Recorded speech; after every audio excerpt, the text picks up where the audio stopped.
All right. Good evening, everyone. Welcome to this month's City of Glendale Historic Preservation Commission hearing. I am Chairperson Daniel Paul. It is, let's see here, 5:17 p.m. Meetings are broadcast live on Glendale TV, viewable on Spectrum Cable, Channel 6, and AT&T UVerse Channel 99. Meetings are also streamed live in high definition on the city webpage, glendaleca.gov/live, on youtube.com/myglendale, and on Apple TV, Roku, Amazon Fire, iOS, and Android devices using a free app called Cablecast and choosing Glendale TV from the menu.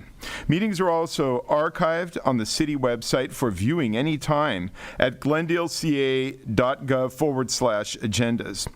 Call 818-548-4013 for program schedules. For public comments and questions during the meeting, call 818-937-8100. Public comments on a specific agenda item will be taken when that agenda item is discussed. If you have any question about matters on the agenda or request for assistance, please contact the city clerk at 818-548-2090 during regular business hours. For those of us in here tonight, welcome. I ask that you please put your phones in airplane mode or on silent so we don't have phones going off. This one's in airplane mode, so I'm going to put it down there. Don't need it. And yeah, please turn off all cellular phones while inside the meeting location. And great. So may we have roll call, please? Yes, thank you, Chair Paul. Commissioner Cusack? Here. Commissioner Durham? Here. Commissioner Head? Here. Chair Paul? Here. Let the record show there's a quorum. Wonderful. Thank you. Okay, on to agenda item 2, reports regarding posting of agenda. The agenda for the November 20th, 2025 regular meeting of the Glendale Historic Preservation Commission, this one, was posted on November 17th, 2025 on the bulletin board outside of City Hall. So for agenda item 3, approval of minutes from last month. Do I have approval of minutes? Commissioner Durham. I'll move to approve the minutes. Okay, do I have a second? I second. All right, wonderful. So we have approval of the Historic Preservation Commission minutes from October 26, 2025. Thank you, Commissioner Durham and Commissioner Cusack. On to agenda item 4, oral communication. Discussion is limited to items not part of this agenda. So obviously we have a couple of other agenda items tonight, and we have people here for those. Those are coming up. This is for items not otherwise listed on the agenda. Each speaker is limited to 5 minutes. Glendale Historic Preservation Commission may question or respond to the speaker, but there will be no debate or decision at this time. So I have one oral communication card at this time from Mr. Ellen Dish. Ellen, would you like to come up? You have 5 minutes. Thank you so much, Chair Paul and commissioners and staff. It's a pleasure to be here. I am here to speak about some concerns that I have, and it will be very open-ended. I have no, I have an agenda, but not like a script. So the first point, I would like to thank the Commission as well as the Historic Society for organizing the New Deal presentation. The Glendale, the programs, I mean, of the New Deal that also exist in Glendale. It was at GCC. It was very nice. I mean, one of the items covered was, of course, the magnificent Verdugo Wash, which is currently under use, like it's operating as we speak. Okay, there's all the history behind that. I won't go into it. I mean, how it's a concern nowadays, like should we revive it, should we keep it? The second point, yes, I am worried about ongoing renovations in the city. I cannot but comment on it once more. Of course, it's not only happening in Glendale, but like I went to Eagle Rock even, I saw it there, or West Hollywood, you find it too, these kind of sleek, when people flip houses, it looks like, Chair, you commented once, it's an Apple Store vibe or a dentist's office, we could say. It's very corporate, smooth, clean look, but it takes away basically the character of a house, no? On the one hand, I understand it to some extent. People want to live in a new space. Even, we could argue it's a democratic form of architecture, like it's being, democratized, it's more available. It used to be more upper class, this kind of minimalist architecture. But I'm concerned. Even, I walked into one of my favorite restaurants, maybe you know it, Carousel Restaurant, which is across Portos. Kim Kardashian, even her favorite, but I was shocked. My God, they took away all of the so-called Mediterranean kitsch architecture, and it's even happening there. And even to provoke you, in Armenia, there's some 16th century church that is undergoing right now a similar renovation. They call it in their news Euro remodeling, like European. I don't agree with the term because I am pro-European in the sense of Enlightenment legacy, but it's a concern. What can you do about it? How should we approach it? That's an issue. Because yes, one more point. If you read the book History of Forgetting by Norman Klein, he writes how the destruction that happened of Chinatown, Old Mexican Sonora Town, or the Victorian district, how there was a kind of overreaction maybe of, he calls it, in response to the uneven decay, he says, of Anglo identity in LA, and how the instability of hegemonic culture led to a bizarre overreaction of but at the same time, I'm not opposed to so-called preserving specific ways of life up to even family life. We should look into that. Sorry, one more thing, which is simply to praise you, Mr. Platt, if I may, that if you watched the boring, long, if you watch them, the city council meetings, something incredible happened last week or this week, where the mayor, who is no stranger to controversy, but he said something during one of these presentations for historic buildings, it was an absolutely naive, but I cannot call it provocative, philosophically even statement, where he said, what is to stop people from building, let's say, a house with kind of architecture in the style of, let's say, Tudor revival, and then the next day proclaiming it historic, no? You know what I mean, and I think, Mr. Platt, you gave an incredible answer as well, where you said, correct me if I'm wrong, I don't mean to, okay. I neither do I, but I think you gave a wonderful response, which was that there is not much to stop that from happening. So I would say, isn't this a wonderful solution to the remodelings going on? Let's have houses, that's it, okay. But let's have houses, build them in the style of Tudor revival or storybook, and then make them historic. We stopped the renovations going on. Thank you for your time. Thank you. Great. Thank you so much, Alan. Okay, and have a good meeting. Thank you. I'll stay a little bit. Looks like you're coming back later for one of these other ones. I had 2 cards from you. I have a question. Yes, Commissioner, sorry. Is your middle name Sampson? Why? Oh, because I cut my Because hair. I almost didn't recognize you. What happened to your hair? I donated, no. But I would have loved to tell you more, but I will in private conversation. It was becoming too much. Okay, thank you. He's just as powerful as ever, though, so don't worry. Great. Okay, so, I just addressed one more thing. sure. One thing that Chase said at Tuesday's council meeting was that, which I think is important for people to know, that Glendale doesn't have an age criterion for designating a resource as historic. It doesn't have to be 30 or 50 years old. And he gave the example of a 1993 house, contemporary house that's on the Glendale Register, which I thought was a good example. Wonderful. Okay. Chair Paul, we do have one caller for oral Okay. communications on the We line. have a caller. Okay. Let's go ahead and give that caller 5 minutes. Caller, please state your name. Hello, caller, please state your name, and you have 5 minutes. Thank you.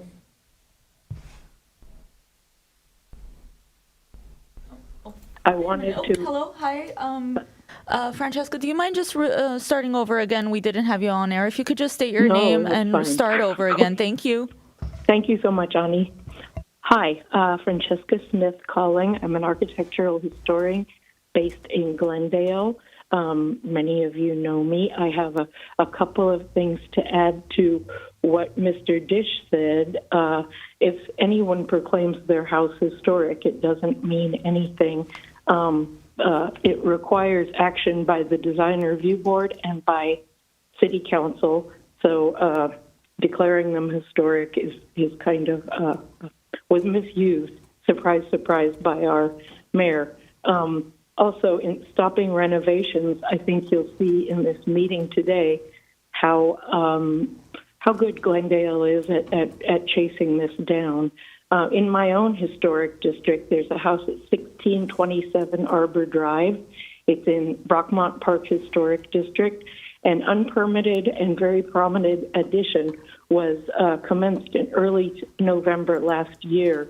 Both historic preservation staff and neighborhood services were immediately notified in writing with photographs of the work that would not comply with the standards for rehabilitation or the City of Glendale's design guidelines for residential buildings in adopted historic districts. I have no information about any enforcement to date.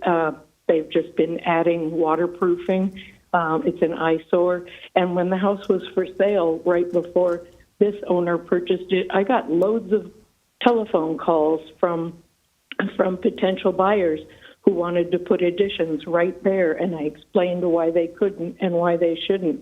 So I'm not sure why I get the phone calls. I believe city staff should, but I was happy to help people. So this ongoing problem of unpermitted alterations to historic houses, I'm not going to speak to what's on the agenda, but it's a huge issue in Glendale, and it needs to be addressed more thoroughly and more quickly in the future, if possible. Thank you so much for your time.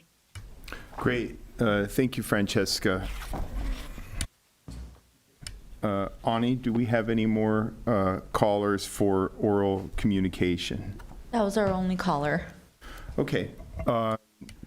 So on to agenda item 5, board and commissioner member comments. Any comments? Ellen. I was at Tuesday's council meeting, and Councilmember Asatrian brought up, well, first of all, 2 of the homes that we had previously recommended to council be designated as historic resources on the Glendale Register and get a Mills Act contract were unanimously approved by council. The Gerard Cole Courthouse and then the Storybook Tudor House. But in that discussion, Mrs. Satrian brought up that she would like the city and this commission to work on, and perhaps in conjunction with the Glendale Historical Society, to work on more opportunities for the community to be aware and be able to visit some of these resources. And thinking of that, before I was appointed to this commission, as a member of the public, I had asked the commission to look into the fact that on the Disney campus, there's the Grand Central Air Terminal. And as part of that restoration, you can't go into the terminal itself because that's a Disney workspace. But as part of that restoration, they made a small museum about the history of the airport. And it's never been open on a regular basis. It was open on a limited basis, and then it closed during the pandemic. And I can't find any evidence on the internet that it's ever been reopened at all. And do we have any information on that? And was Disney obligated with its agreement with the city to provide the public the opportunity to, at least on a limited basis, visit that museum? I'd like to agendize that for the future.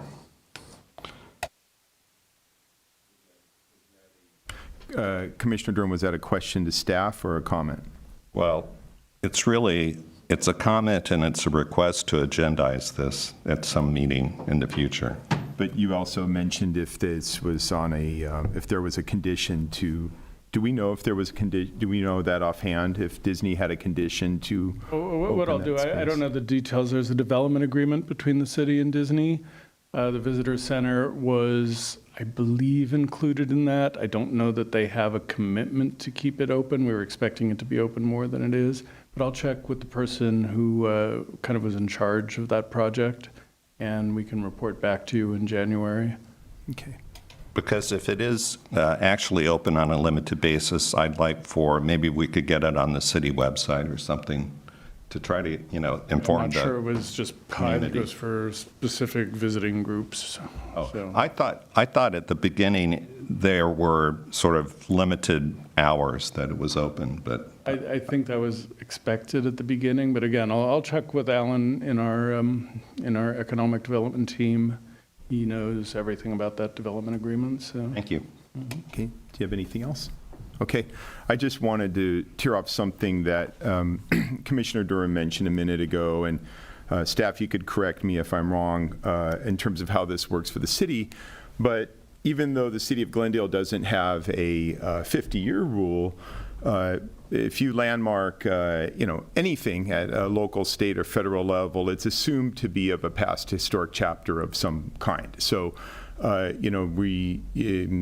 I don't want to give off a mistaken impression that something could be landmarked when it's brand new. The Park Service the Park Service guidance at the federal level that tends to trickle down to other local and state levels. If there's not even a codified 50-year rule in the National Historic Preservation Act, but any resource does have to be from what they refer to in some of our bulletins as the lens. You have to be able to see it through the lens of history.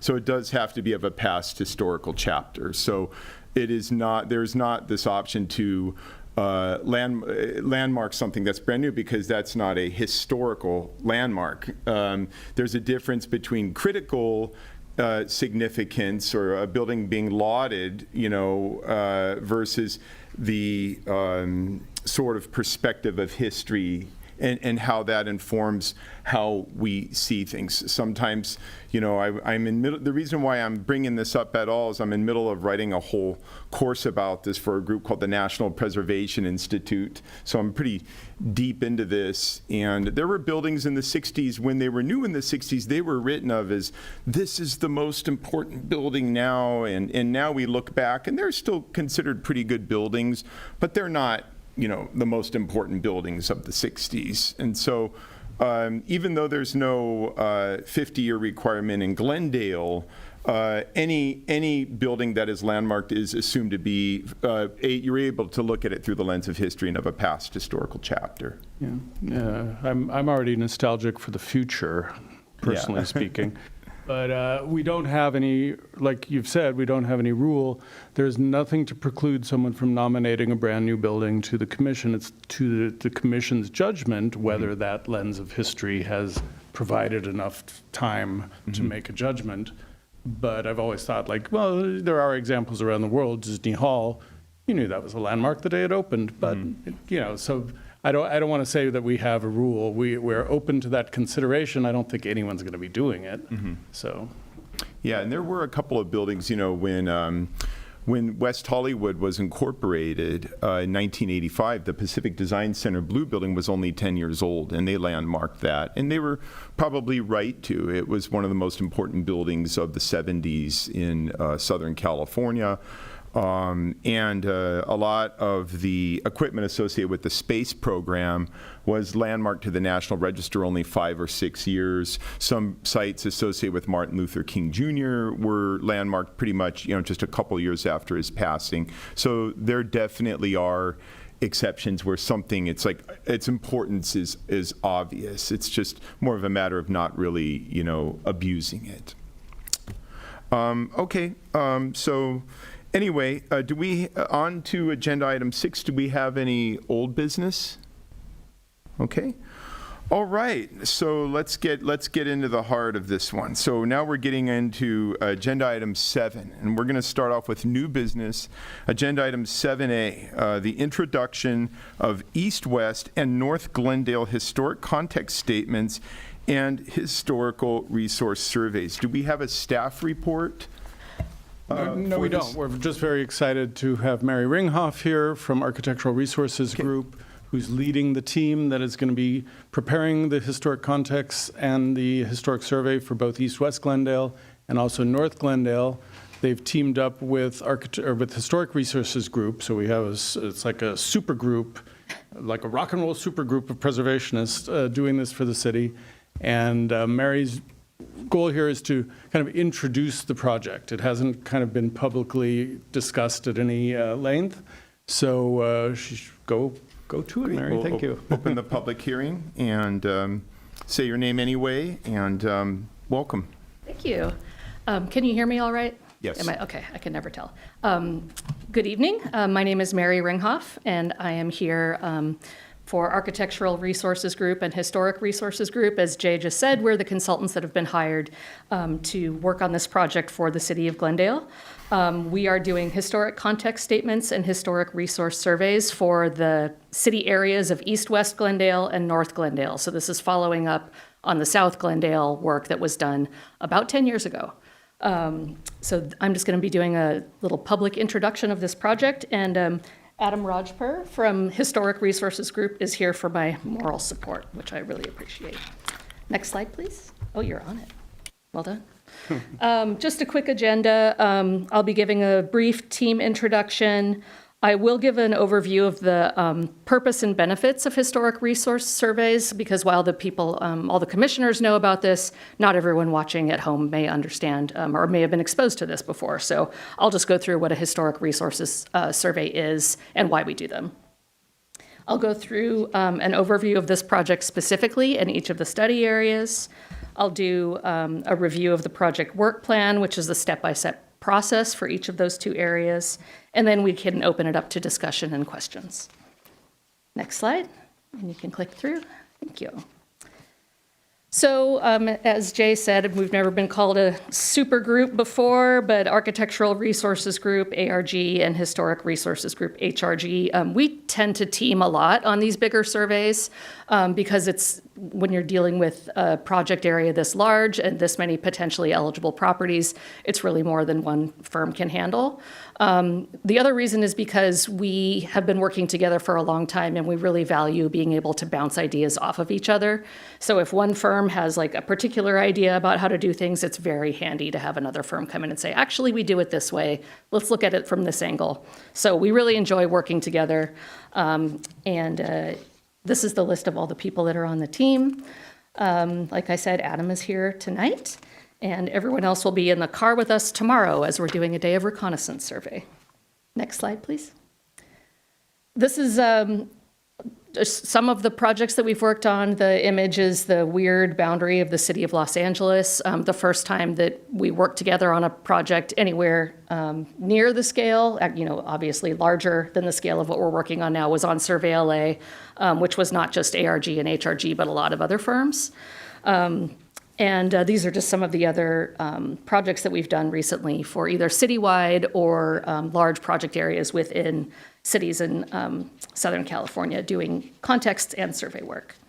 And I should point out, too, that HRG wrote the historic context statement and did the survey for South Glendale in 2014. Next. And again. What is a historic resources survey? Essentially, a survey is the process of identifying, documenting, and evaluating properties and neighborhoods that reflect the city's architectural, cultural, and social history. Historic resources, people always think about individual buildings and beautiful architecture, but it's also structures like bridges. There are some New Deal bridges in the city, which have not yet been designated. I haven't seen them in person yet, but we're going to see if they're intact. Sites like parks and landscapes, both designed landscapes and vernacular landscapes, objects like freestanding signs or public art, and historic districts or cohesive groupings of properties. And like I said, this project has 2 separate surveys based on city area. They're the same methodology that's being used, but we are doing each one separately. So right now we're starting east-west Glendale, and once we've gone pretty far down the road on that one, we'll be starting north Glendale. So why conduct a historic resources survey? Every city uses the results of its survey a little bit differently, but in most cases, the results of a survey are used to inform planning and land use decisions, and that provides, by providing baseline data about historic properties, that's really valuable to a city because then they know what they have. So if someone comes to the planning counter with, wanting to do something to a property, the city has a baseline knowledge of, well, we know that this property was identified as potentially eligible, so we might want to do additional study before we approve anything. The survey findings can also help cities establish priorities for preservation, restoration, and rehabilitation efforts. They can facilitate environmental review under the California Environmental Quality Act, or CEQA. And another benefit is that they can help enhance awareness of and appreciation for the city's history and built environment. How survey findings are used, again, this kind of depends. It can be different city by city, but common uses are to identify properties and districts that appear eligible for federal, state, or local designation, informing planning and land use decisions to ensure proper treatment of historic resources, and also provide a starting point for people who may wish to research or even designate their properties, so they're not just starting from scratch. They may be able to say, oh, okay, I know that this date has been verified, I know who the architect was, I know where to go with my research. One common misconception is that properties that are identified in a survey are automatically designated as historic landmarks or as historic districts, but that's not true. A survey simply identifies properties that are potentially eligible for future designation and provides the baseline information that's needed to justify that kind of identification. So these projects are not going to be designating any landmarks or historic districts. As you know, that's a separate process that requires a separate application, and there's a lot of public notification, participation, and review. This project as a whole follows local, state, and national guidelines. This is the kind of material that Chair Paul was referring to. One example is the National Park Service guidance document, National Register Bulletin 24, Guidelines for Local Surveys. So based on these guidelines and best professional practices, each of the Glendale surveys has these 4 main components that are recommended for all historic resources survey projects. And I'll be getting into each of these in a little bit more detail later in the presentation. So there's background research and community outreach, sort of the data gathering phase. The development of a historic context statement, which provides the framework that's needed to identify which properties are potentially significant. It's a way to help inform evaluation of property significance. Then the reconnaissance survey is the first pass through the project area. It's done from the car. And it's done with maps and tables of previously identified properties and all of that. So we're not going into it completely just based on what we see. But the purpose of the recon, we call it the recon survey, is to identify areas and properties where historic resources may be present. And then the intensive level survey focuses on the properties that were identified in the reconnaissance level survey and in research. And its purpose is to document properties in detail and evaluate them for eligibility under national, state, and local criteria for designation. And now we'll move on to an overview of these surveys in particular. So I have the 2 project areas. Can you click once? I animated them. So there's East-West Glendale is this red outline, and that's rough. This is something I just kind of did in PowerPoint, but that's basically East-West Glendale. And if you click the next one, North Glendale is in green. The East-West Glendale Community Plan is currently in progress, right? Is it being developed right now? The East-West Glendale Community Plan, or is that? Okay, I wasn't sure. I should have asked you before. I know North Glendale already has a community plan, so that's why we're going with those boundaries, because that's what makes the most sense with management of the potential resources in these areas. Next slide. Okay, East-West Glendale. So this is where we are starting. This has approximately 22,000 developed parcels, along with some pretty big areas that are not developed. And our scope for East West Glendale is developing a historic context statement and conducting the historic resources survey. And then for North Glendale, which is what we'll proceed with after East West Glendale, this area has approximately 7,700 developed parcels. And this community plan area already has a solid historic context statement. It's from 2011, so there's tons of good information in there, but it just needs some updating because it's been a while. So we won't be starting from scratch on the context for North Glendale. We're going to be taking what there is, getting it into the format that the city is using now, and updating things that have, anything that may have potentially changed since 2011. So part of the goal with getting all of these historic context statements into comparable formats is that hopefully at some point they can all be combined into a citywide context statement. That's for the future. So the overall project scope, like I said, East-West Glendale, developing the context statement, North Glendale, updating the existing context statement, and then for both project areas, using previous surveys as a foundation. So we're not, there have been lots of smaller surveys and previous surveys of smaller areas or of particular project types that have been conducted in the past. And we've gathered all of that data from the city and from the state's Built Environment Resource Directory. So we're using all that as a foundation, and as well as all the information from historic district nominations and things like that, because there's a lot of good information on development patterns in there. As we get into conducting the historic resources surveys, we're working with the city to develop our methodology for evaluating properties. This is something we do for every project in every city, but we're being perhaps even more conscious of it in this case, because we really want to help make sure that the findings are consistent, that our thresholds for integrity and for significance are consistent, and that the findings are truly defensible. There are some limitations to how much you can do in a survey of this scale because we don't have the time and the scope to get into deep research on every property. So there's a little bit of a caveat that it's not all, all-seeing, all-inclusive, but we really are trying to make sure that the methodology is very clear. Next slide. Oh, I'm sorry, can you go back? I forgot to say the most important part, which is that we will be identifying and evaluating potentially eligible properties that have been constructed through the year 2000. So we are pulling it almost into the 21st century. And as you were talking about earlier, the Glendale Register does not have an age criterion. The California Register doesn't really, although it does say enough time must have passed to be able to understand a property's significance. So we're going to be going ahead and going up through 2000. Next slide. So this is just an example. I mean, this is what is that, Brockmont Park. This is just the city's historic parcels GIS database.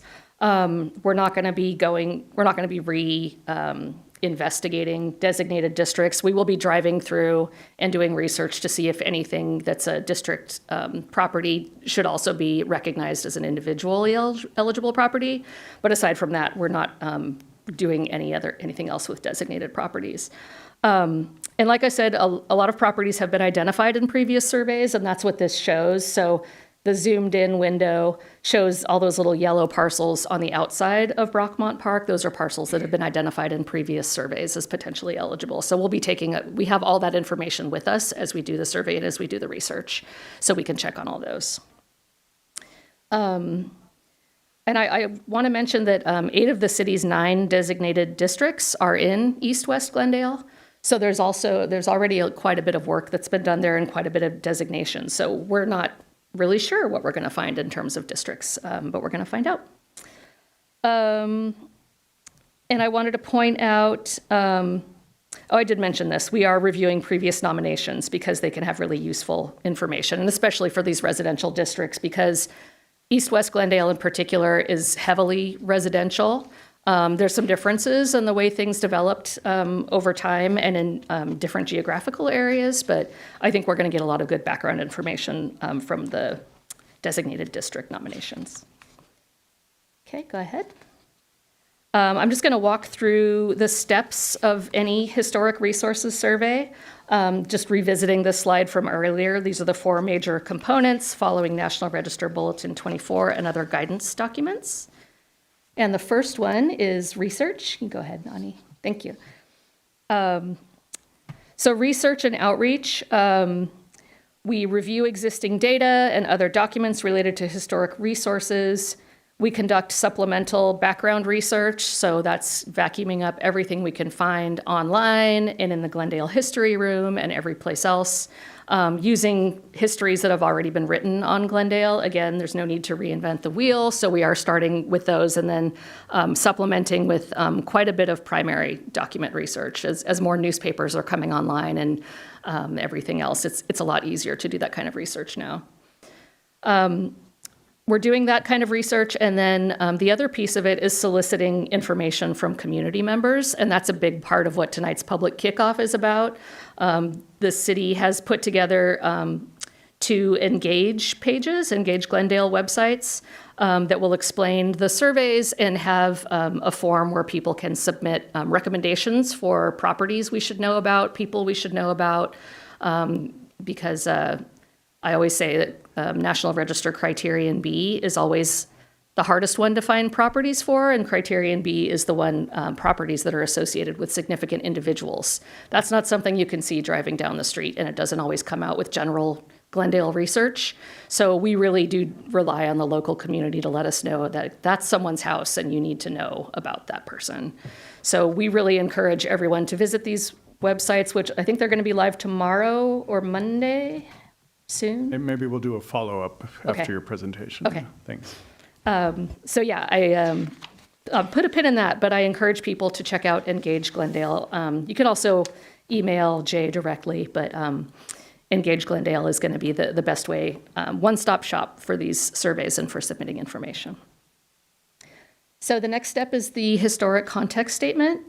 This is a framework for identifying potential historic resources and evaluating them according to established criteria for designation. So it's really important to understand that a context is not a comprehensive history of a city or a project area. It's really more focused on broad patterns of development as conveyed by existing buildings, structures, sites, and objects and districts. So it's really tied to the surviving physical environment. So it will mention, properties like Casa Verdugo, but it isn't going to go into exhaustive detail because that property is no longer around. And like I said, North Glendale already has a strong context. It just needs updating. So we're ahead of the game on that one. Next slide. The National Park Service characterizes a reconnaissance survey as a once-over lightly inspection of an area to generally characterize its resources and to inform the intensive level survey. So it does not involve detailed documentation of properties or evaluation of their historical significance. That all happens in the intensive phase. So in the reconnaissance phase, we literally drive every accessible street in the project area. So this is sometimes called a windshield survey, because we really are just looking through the car windows. It involves a lot of follow-up research, so it's not just the drive around, but it's kind of iterative. You drive around, you do some research, you go back out, you drive around, you do some more research. And so we use that visual observation that we are able to do in the car, along with existing information from research, information from the community, and the eligibility standards that are developed in the historic context statement to actually identify which properties appear potentially eligible. And the result of the reconnaissance survey is a preliminary list of resources that appear potentially eligible or which merit further research. Next slide. And the reconnaissance survey will inform the intensive level survey, which the National Park Service characterizes as a close and careful look involving research, documentation, and significance evaluation. And that's when we're out on foot. We're doing everything from the public right-of-way. We're not going onto anybody's property. We're always on a sidewalk or the street. And we are taking photos and we are recording a lot of data in the field. We'll either be on our phones or on tablets. We have an app that we use that we're able to put everything in that way. So this is usually when we get the most interest from the community, when you're standing in front of someone's property for 15 minutes recording their house. They want to know what you're doing. So we'll be sure and try and let everybody know where we're going to be and what we're doing and not to be alarmed. And then all of the properties will be documented on the standard state forms, which are Department of Parks and Recreation 523 forms. So DPR forms is what the shorthand is. Those have location information, architectural description, photo, and a short evaluation of significance along with justification. And that's just part of the deliverables package, which goes to the city. So there's also a survey report that explains all of the methodology and an overview of the findings. We have maps and tables of the findings and also GIS data, so that can be integrated into the city system. Next slide. So this is where we are. We're currently working on, I think we've done most of our data gathering, but this is just sort of the beginning of community outreach. So that's the piece that still needs to come into this project. We're currently working on the historic context statement for East-West Glendale, and we've been doing a little bit of reconnaissance survey in tandem with that because the context kind of informs the survey and the survey informs the context, because sometimes we'll drive through an area and be like, what is this? This didn't come up in research. Back to the library. So both of these pieces will be continuing over the next couple of months, and then intensive survey will be happening early next year. And then the whole thing starts over again with North Glendale. Next slide. And this is how to participate. Again, the Engage Glendale websites are going to be the easiest way, but you can also attend a Historic Preservation Commission meeting. I think we're projected to attend spring and fall 2026 HPC meetings. You can submit feedback. You can come in person to the planning department, send Jay an email, or submit information through the public website or call. Any of those are very welcome. Like I said, we are very excited to get information from the community because we need it. And hopefully the Engage websites will be up soon. And I think that's pretty much it for me. So we can open it up to questions and discussion. Thank you very much. Thank you so much. So Jay and Ani, is this our time to ask her questions, or should we go through the other speakers? Do we have other speakers? Yes, we do. We have two more. Okay. Or more than that, we have three more. Wonderful. Oh, sorry, good, wonderful. Yes, you can ask questions of Mary right now. Okay, or great. Staff. All right, thank you so much. And some of my questions might be, I don't know if they're more for staff or for you. Are there going to be any sort of integrity thresholds or registration requirements done for this also? Yeah, so that's a big piece of the context. So there's the narrative that kind of explains the different patterns of development, but the end of each theme within the context really lays out, like, these are the standards for our recommendations of eligibility. These are our integrity thresholds. Okay. Yeah.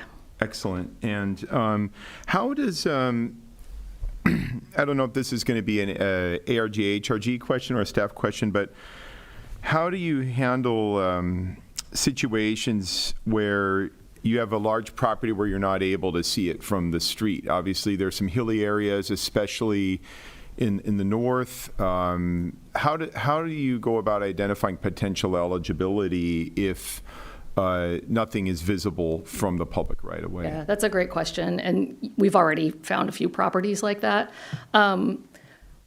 If we don't have any information on them from a previous survey or from our research, and we don't see any indication that we can tell what's in there, we just keep going.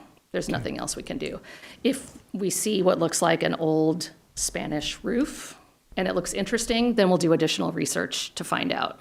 And in a lot of those cases, we can't really, even if you find, pretty recent photographs, on a real estate listing or something like that, we don't know that the house still looks like that, so we can't go off of those. Yeah. So what we usually end up doing is we call it unevaluated, and we'll create a DPR form, and what it says is, research indicates this may have a house by Reginald Johnson from 1929. However, we couldn't see it, so it's just unevaluated. But at least then it's marked as something to look out for. But in some cases, we just can't do anything. Sure. Okay. The DPR form gets a status code 7R, and we have, not often, but a couple of times, we've had 7Rs that years later, we have an opportunity to see a property, or we suddenly get photos of it from someone, and we can go back and recognize whether or not it's a potential resource. So. Okay, great. Okay, any other questions from the other commissioners at this time? I have a question, and I don't know if this is for Mary or for Jay and Ani, but I'm curious what kind of community outreach the city is doing to encourage participation on Engage Glendale. You want to take it, or? Yeah, before we Engage Glendale, there's a company that's putting together websites for cities called Engage, and so there's Engage West Hollywood, there's Engage whatever city you are, and it's a public outreach tool, an online tool that you can do it for anything. So it's not just for historic related things, but our city's using it, for example, for the work that's happening with our long-range planning team for looking at the housing element and the land use element. So we're going to jump in and use it for preservation. Prior to that, we started doing some outreach. We put together some pretty simple forms that we wanted to make really super user-friendly, and we're taking that tone and bringing it to the Engage. And I'm going to let Ani kind of talk more about Engage because she's been involved with that, and then we can talk about the timeline for it. Thanks, Jay. So the Engage website, it's very dynamic, it's very exciting because there's a lot of different opportunities for the community to keep checking back and see at which different phase of the process that it's at. It's going to be also very user-friendly in terms of there being like this meeting, for instance, there will be a link to this in past meetings that people can go and check out the presentation and take a look at. There's going to be opportunities to also submit photos. We've also separated the two, East-West Glendale and North Glendale, so that way the community can know where to focus on if they're perhaps maybe more interested in one portion of the project and not the other. Hopefully the entire community will be interested in both aspects of this context statement and the survey. So there are going to be a lot of opportunities. It's very dynamic, like I said. If people want to submit photos, they can. And then one other thing that I do want to mention, even though this is going to be we have an incredible communications and outreach manager who's been helping spearhead this Engage project. So he's taking on a lot of this, so a lot of the community members will find out once this launches as well. We're hoping at this point to have it go public, I want to say like mid-December, let's say. So if the community keeps wanting to check back, please do. This is also going to be available where they can usually find our HPC meeting, so they can refer back to this recording and find the websites. But to go back to the actual website itself, if, let's say, members of the community want to submit either an important person or a place that they want to share with us and our consultant team, but don't necessarily want to share their information, they can do that as well. There's going to be that opportunity, and everyone's information is not going to be public. However, if people do want to also include their contact information to stay updated with more, like further down the line with other updates that are going on with this project, they can.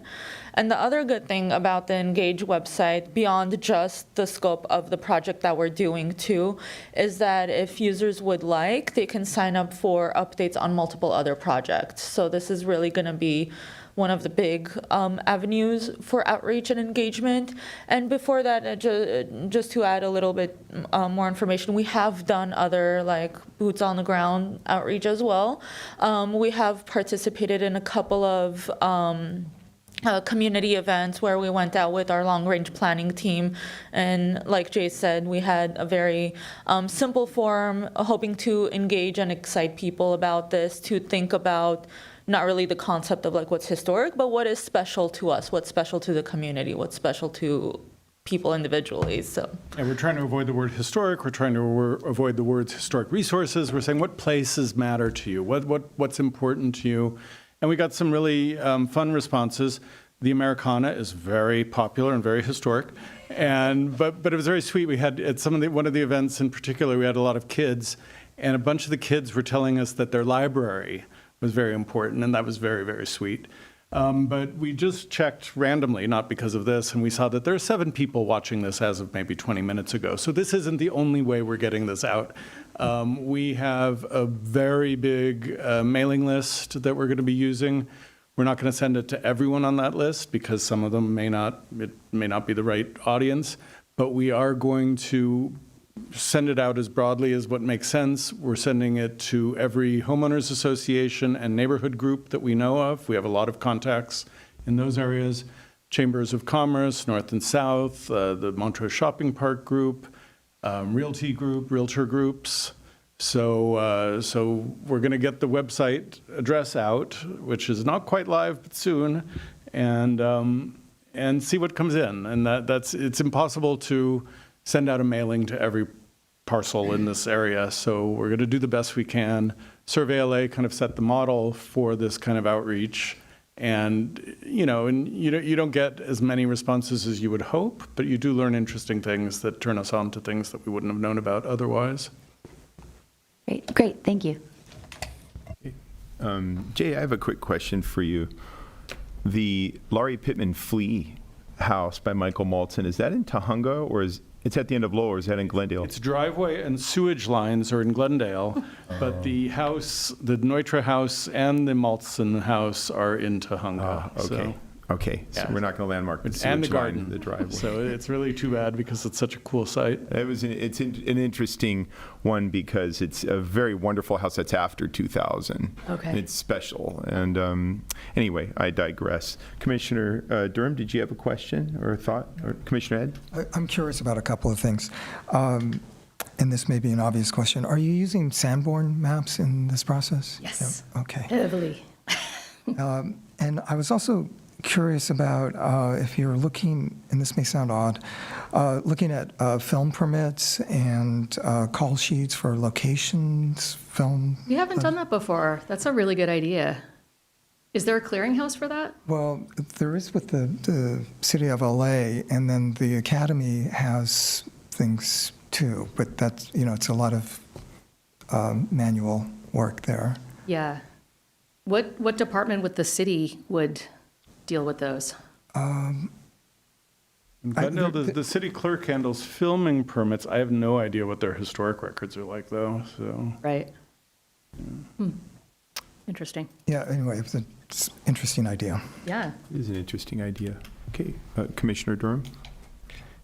On the 8 historic districts, will the reconnaissance, since there have already been extensive surveys of those districts, will the reconnaissance include those, or do you just rely on the previous historic surveys? We will go through those in the reconnaissance survey because the previous surveys for the designations were really just focused on whether properties were contributing or non-contributing to the district and not looking at their potential individual eligibility. Thank you. Yep. Okay, anything else? Okay, all right, thank you so much. That was wonderful. That's really exciting, and I'm really curious to see, especially around like the criterion 1 and 2 type, the broad patterns, there's a lot there in terms of who's arriving here in North Glendale and East West. I think there's going to be some fantastic context for the whole Glendale community, everyone. Yeah. I'm really excited. Actually, that's another question I just want to throw out there to the community is that we're interested in businesses that have been around for a long time. So we're not just looking at houses.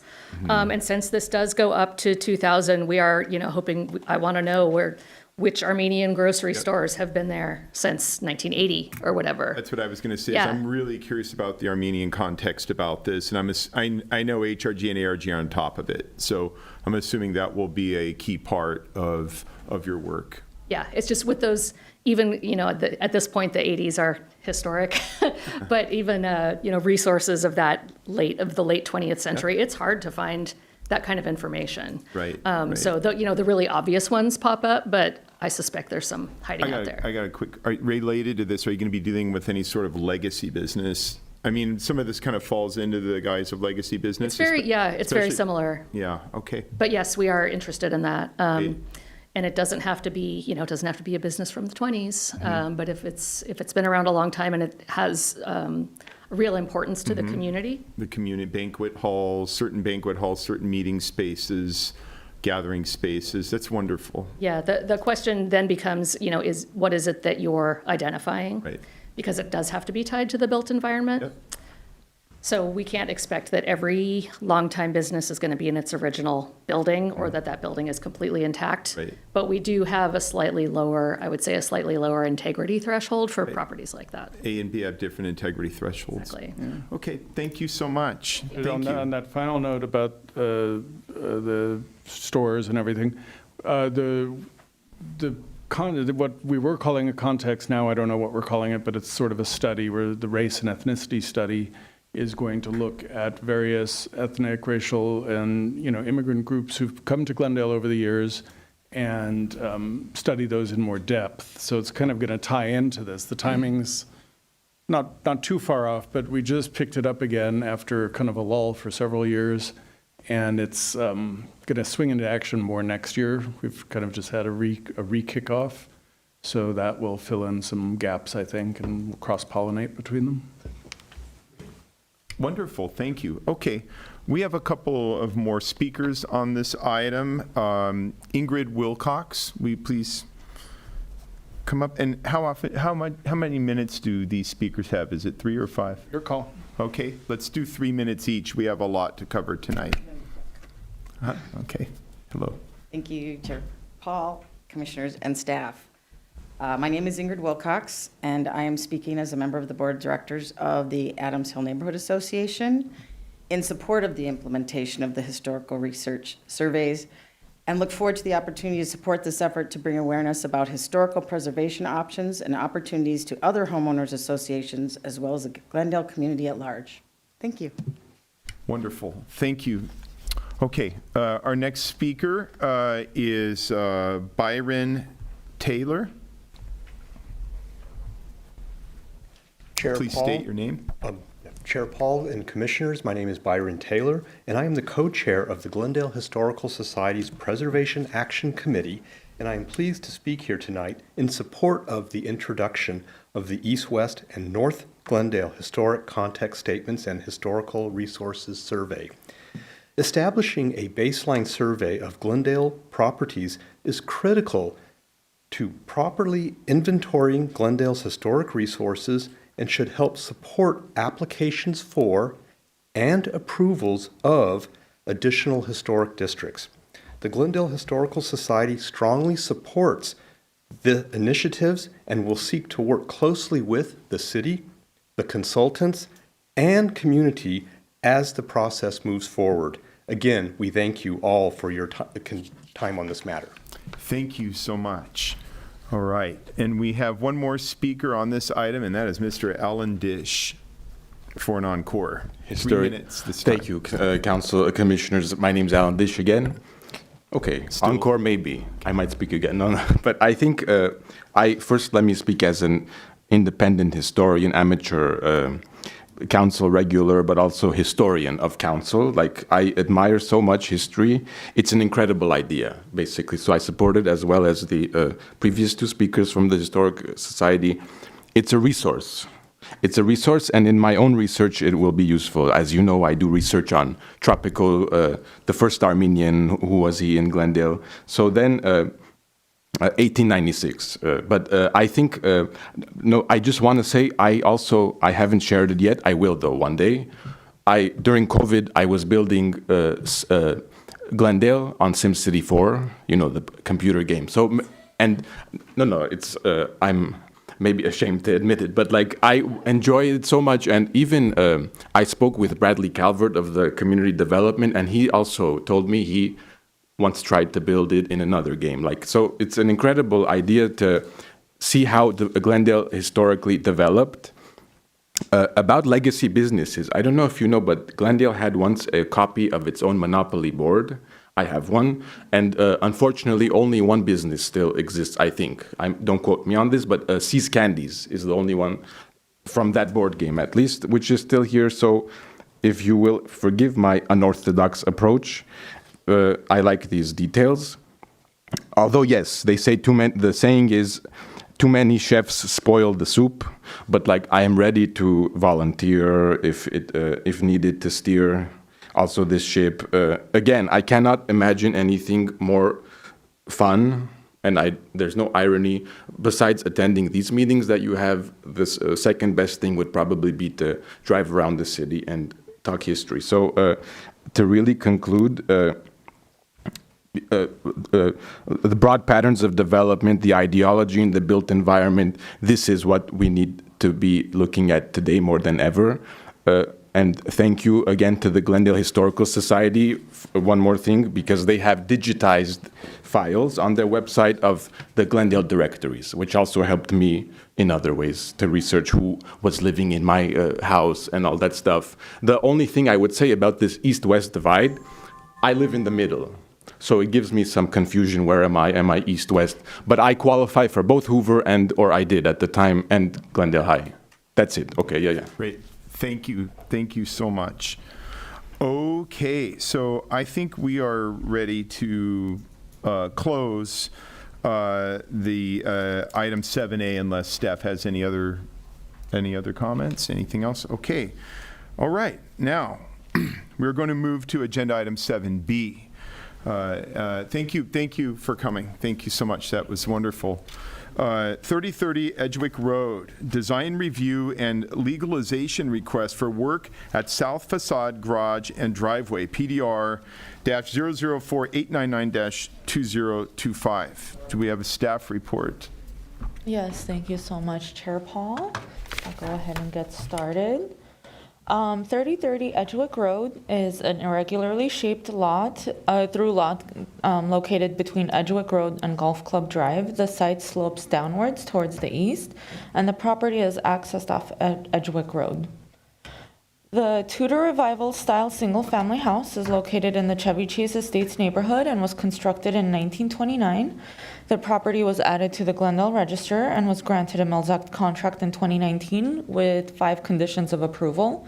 The applicant has either completed or is in the process of completing many of the conditions of approval as noted in the staff report. On March 23, 1959, a change of setback variance was approved by the zoning administrator for a 2-foot-high brick wall located in the public right-of-way, and the proposed driveway gate is aligned with this wall and consistent with the variance, and we'll see a photo of that coming up. In late November, the property owners were cited by Neighborhood Services for performing interior and exterior work without permits. And at the time, the alterations to the south elevation, south entrance steps were underway, as well as the interior remodeling. A stop work order was issued on November 14, 2022. Work continued into 2023 with subsequent notices and monitoring by our Neighborhood Services Department. And at the present time, the south entry area remains unfinished, and it is pending an HPC decision regarding the request to legalize the work. The work that was done at the driveway gate and the parking pad is completed and is included in this legalization request. So I just wanted to kind of go through that because the next steps that I'll go through will kind of just give you an overview of all of the different projects and all of the different things going on. So the first work item for HPC consideration is the south entry doorway, the steps, and the porch as pictured here. Prior to the current work, the south entry area consisted of a wide set of bricks that lead from the driveway to a sliding glass door of the same width.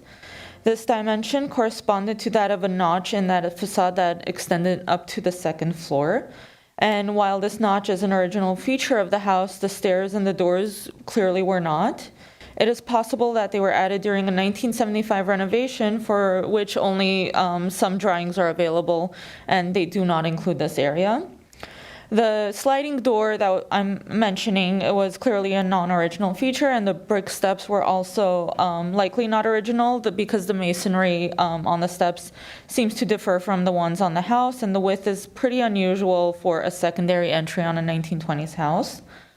It is also probable that that one-story flat-roofed volume that infills this notch, and we'll have a better photo in a couple of slides, dates to this later work. And so when HPC reviewed the Glendale Register and the Mills Act applications, the HPC did acknowledge the area's alterations, but it did not include a Mills Act condition to require any changes. So in 2022, the applicant removed the stairs and the sliding door without design review approval or permits, and the construction of a new curving stairway, enlarged porch, and wood door and side lights had begun, but was not completed before the initial warning and subsequent stop work orders were issued. So the work continued, and eventually it was left in its current state, as I mentioned. The stairs and the porch structure that rises a few feet above the driveway level is left unfinished. There's no finished material on the sidewalls, and no railing has yet been installed. There's terracotta treads and risers and pavers that were added to the porch service and steps, which staff finds to be appropriate to the style of the house.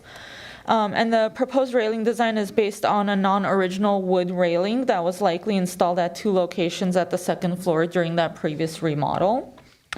Here's a photo that kind of shows on that 2nd story the railing that you can see, and kind of like that notch that we were just talking about. So according to a Mills Act condition, one of these wood railings that's above the entry was removed, as you can see in the February 2025 photo. And therefore, staff finds it inappropriate to base the new design on a non-original feature of the house, which HPC previously had indicated a lack of support for. So because of that, staff is recommending a simpler metal railing to be used, and that the side walls be stucco finished to complement the darker tones of the historic masonry on the house. The applicant will need to determine how to best design that interface between the vertical stucco cladding and the horizontal stair treads, and staff will be available to work with them throughout this process. The work at that new door, which we just saw the photos of, appears to be completed. The design does seem appropriate to the Tudor Revival style of the house compared to what was there previously, but staff believes that a simpler design in this area may be more appropriate to better conform with rehabilitation standard number 3, as opposed to the chevron panels, to avoid creating that false sense of history. Issue number 2 is the sunroom windows and the wall. During the initial HPC and Mills Act hearing, there was a Mills Act condition that was required by HPC to replace the sliding doors and balcony at the south facade of the sunroom portion of this 1949 addition with a low wood-clad wall that would be below a wide aluminum sliding window. And so in this condition, HPC's goal was essentially to return this area to its original 1949 appearance that was based on the drawings of the remodel, which I will show in a couple of slides. So the applicant is proposing to infill this area with a new wall composed of brick at the top and sides and a wood chevron panels at the base that would match the door that was installed. And 2 double-leaf steel multi-light casement windows and transom with a brick sill at the bottom, and the windows and brick are proposed to match the existing features of the house. But again, it's a concern regarding the Secretary of Interior Standard number 3 of creating a false sense of history. And we understand their goal to make this area more consistent with the original portion of the house, but that direction appears to, is inappropriate according per staff's belief, because doing so would create that false sense of history. And the 1949 work was conducted by the original owners of the house, and this was an area that was initially supposed to be an area that connected the primary residence to a game room that was built on top of the garage at the same time, where the property owner also displayed his hunting trophies, which is a fun little fact. The proposed work is not consistent with rehabilitation standard number 3, so the staff is recommending that the commission deny this request and maintain its original Mills Act condition. Next item is the garage doors. The 3 garage doors that you can see over here were recently installed, and it's not the original garage doors. The appearance of the original detached garage is unknown, and the current building reflects its enlargement when the game room was added as a second story in 1949. The proposed design for the new doors are not appropriate according to staff's analysis of this because of its elaborate design, and the proportions seem to be a little bit off. And since the appearance of these 1949 doors are unknown, we're recommending that garage doors with a more simpler design to be installed in this location. And here is a closer look of the 3-bay garage doors, as well as the barn-style doors that the applicant is proposing. The next item is a concrete parking pad, which was added at the south side that's off of the driveway in the former location of this wood deck-like structure that exists. What is currently installed actually continues this reticulated driveway pattern, which seems to have been original to the house, but the new concrete pad is gray in color. Staff does not believe that original wood decking was a significant element of the historic property and believes that replacement is generally acceptable, but it's the stark difference of color between the historic and the new concrete, which staff believes should be made a little bit less noticeable so that like a stain may potentially work to stain that area so that it matches the older driveway concrete. And finally, the last item on this project is the driveway gate. As I mentioned earlier, the existing low brick wall was, that location was approved per a variance in 1959 that runs along the frontage of the property on Edgewick Road. And the gate is not mentioned as a part of that approval, but planning staff discussed it and determined that the addition of the new sliding metal gate to replace that earlier hinged metal gate, as you can see in the photos, would still meet the intent of the variance that was granted in 1959. Staff does believe that the design for the new gate is appropriate because the height matches that of the brick wall and it's simple in design. It doesn't detract from the many aspects of the property's historic character. I'm not going to go through all of the Secretary of the Interior standards. We've just pulled up the ones where they either seem to be applicable or we had a more in-depth analysis of them. So for standard number 2, the work performed at the south entry removed only non-original building fabric and did not impact any other character-defining features of the property. The installation of the new doorway, porch, and stairs will not cause the removal of or obscuration of any historic features. For standard 3, I've kind of already gone over some of this in my slides, so I'll just breeze through this. The new infill proposed at the south facade takes its design cues from the facades of the 1929 house rather than the 1949 drawings. Staff believes that this would be create a false sense of historic development, as well as the garage doors. So we are proposing, in order to meet the standard 3, to simplify the garage doors and maintain the HPC's original condition for the Mills Act contract. Next is standard 9 regarding new additions, exterior alterations, and new construction not destroying any historic materials that characterize the property, and for differentiation. None of the work performed destroys any materials or character-defining features of the property.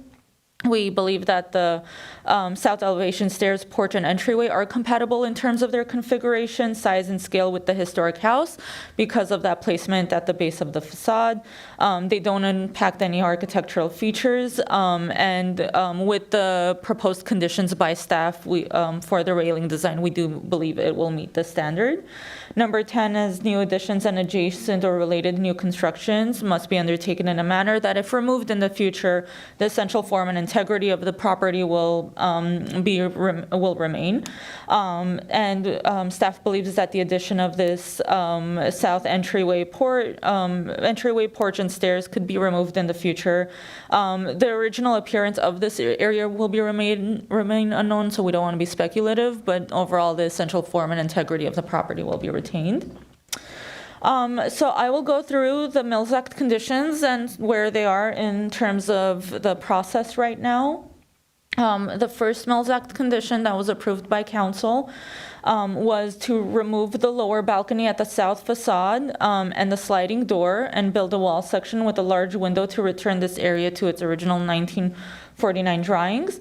The balcony has been removed, as we saw in the photos. The work at the sunroom wall is part of the current project that is under consideration for tonight's hearing.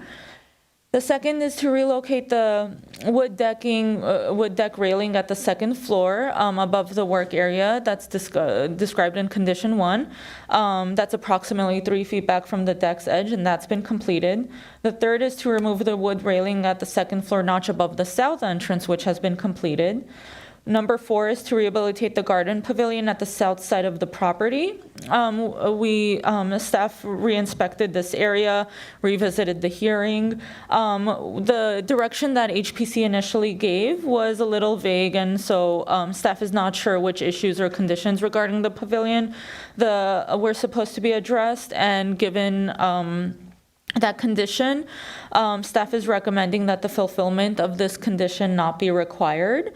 And finally, number 5 is to repair or replace the damaged downspouts at the east facade with a new downspout of appropriate design.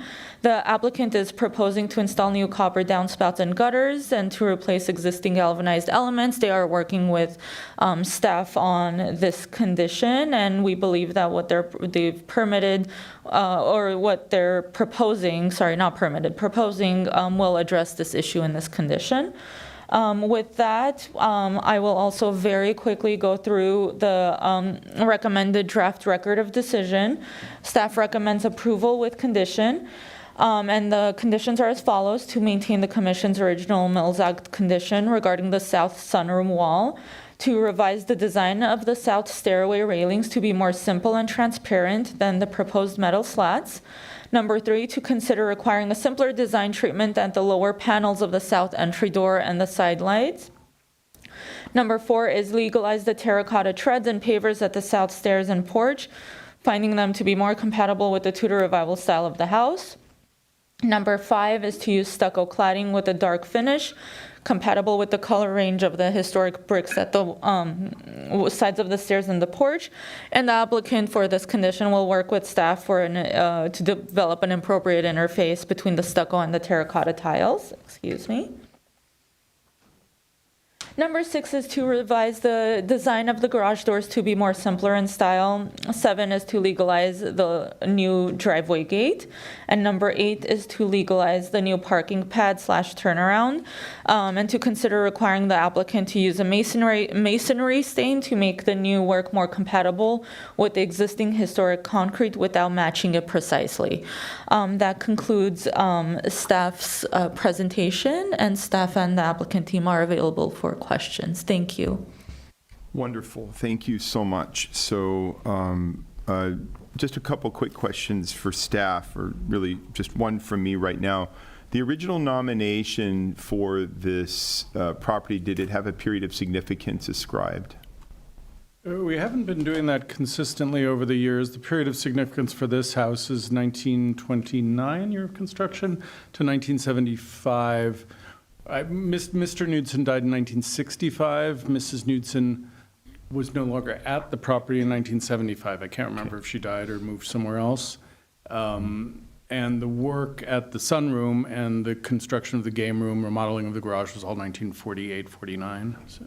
Okay, thanks. Yeah, that sounds good to me. I mean, a lot of times if there's not a period of significance, I know, to get back to the 50-year thing again on some of the projects I've worked on in the past, if something had a potentially open period of significance or one wasn't ascribed, going back 50 years ended up being a solution a lot of the time. That kind of worked. And in this case, there just so happened to have been a lot of changes in 75, which is now 50 years ago. But great, thank you so much. Commissioner Durham?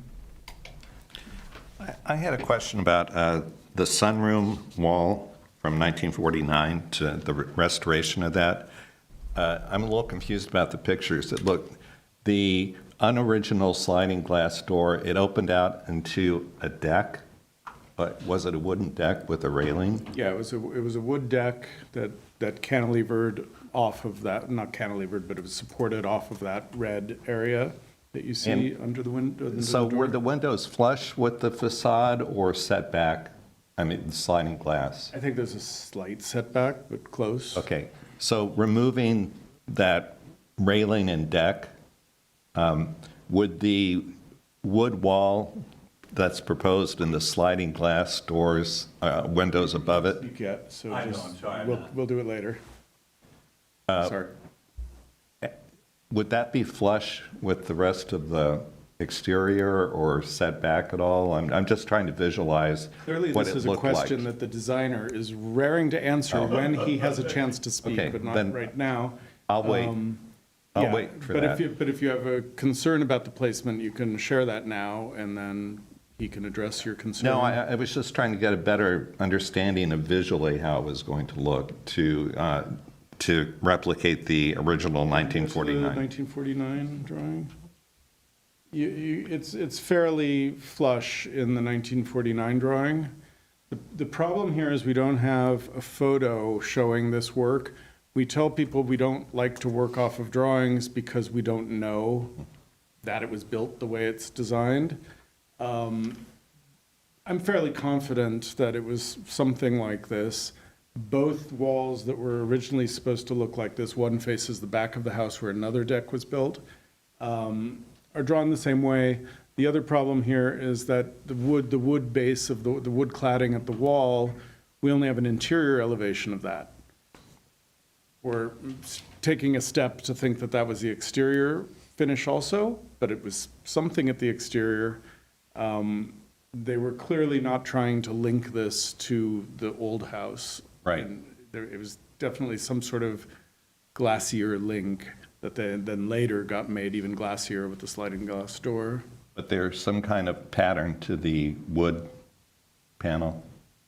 On the elevation, is this where we have the, I thought we had, on the elevation, it's showing tongue and groove board with the V groove. Sure. Which seems like it would blend in with Appropriate. everything, yeah. Right. I had a question about the current garage doors. And I know what's been proposed to replace them, but does staff feel like the current garage doors are acceptable? Because they don't jump out at me as being unacceptable to the design of the house per se, but maybe they are spring doors you have to lift rather than roll-up doors, and maybe they want to replace the garage doors to be roll-up doors? I think they're roll-up doors. That's another question for the designer. When the commission considered the house for Register and Mills Act back in 2019, they didn't call out the garage doors.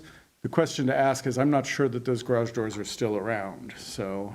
Okay. So that's a question. I'll wait for the that one designer. too.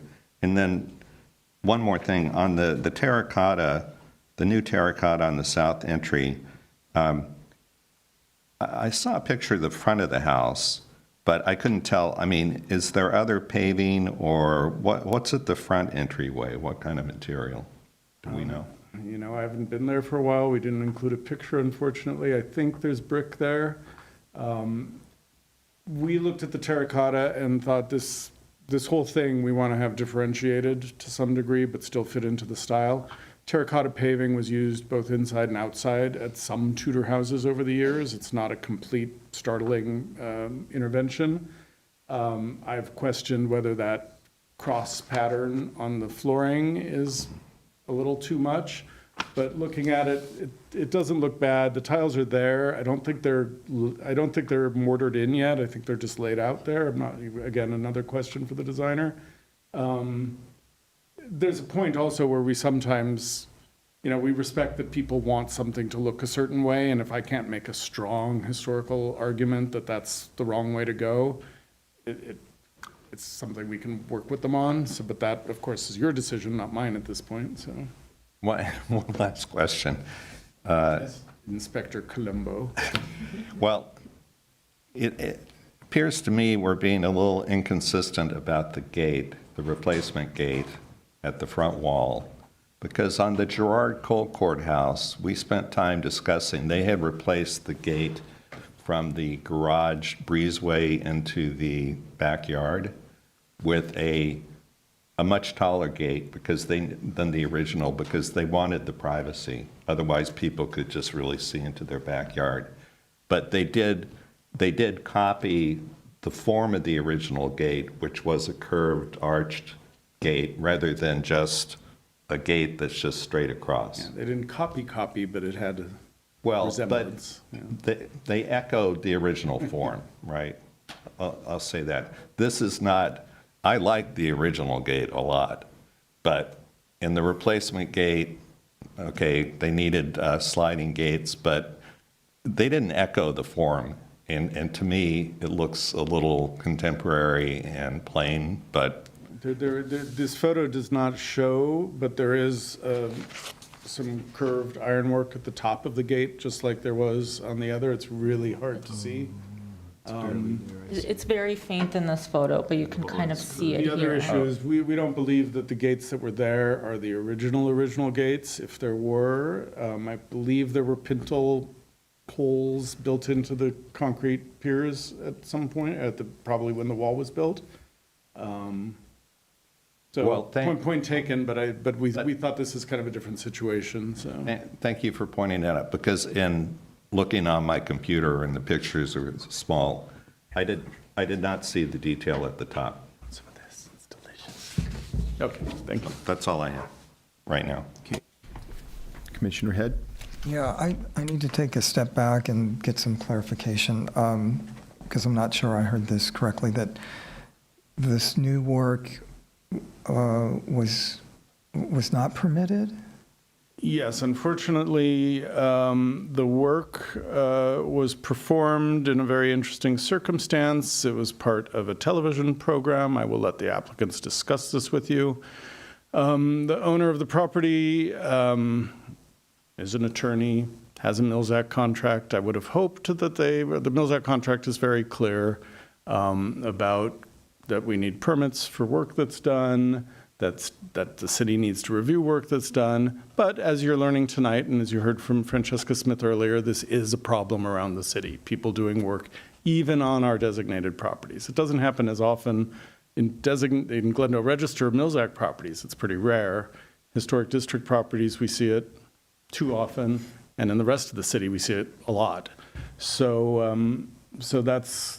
all of this is through the various enforcement actions that have been taken, and I believe the owner was working with another architectural historian for a period of time. It's taken a long time to get from there, from when we knew the work was happening till today. They did stop the work. The condition of the stairway, which is the most obvious thing that's happening, has been in that condition for several years now, a couple of years at least.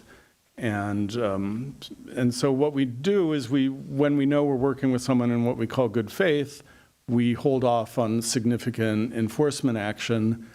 This has gotten drawn out to the point that we were making it clear to the property owner that we need to resolve this, we need to get you to HPC.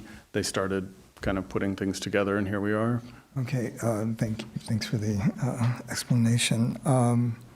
So as a commission, we're not really talking about whether or not the work is permitted? In terms No, of, yeah, you're not a punitive body, I hope. So you're looking at design review of new elements, like the garage doors. They're asking, as any other applicant should, for permission to change the garage doors. And also for the sunroom area, they're asking for permission to deviate from the Mills Act condition. For the front entry, the doors and the steps and the stoop, for the gate at the front, for the parking pad, and is that it? That's work that they're asking to legalize, which is the term we use, where we will issue a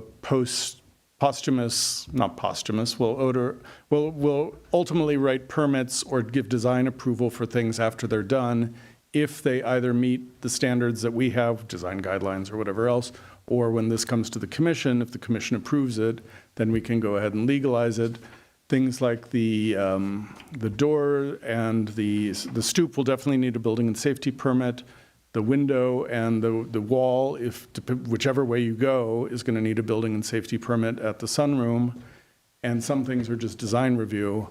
Putting in the door and the side lights was placed in an existing opening, so technically it doesn't need a building and safety permit, but it does need our review and now your review. So. okay, so just to confirm, any thoughts that I have about unpermitted work are not appropriate here? No, you may share them. You may chastise, and I'm not speaking about this applicant, I'm speaking about anyone. You may talk about your feelings, your disappointment, make a statement to the community. You have the bully pulpit up there, but it shouldn't hinder you from thinking about whether this work is appropriate or not, and if it's not appropriate, what do you recommend, if anything? So. All right, let me give some thought to that. Help? Yes, thank you. I have a question. So when I went by the house, there was work being done on the roof. I assume that's not relevant for what we're dealing with tonight?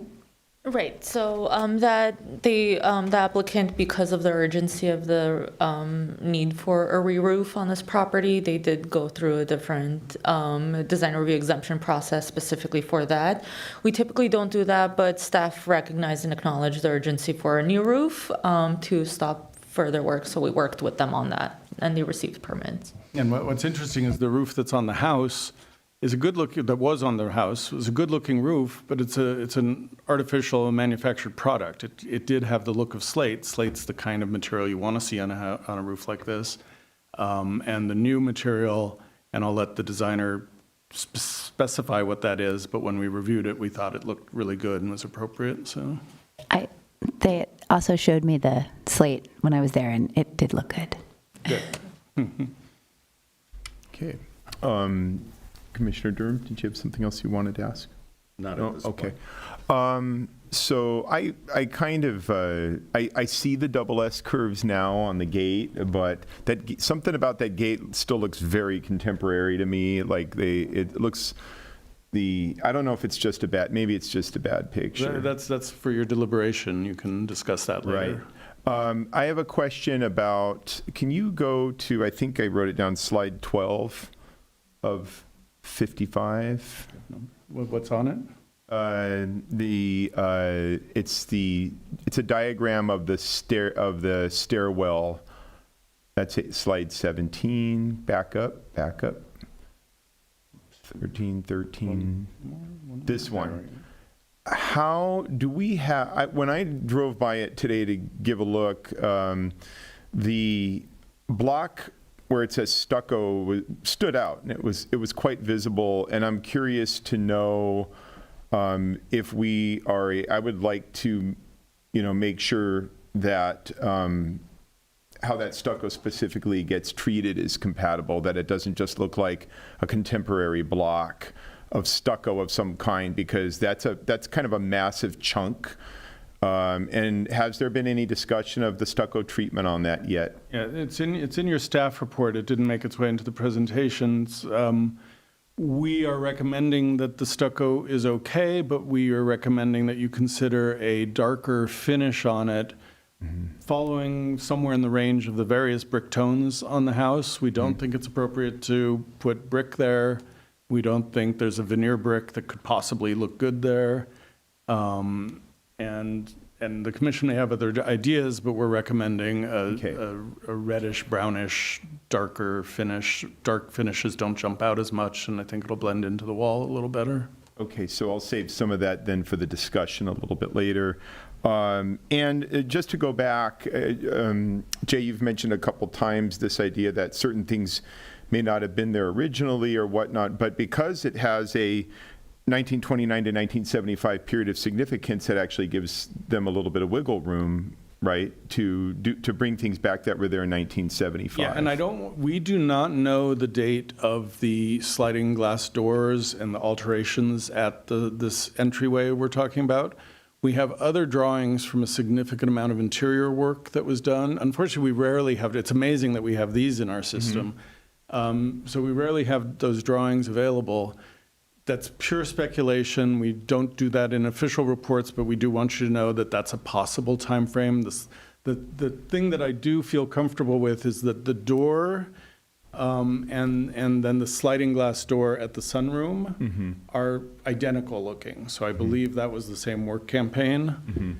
And I also am positive that this little one-story vestibule infill of the notch is not the original condition. There was probably a door into the house set back at the back end of the notch. There's probably some other set of steps coming down, but not a grand flight of steps like what was there in the left-hand picture that's on the screen.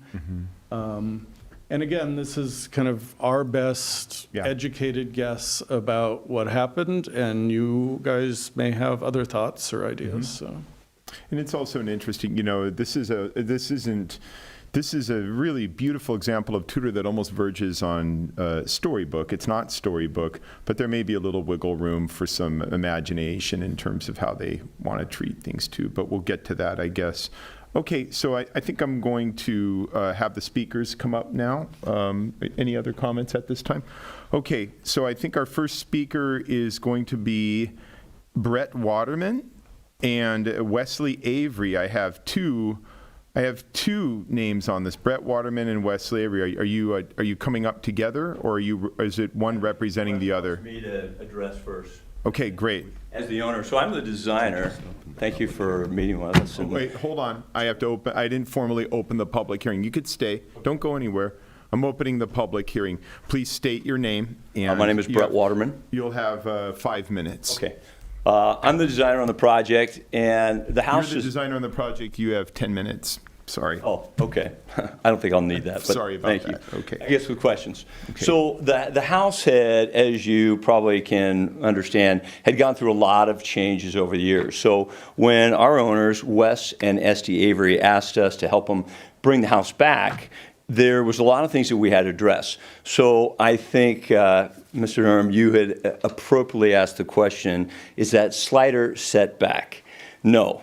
That slider, along with were right on the face of the building, which created a lot of water issues, permeation of a lot of issues. So one of the things we wanted to do is put it back just a few inches, if anything, to give that separation, which would have been done in the 1920s. Even, I think, in the 1940s, they should have thought about that. So when we started taking things off, our whole goal was to try to get the house back to what it was originally envisioned. Now, the question about the stairs, and I think one of you actually said this too, the new vision for the stairs is actually what it was in the 1920s. When the steep stairs that you see on the left up there, very precarious, and it was a very steep descent down and up. And when we started looking at it, you could actually see it was a hollow structure that they had bootlegged on sometime probably in the 50s, 60s, or 70s. We don't really know. But the original stairs that came down are almost exactly what these were. So we were bringing it back, and if you've walked the stairs, this is a much safer and easier way to access the house, and certainly more appropriate the way it would have been done. Now, in regards to the door with the side lights, Those are the original steel windows on the side lights that were on the house. We found salvage to match the exact windows that were on this house. And we've gone to a lot of lengths to bring back what would have been. So we're not introducing elements that weren't on the house. They may not have been the exact ones that were on this house, but they match the other ones that are throughout the house. That is what we're proposing on the breezeway, where you see the slider, and they had a strange wooden deck that was kind of bootlegged on and added. It was very unsafe, and I don't know how that ever got approved in the first place. So the whole idea was to create a bit of a pony wall, and instead of a slider to nowhere, lift up, do a pony wall, kind of match the same elevation as the windows and carry it through. Now, I think there obviously could be many discussions, Department Standards of Interior, about don't give a sense of false impression of what was. I have my own personal opinions on that, and I'm not going to debate that here. But I think that we can create something that is different enough that you can know it wasn't done in 1929, but pay a little respect to the overall English Tudor styling. Now, one way would be to do that is we could get rid of the chevron or the diagonal patterns on the wood and just go plain on the wood. And instead of the divided light on the steel windows that you see on the right, we can make it an open light and just make it just solid glass. So that would give a little bit of a blend between what was maybe a slider and what was certainly something that feels more appropriate to this house. The last thing I wanted to do is, it's in the package. So this is actually the, Richards and Wilcox was the manufacturer. It was probably the standard for garage doors from the 19-teens all the way through the 50s. They're still in business today. This is the actual catalog from 1928, which you would have actually pulled your, may I? Here's some samples for you that they're, I think, in your package too. There is the cover page, there is the copyright from 1928. So when you talk about garage doors, and I'll tell you a little bit about, I do a lot of restoration work, and part of what we do is we do forensic details. We get in and we see, because every contractor leaves a little bit of history of what was removed and how they changed things. Now, I'll tell you what, there was a 3-car garage here in 1929, and I could see all the details. Now, at one point, the aluminum garage doors, which are roll-ups, that was one of your questions, my clients did not add those. They've been there for quite some time. I don't think they're appropriate for a house of this caliber by any stretch of the imagination. But you could also see at one point where they had been widened. So the jambs themselves that are there right now are the telltale signs that they widened out this, because they were originally, most likely, a bifold door system from the 1920s, which you can see in this catalog. So I'm not coming up with something that didn't belong here. I pulled it right from the catalog, and I gave you an example of the cross-hatching, and that was what has driven the design for the doors and everything else. We're trying to reintroduce something that the city would be proud of, to feel that this is a house that's lovingly cared for and respected, because I've owned Mills Act properties. I've worked on a lot of them. I do nothing but historic preservation. That's all I do. And I believe that all of these properties are an investment in your community. And as I tell everyone that I work with, and my clients feel this too, we're just stewards of these properties. We don't own anything. Our goal is to leave them better than we found them. And I think what we're proposing, I think is very much in line with that, kind of mindset. But I'm open to any thoughts. And I appreciate it. Listen, the one thing on the garage doors, if you think these are too decorative, another simple way it would have done in the 1920s, wood, not aluminum, we could do 4 planks in the width of the gapping. And the reason why it's a little, they were asking about scale on this door, I'm trying to hide the seams.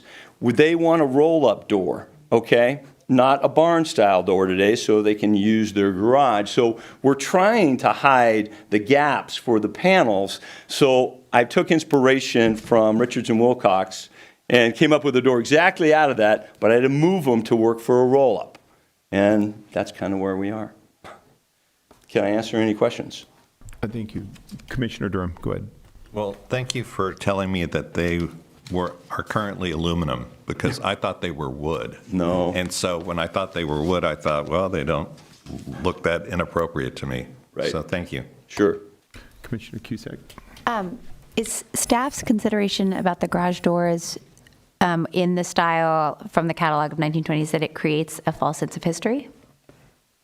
Right, so I think because we don't know what the original garage doors looked like and these weren't there, it's like the style is nice. It's not that it's a bad door, it's just we don't know what was originally there. So to add features, and we do appreciate, by the way, that the applicant, of course, went through the research process in order to find something that is true to a 1928 catalog. I don't think we really have a lot of applicants that do that. But because it wasn't originally there, we don't know what was there. It is that sense of creating like a false sense of historic development by adding a feature that we may or may not have been the original garage doors. And going beyond that, the garage is a 1949 building. There was a garage there, it was remodeled, expanded, a second floor was added. I'm going to, no offense to, what's the name, Wilcoxon? Yeah, Richard Wilcox, yeah. There's a Yiddish word, oingepatschke. I think these doors are a little oingepatschke, a little too much, a little over-designed. And I think the proportions kind of are horrible on this one for these openings. But more importantly than that, so that's a kind of aesthetic design thing. But the idea that we're putting carriage house-looking doors that fake hinged doors on a 1949 design. But I do like Mr. Waterman's idea of simplifying this with, and I couldn't quite visualize, but something horizontal planks, V-groove, which could then tie it if we did go with V-groove wood anywhere else on the property. Because it's nice, even when we're differentiating and being compatible, to also find ways to kind of tie things together visually. So that would be a thought for you. Wonderful, thank you. I was just curious, are you an architect? What's your I background? just do preservation design, so we're just design work. Yeah. Okay, great. And Jay, I think your point is really well taken, but maybe we'll save some of that for the discussion. Commissioner Durham? I also saw that there's a proposal to, I don't know if it's to replace all the gutters and downspouts with copper versus galvanized, but could you tell us what the plan is on that? It's all copper on the whole house. Yep, and copper downspouts, which was the original. Okay, now, that's what I was. Yeah, sorry. That's exact. At one point, some of it had been replaced with galvanized. Scale was off, material was off. They were blatant. So our owners have gone to great extent to bring back the original just as they were. So you still had some copper, you had some copper gutters left? We had to find them. There were a few areas on the original part of the house. Okay. Again, the house has gone through many additions over the years, so you could see what was original. Copper gutters, it was on the older part of the house, not the 1949 part, right? Okay. Yes. Go ahead. Jay, I'm sorry. Jay, and Ani, is that something we need to approve as a condition today? That's something that I think they can work with staff on. That's not, but Jay can perhaps elaborate a little bit more on that. Well, if you find the concept appropriate, there was a Mills Act condition because there was a damaged downspout at the back side of, I think, the living room or the back wing. I can't remember what room it is. And so they just put a condition on that one, just repair that. They're taking it a step further, but we think it's appropriate for the vintage. I'm not sure if I remember seeing the copper, but it's totally appropriate for this kind of house. I assume you're using round? We are. Yeah, so without getting too oingepatschke, I think we can make it look okay, so. Yeah, I just didn't know if we needed to make that a condition to approve it here. You may as well, just so it's clear in the record. Question about the downspouts.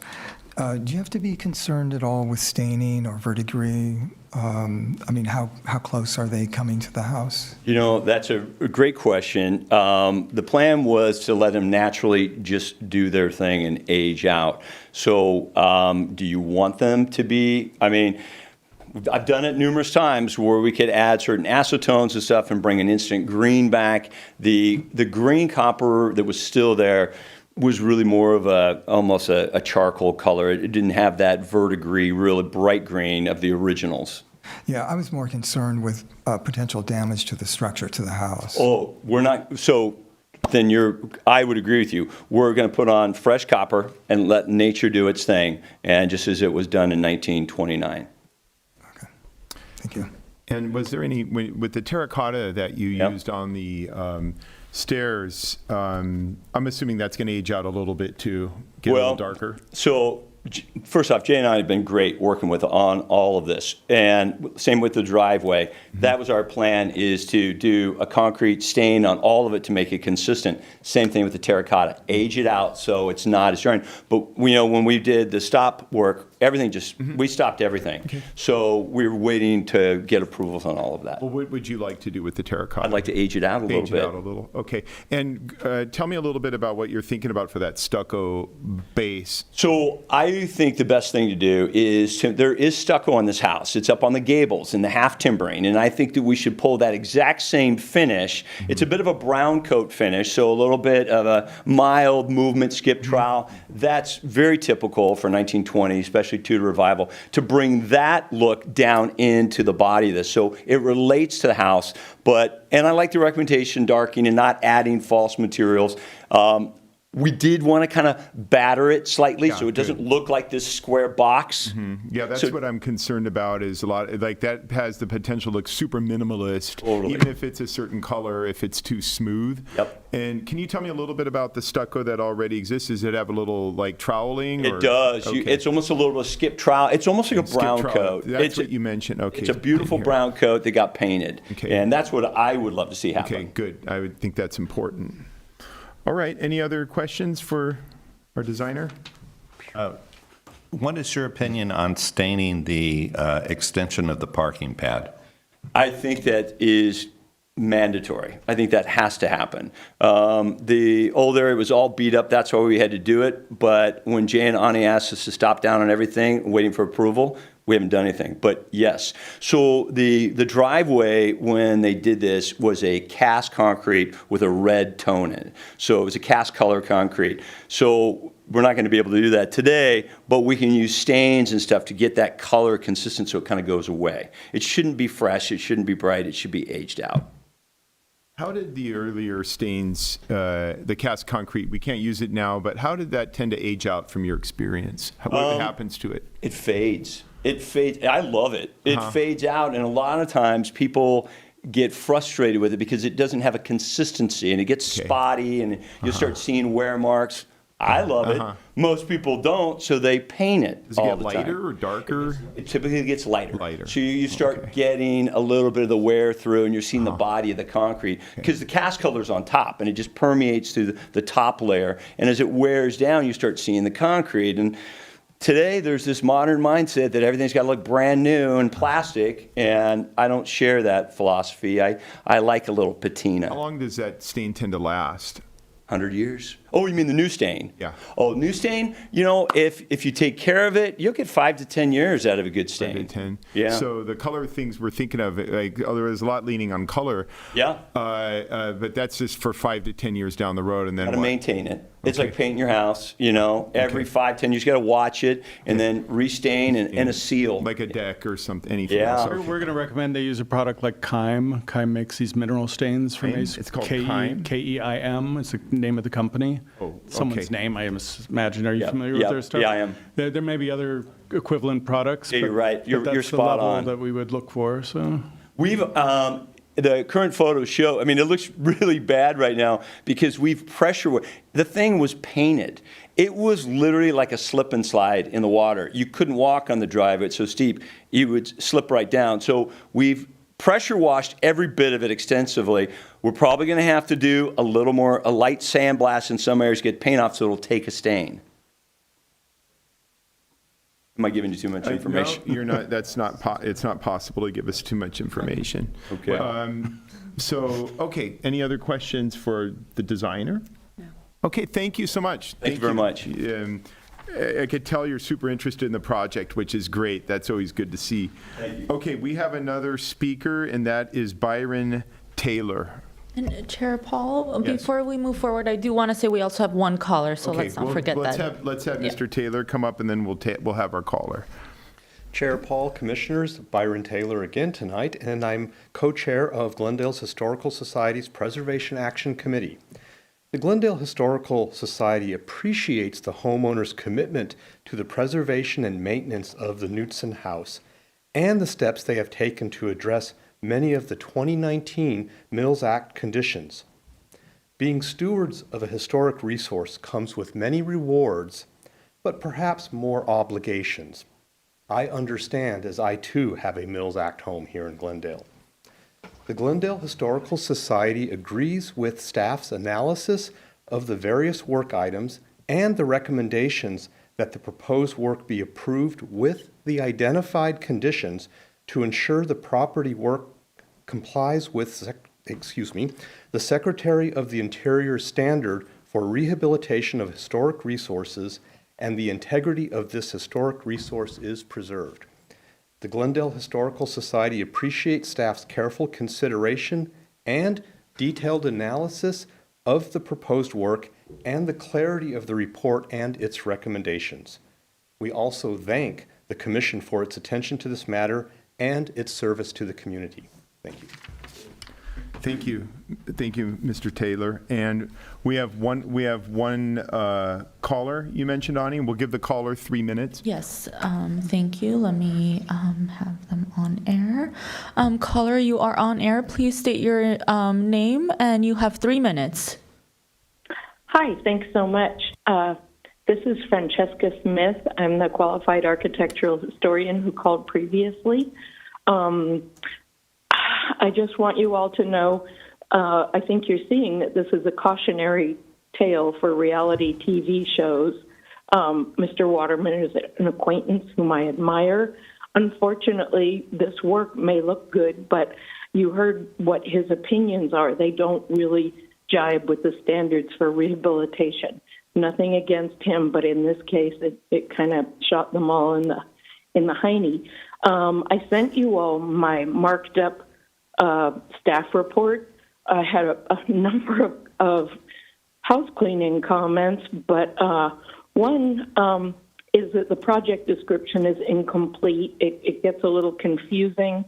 There's talk about reconstruction of the entry steps on the south side. It's not. They're entirely new steps and with a porch. There's an addition. There's an additional porch. The proposed work, even with the standard, with the conditions proposed, would not comply with the current standards. That brings me to, I do not understand why our esteemed staff used the standards that were replaced in 2017. I'm going to try to work quickly. In this, there was no copy of the nomination packet or the DPR in this packet. Unfortunately, I didn't receive it until today, and it was super helpful. In fact, showing that period of significance changes things, going all the way to 1970, I think. There was no information in the submittal regarding copper, the new copper gutters and downspouts.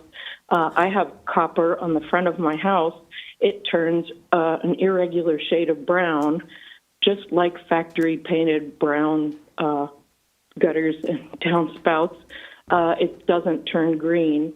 My sister has done that process on fine art, but you need to use those chemicals to make it happen. I'm trying to work quickly. That sweeping stairwell that was added is highly decorative, and it's also visible from the street. If you all refer to the DPR form that was prepared for the city, that's on the website. 30-second warning. 30 seconds, thank you. Francesca. Thanks so much. So they're sneaking in a 9x9 porch and a sweeping stairwell that's visible from the street. It's 100% conjectural, trying to work faster. Personal opinions were nice, but the standards are different. Standard 3, the new stairs create a false sense of historical development. Okay. The garage doors were roll-up, and they were multi-panel, just pretty plain, and they look perfectly fine there. Thank you, as Francesca. proposed. Oh, thanks. Okay. Thank you. Thank you. Okay. So, so we had our caller. Let's see. Are there any other public comments on this item?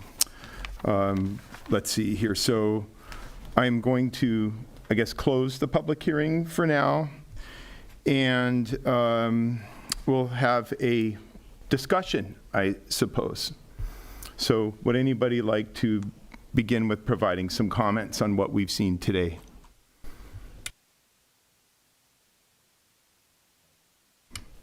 It's a lot going on, a lot happening. I will. Okay, Commissioner Durham.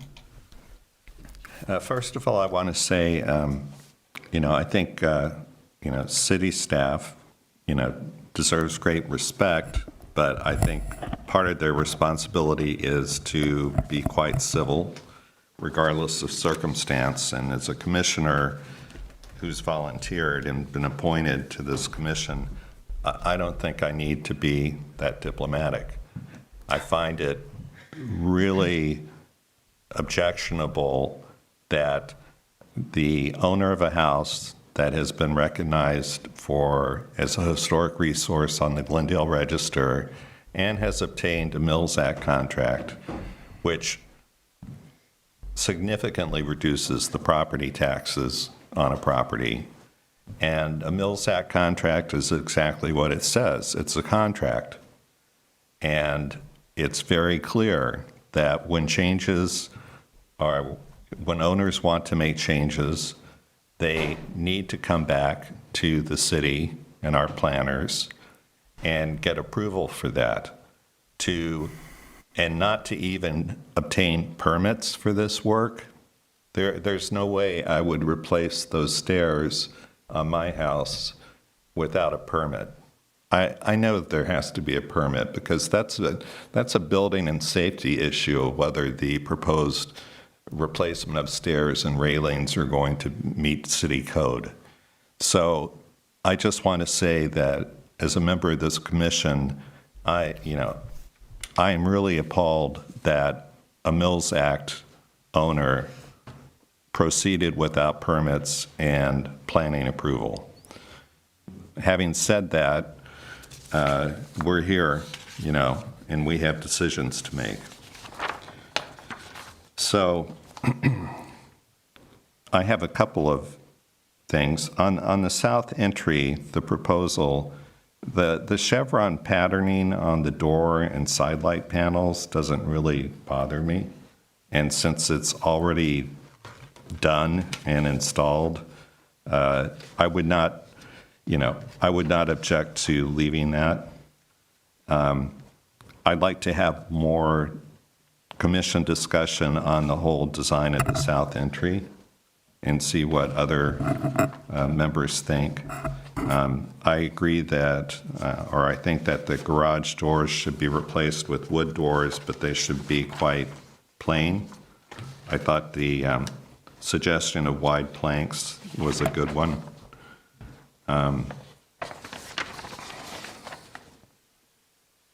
I approve of replacing the gutters and downspouts with new copper gutters and downspouts.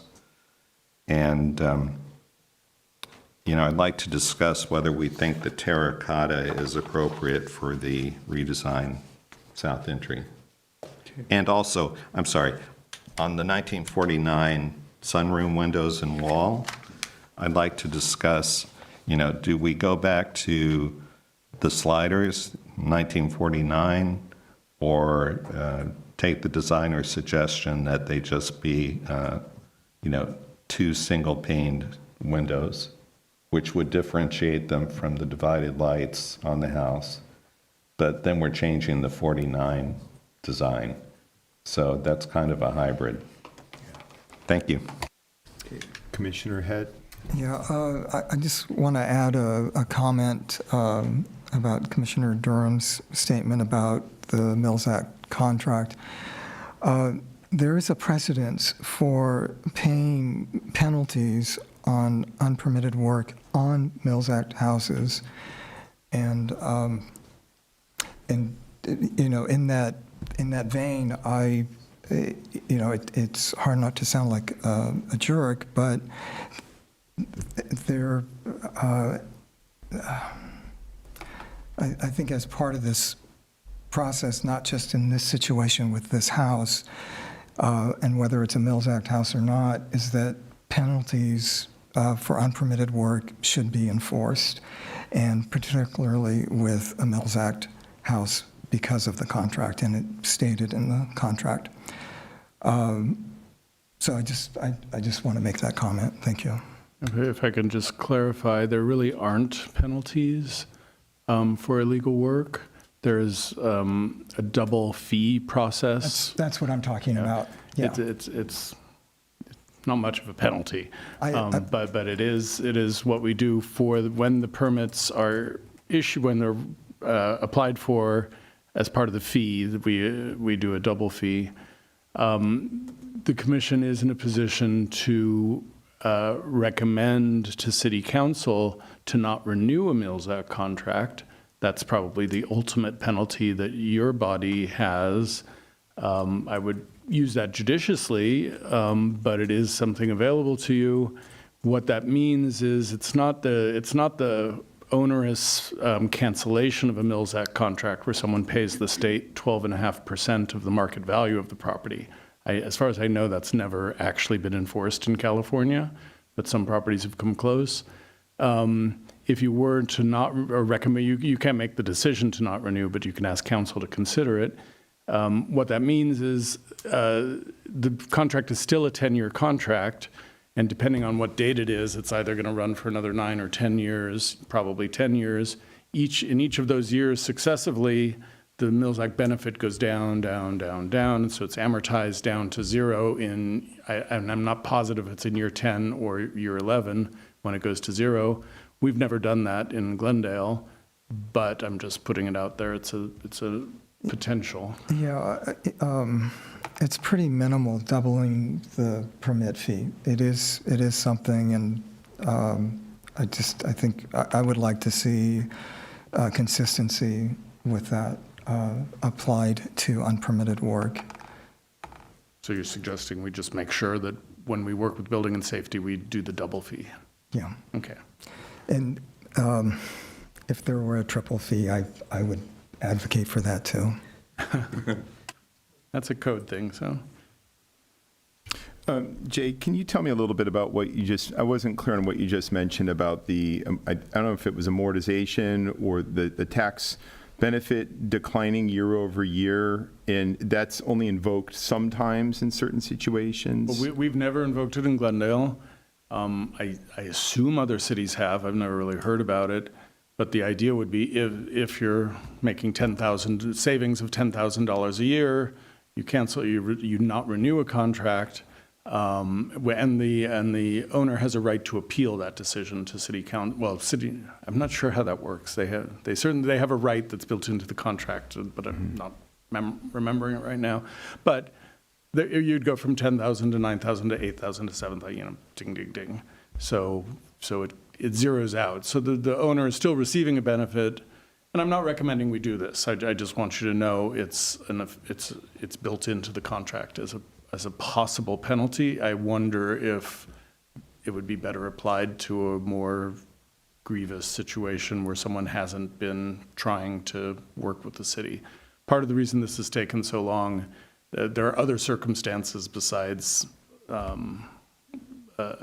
just not trying. We've been in talk.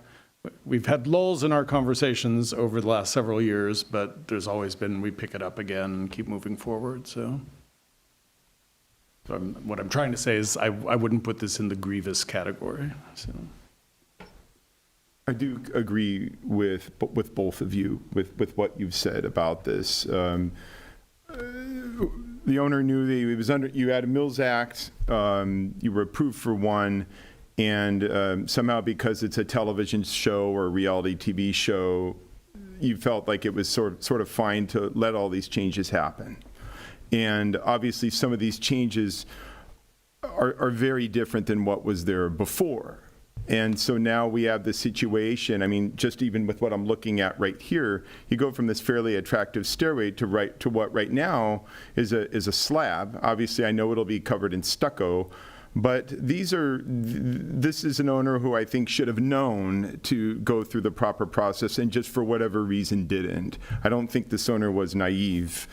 You don't get this far to get a Mills Act and a landmark and then just suddenly forget how to do this.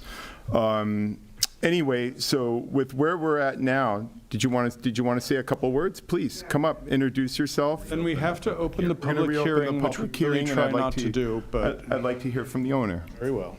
First of all, I'd like to thank the board for considering our proposal. We signed a contract whereby we moved out of the house and weren't allowed to come back. We paid the building permit fee up front before anything was done, and then we left it in the hands of the contractor. We were contractually prohibited from coming back and looking and seeing what was going on. I apologize for whatever precedent and/or harm that was done, but we are completely innocent on this because we put it in good hands and we paid the fees up front. The fees did not ultimately get given to the city for permits because there was significant interior work also that was done without permits. So I understand that what the owner's saying, but you have to wonder when you give your entire house to a TV program how much you're involved or not. So what you're telling me what you did, thank you for explaining. I appreciate your time. But what you're saying is that you turned it over to the contractor and you left the house. And paid the building permit up front. So, in other words, it was part of the contract. We actually paid for the building permit. But not to the city. There was no permit issued for any of We this paid work. the contractor as a line item. Right. for I understand, yeah. building So you Just paid wanna the make- contractor. Did you communicate to the contractor that this house is a historical resource and a Mills Act property and all of that? The TV show is all about restoring historical properties. Oh, really? Yeah, I apologize. I apologize to the extent that I shouldn't have done that. My sincere. The contractor kind of dropped the Yeah, ball. who is not the designer. Oh, I know it's not the designer. Right. Designer's So passionate. I sincerely apologize. Okay, but that's fine, thank you. But I'm just curious to know, like, I'm curious to know a little bit about this process. So you basically hired a contractor and you basically just gave him the key to the house and walked away and said, this is a show about historical restoration? There was an agreement to work with a designer. The contractor agreed to work with a designer. So you had approved all these changes for this TV show? Yeah. But the GC. No. We can't have conversation. okay. You're not being recorded, so. Thank you very much. Thank you for your apology. Do you have a question for the owner? Yeah, I'm curious about the contracts. Did you sign a contract with the television production company? Yes. And you made them aware that this was a historic resource and a Mills Act? Yes. And anyway, I guess, as an owner, I'd be a little leery of turning over everything to a TV producer without having any oversight myself. Because, you said, I think one of the conditions of the contract is you weren't permitted to visit and see what was going on. Correct. Yeah, so I would advise people not to sign such contracts because they need to, see what's going on. I appreciate that, and again, my apologies. Thank you for your clarification. May I have the designer come back up? Will you please come back up for a second? I have a couple of questions. Sure. So according to the owner, you were working with the contractor. Yeah, the contractor is hired by the production company, as am I. Okay. And were you aware of the Secretary of the Interior Standards for Rehabilitation when you approved all these changes? Well, you say approved, so we design the house based on what our clients are looking for in the house. Client, And who's your client? Wes and Esty are our clients.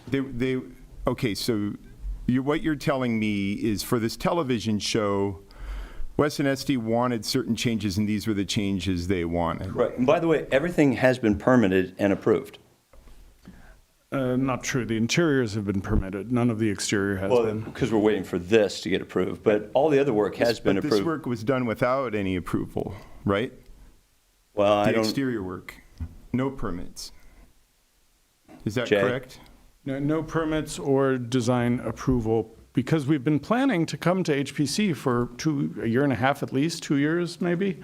We've been working toward tonight for all this time. So nothing was permitted, nothing was approved, and that's why the work was stopped, so that we could bring this to you, so you would evaluate it and then let them know how to proceed. Yeah, and I Is can. that fair, Britt? yeah, that's fair. Okay. Commissioner Cusack. So the owners knew about the design, or they did not know about the design? They know generally about what the design is going to be, right? The work that's going to happen, right? But the general contractor is the one responsible for doing the work and pulling the permits. So it's not that they just handed over the keys with no idea what was going to happen. They had an idea of what was going to be changed. Generally, but they don't, the whole goal of the show is to make it somewhat of a surprise, right? So they know certain things need to happen, whether you're going to paint something, you're going to fix a kitchen, all of those things. They knew about the change in the stairs? I don't know that. It's kind of like, surprise, you may lose your Mills Act contract. Just kidding. What's the name of the show? It's called Restored. It's called Restore? Yep. R-E-S-T-O-R-E. On what? It's on Magnolia. Okay.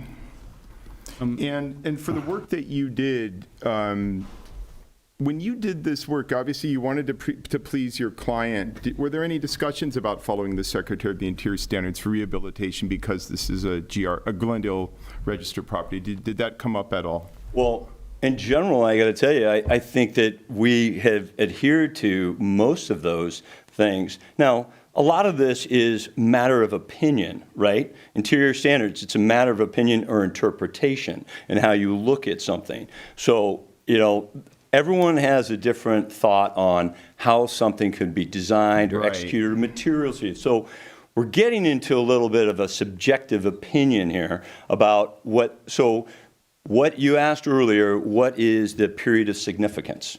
So 90% of this house was built in 1929.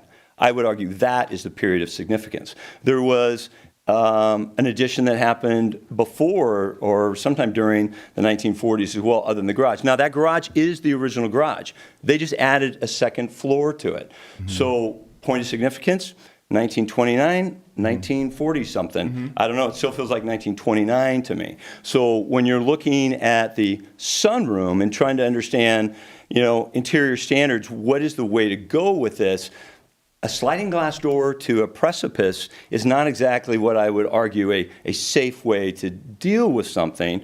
And at some point, and I don't see it in the designs, there was a wooden balcony that was added, which Jay and Ani asked us to remove as part of the Mills Act, which it was. But then you can't leave a slider door to nothing. So the whole goal was, how do you do? We either put in a plate glass, a wall, something. And I get now is where we are on this, that this is where the approval is we're trying to, however we got here is, I can't change the past, right? But I'm trying to help us move forward with something that is a great value to the city. I think that it's subjective, obviously, and everyone's going to have a different opinion on what they want in materials or finishes. But ultimately, that staircase you might think is more aesthetically pleasing to you. I will tell you it was very unsafe. And I can tell you our clients fell down it, and numerous people have fallen down that staircase because it was way too steep. And it never would have been permitted, that staircase, because the rise and run was way beyond acceptable.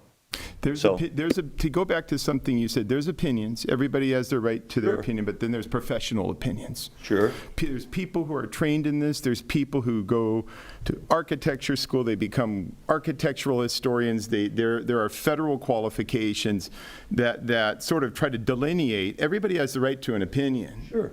but the Secretary of the Interior standards are handled by people with a professional background in this, and so there's opinions and there's professional opinions. There's people who contemplate this all the time. From what the impression I'm getting from you is the discussion of the Secretary of the Interior standards didn't really come up a lot with this client, right? You mean for the exterior of this house? When you did this work? Well, so again, it goes back to point of It wasn't a factor in the significance. choices that you made, is that correct? It totally did. I mean, first off, you don't see any plate glass on this. There's no plastic. Right. We're trying to understand point of significance. Now, the debate is, what is it? This part of the house is 1929. Well, I want to mention something, and I don't mean to interrupt you, but Okay. the fact that we have a flexible period of significance kind of works in your favor here. 1929 to 1975 allows for a lot of give. Sure. Nobody's asking you to bring, without any conjecture whatsoever, to bring this whole thing back to 1929. I You think don't our clients you don't would love want a 1929 period of significance. You want that flexibility, and we're Sure. giving that to you. But with I think what we're going to try to focus on here is within that period of significance to make changes, to make adjustments with what we have here, giving you some flexibility from 1929 to with what was there from 1975, but to avoid something overly, to not get into like Thomas Kincaid territory. I get You see what I'm 100%. saying? 100%. I get that. Too And I think cutesy. that's why we're trying to talk about options where we could go, We like are. with the garages We are, and and windows. we're talking about those options within a flexible period of significance Right. as people appear who are capable of providing professional opinions. And I respect that. Your background, to go back to something I asked earlier, you're a designer, but you didn't, what's your degree in? Political science and history out of Political UCLA. science and history. And history Okay, out of great. UCLA. Wonderful. History's great. Can I just jump in? This is going to be a long hearing. We have another long item. Mr. okay, Waterman's I'm- credentials. Got it. Lay people don't Thank talk about you. the standards a lot, so let's. Thank you very much. yeah, Okay, I just wanted to better interrupt, understand the context, and I thank the owner for coming up and explaining it. This helps clarify a lot. Thank you so Okay. much. Thank you. Thank you for your honest answers. Thank you. Since I'm all about efficiency all of a sudden. We are. If as the deliberation continues, it would be very helpful for us to ask any questions, discuss your broad concepts, but if each of you could address whether you support the staff conditions, Okay. or if you want to deviate from those conditions in some way, so that and what I do is I take notes. jump to that. I keep track of those points, sort of like Mr. Durham did, where he's like, he wanted to hear more about, where did my notes go for, the two of the items, he wanted to hear more about issues. And that's very helpful to do it that way, so that then the following speaker Okay. can try to address those as well as their other thoughts. Got it. Thank you very much. Thank you, Jay. I think we could focus on conditions. And I will say one other thing regarding the stairway. I do understand a safety issue. Those stairs do look steep. They could be dangerous, and I do see that. I do see that. Thank you. Let's close the public hearing now. We're done. Okay. All right.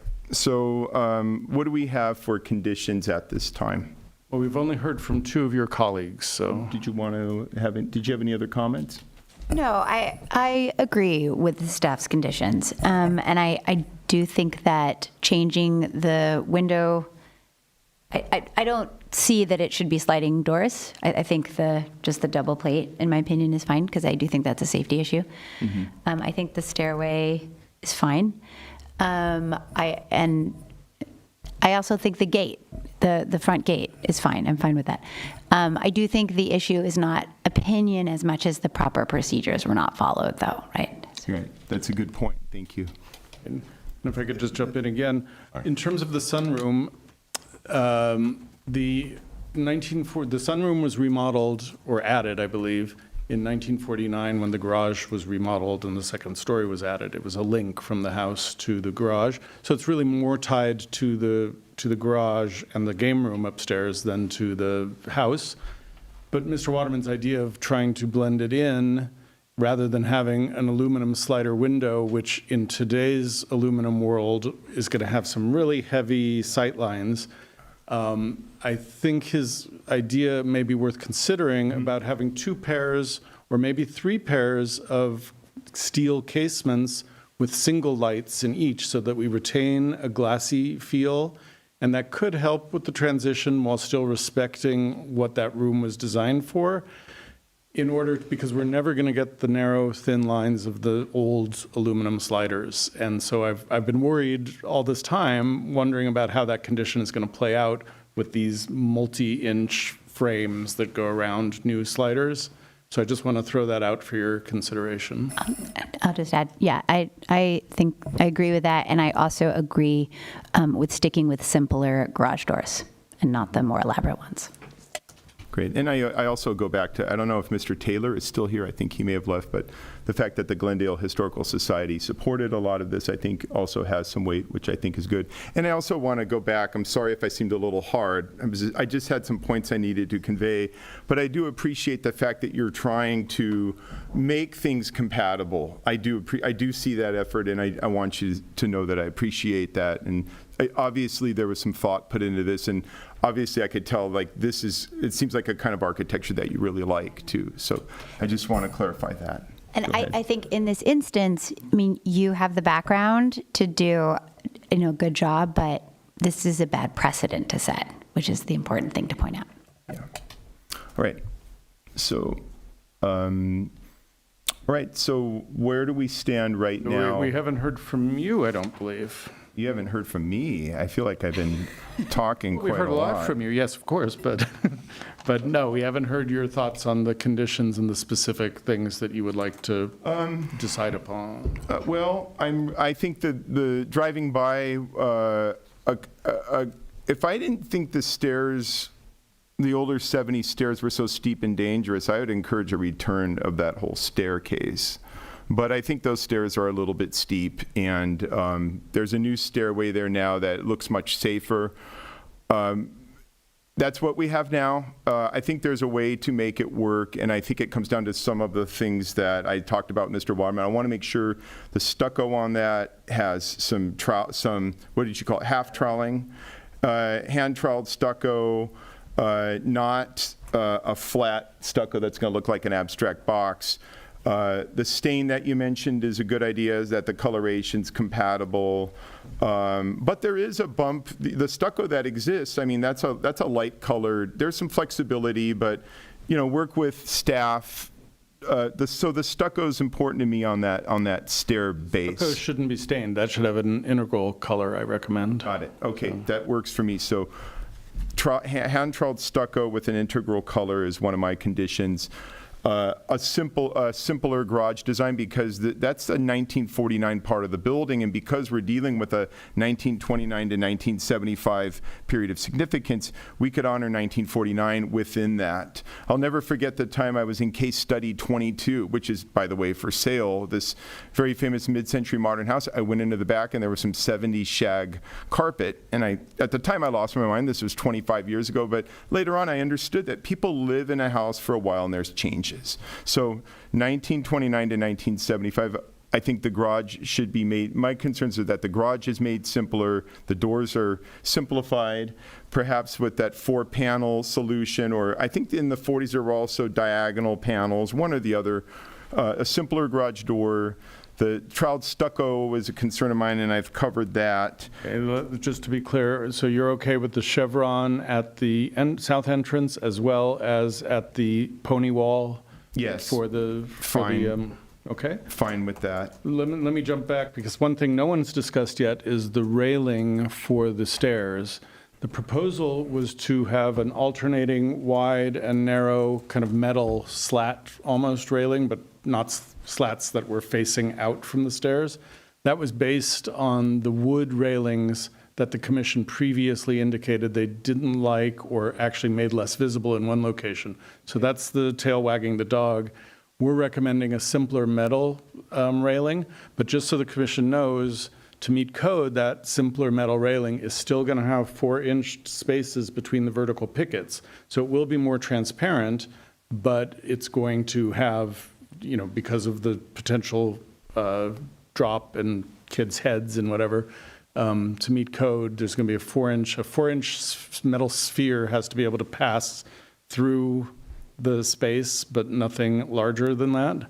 So, so that's the code, the building code kind of stuff. So just keep that in mind. What we're recommending is a simple handrail coming down, following the curve of the stairs, probably a lamb's tongue or something, a simple but traditional treatment for the end of the handrail, and then just probably simple square vertical supports. And there will be bigger structural supports. There'll probably be an intermediate railing, and then these vertical pickets kind of have to be there. Do you think braiding would be too conjectural? Instead of just square vertical supports, a spindle or a braided vertical support? Yeah, that's your call. Because I get concerned about the abstract rod, especially after seeing the new gate. But maybe something where it's a braided vertical, and I trust this designer to find something from the era. He seems to have a couple of the books. What are your thoughts on that, Commissioner Durham or Head? I totally agree. Okay. I think the square spindles look awfully contemporary. And I think it would be appropriate without, trying to gild the lily too much to give them some interest. Yeah, I agree. Yeah, agree. Okay. Okay. Those are my primary concerns as I recall them at this time. Commissioner Durham. Jay, I'd like some clarification on recommendation 8, the new parking pad, because the current condition is consider requiring the applicant to use a masonry stain to make the new work more compatible with existing historic concrete, but without matching it precisely, and which sounded fine until the designer spoke, because it sounded more like the plan is to sort of strip the existing driveway, and of course the pad is not finished with the stain, and then stain the entirety the same color. I mean, do we really need to, if they're removing whatever coatings on the existing driveway, do we really need to differentiate the colors between the new pad and the existing? You don't. That's your call. I think I don't know that whatever's on the driveway now is going to be fully removable. Things like that are really hard to do. I think there's going to be differentiation no matter what. If they put the same color on both of them, I think we're still going to see that they're different. The scoring lines are probably done differently on the new from the old. So I think there'll be subtle differences even if they use the same color. Any other thoughts or comments? Okay. Is everyone on board with the new copper gutters and downspouts? I'm on board with it, except I'm a little bit concerned with it on the 1949 building, and I'm curious to know if any of you all know if there's a precedent for copper gutters on a 1949 house addition. Well, there's not a precedent for using clinker brick on a 1949, and they used a lot of it. They tried to make that fit in with the house. I think it's fine, Okay. and there could be, people build new houses with copper gutters. Sure. So. Okay, I'm okay with them, and go ahead, I'm done. My only concern with the copper gutters is the copper leaching onto the house itself. Otherwise, I'm good with it. Yeah. Sometimes that's kind of done on purpose, though, isn't it? As kind of like picturesque effect. I kind of like it when it's a like nice it kind copper. of like it helps the aging process. But I'm okay with. What are your thoughts on the copper? Yeah, I'm fine with the copper. I'm okay with patina. Yeah. So it does seem like we have some consensus on the copper gutters, but I did want to just bring the commission's attention back to the terracotta pavers. I believe Commissioner Durham brought it up, but we haven't discussed it yet. So if you guys want to just talk about your thoughts on the terracotta, and Jay and I will be here taking notes on what you say. Jay, you had mentioned that there's and this was a question I was going to ask. I don't know, every detail of every style, throughout history. But you had mentioned that there is a precedent for terracotta on Tudor Revival homes on the floor that you're aware of. Yeah, especially at the interior. But then you also walk in and you have magnesite flooring. You have, there's so many options that were available back then that we could go with.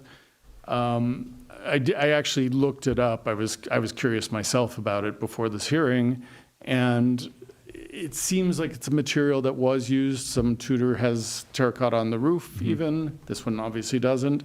It didn't seem inappropriate. It didn't seem like a glaring issue to me. So it could be a little darker maybe, but yeah. To me, the thing that salvages it is the comment you made that it's Tudor, almost bordering on fairy tale, and the terracotta. I don't know. There's something about the stairs that has that fairy tale look. Yeah, and that's true. And it's we're walking a fine line because I feel like some of the changes there was some creative license with some of it. But I think what staff is trying to do is not be like to avoid too much conjecture because that's what the standards require. But yet this almost seems, it's not a storybook house, but it points in that direction, and it's very charming. Yeah, and in this area, anything we do, it's hard to say we're creating a false sense of history when we're removing a non-original thing and putting in another non-original thing that is as simply designed as possible, but still, when we were originally talking about the site, and I think aspects of that curve hadn't even been resolved at that point, that's how they decided how to find a safe way to get from here to there, and without the straight run. And a false sense of history. It's so funny. it does give it a little, whimsical, is that the word? My favorite word. Everything is, the name storybook itself is a story, right? A false sense of history. It's a story, but in storybook. But this is still, Tudor-esque. And Jay, you said that you looked it up. So if there's a precedent for it, then I trust you. I can't say that I saw lots of examples that at all look like this, but it's a material that was used with that style. You mentioned it was used in the interior, though. Is that what you mentioned? Yeah, but some of the things I read said it was exterior. I couldn't find any pictures that showed, interiors where I saw pictures of entry halls that you walk in through the Grand Tudor door and you have a terracotta flooring. So it's not just, we usually think of it as a Spanish colonial thing, but all of those styles had a lot of intermixing. My main thing is, rather than knowing that there's a lot of precedent for it, what alternatives do we have? I don't think brick would be right, and they've already built it, so it would have to be completely reconstructed if they were going to use true white brick. So looking at this, I didn't have any strong way to say I don't think it's appropriate, which isn't the best way to make decisions, but sometimes that's what it comes down to. I think I'd like to, maybe if it was just a little more darker, like maybe if we could throw a little aging on it sooner, that would be, admittedly it's a little superficial, but I think it's pretty standing out quite a lot right now. What are your thoughts on that? Aging the terracotta. What are your thoughts on the terracotta walk, Commissioner Durham? I'm putting you on the spot. That's fine. A little aging wouldn't hurt because it looks awfully new. Yeah. I agree with that. And how long? I don't know how long it's going to look new, but it looks new right now. Okay, so a little aging. I agree with the aging. Yeah, but a lot of things like the brick ages fairly quickly. I don't know about the terracotta as much, but it's very similar material, so we should be able to make that happen. Pour some tea on it. So. Yeah, pour some tea on it. And another thing to mention about Storybook, just really quickly, was a lot of the Storybook houses in LA were made by people working in the entertainment industry, and stage sets and whatnot, and set designers. So it's a little ironic that this part of this problem is from a television production, but nonetheless, it's more Tudor than Storybook. Okay, what else? And one more thing we would need the commission to discuss is the base of the south sunroom wall, what the treatment you would like to be on that. I know you guys kind of touched upon being okay with that chevron pattern at the door and the side lights, so just maybe take that into consideration as you're discussing. Can you show a picture? Sure. Let me pull that up. I think this one I was a little confused by. So this is that area. Okay. Just somebody explain, maybe Ani, if you could explain to me what's going on right now with the windows on the right. Is that flush against, what's that railing, that balustrade I'm seeing, is that inside the house? Oh, yeah, that's inside. Okay, Yeah. so that's inside the house, and this is what era is this sliding glass door from? We don't know, but Is it 70s probably? It matches pretty much identical to the former sliding door at the south entrance, whether that's that 1975 work or Later. another time. It's not, they didn't have doors like this in, well, maybe they started having them. The tile right under it, is that recent? The pink tile? That's where the, What is that's that? where the balcony was attached. I don't really know what that is, to be honest. So Okay. it's going to go away. Okay, Now, the other thing you need to pay attention to is the proposal calls for building brick jams. I believe brick, or it looks like it could be wood with some joinery. Our recommendation is going to be that the windows span the full width, because that's what we have. If you could go to the 1949 elevation. So this is what we're recommending, that a wall like this. Now, this is where it looks like 4 casements would probably fit in this opening, two double leaf pairs of casement steel. If it needed more than that, we could work with the applicant once they kind of draw it out and tell us it's not looking great. We were okay with this V-joint tongue and groove, but if you're okay with the chevrons at this location, it is kind of a weird match. We have the 2025 or 2026 chevrons, and then we're putting 2026 design on a 1949 piece of the house, and then the garage is going to have probably horizontal simple boards. I would probably recommend just doing the tongue and groove at the 1949 simple. part of the house, yeah. I agree. Something simple here. Give it a breath. What do you think, Commissioner Durham?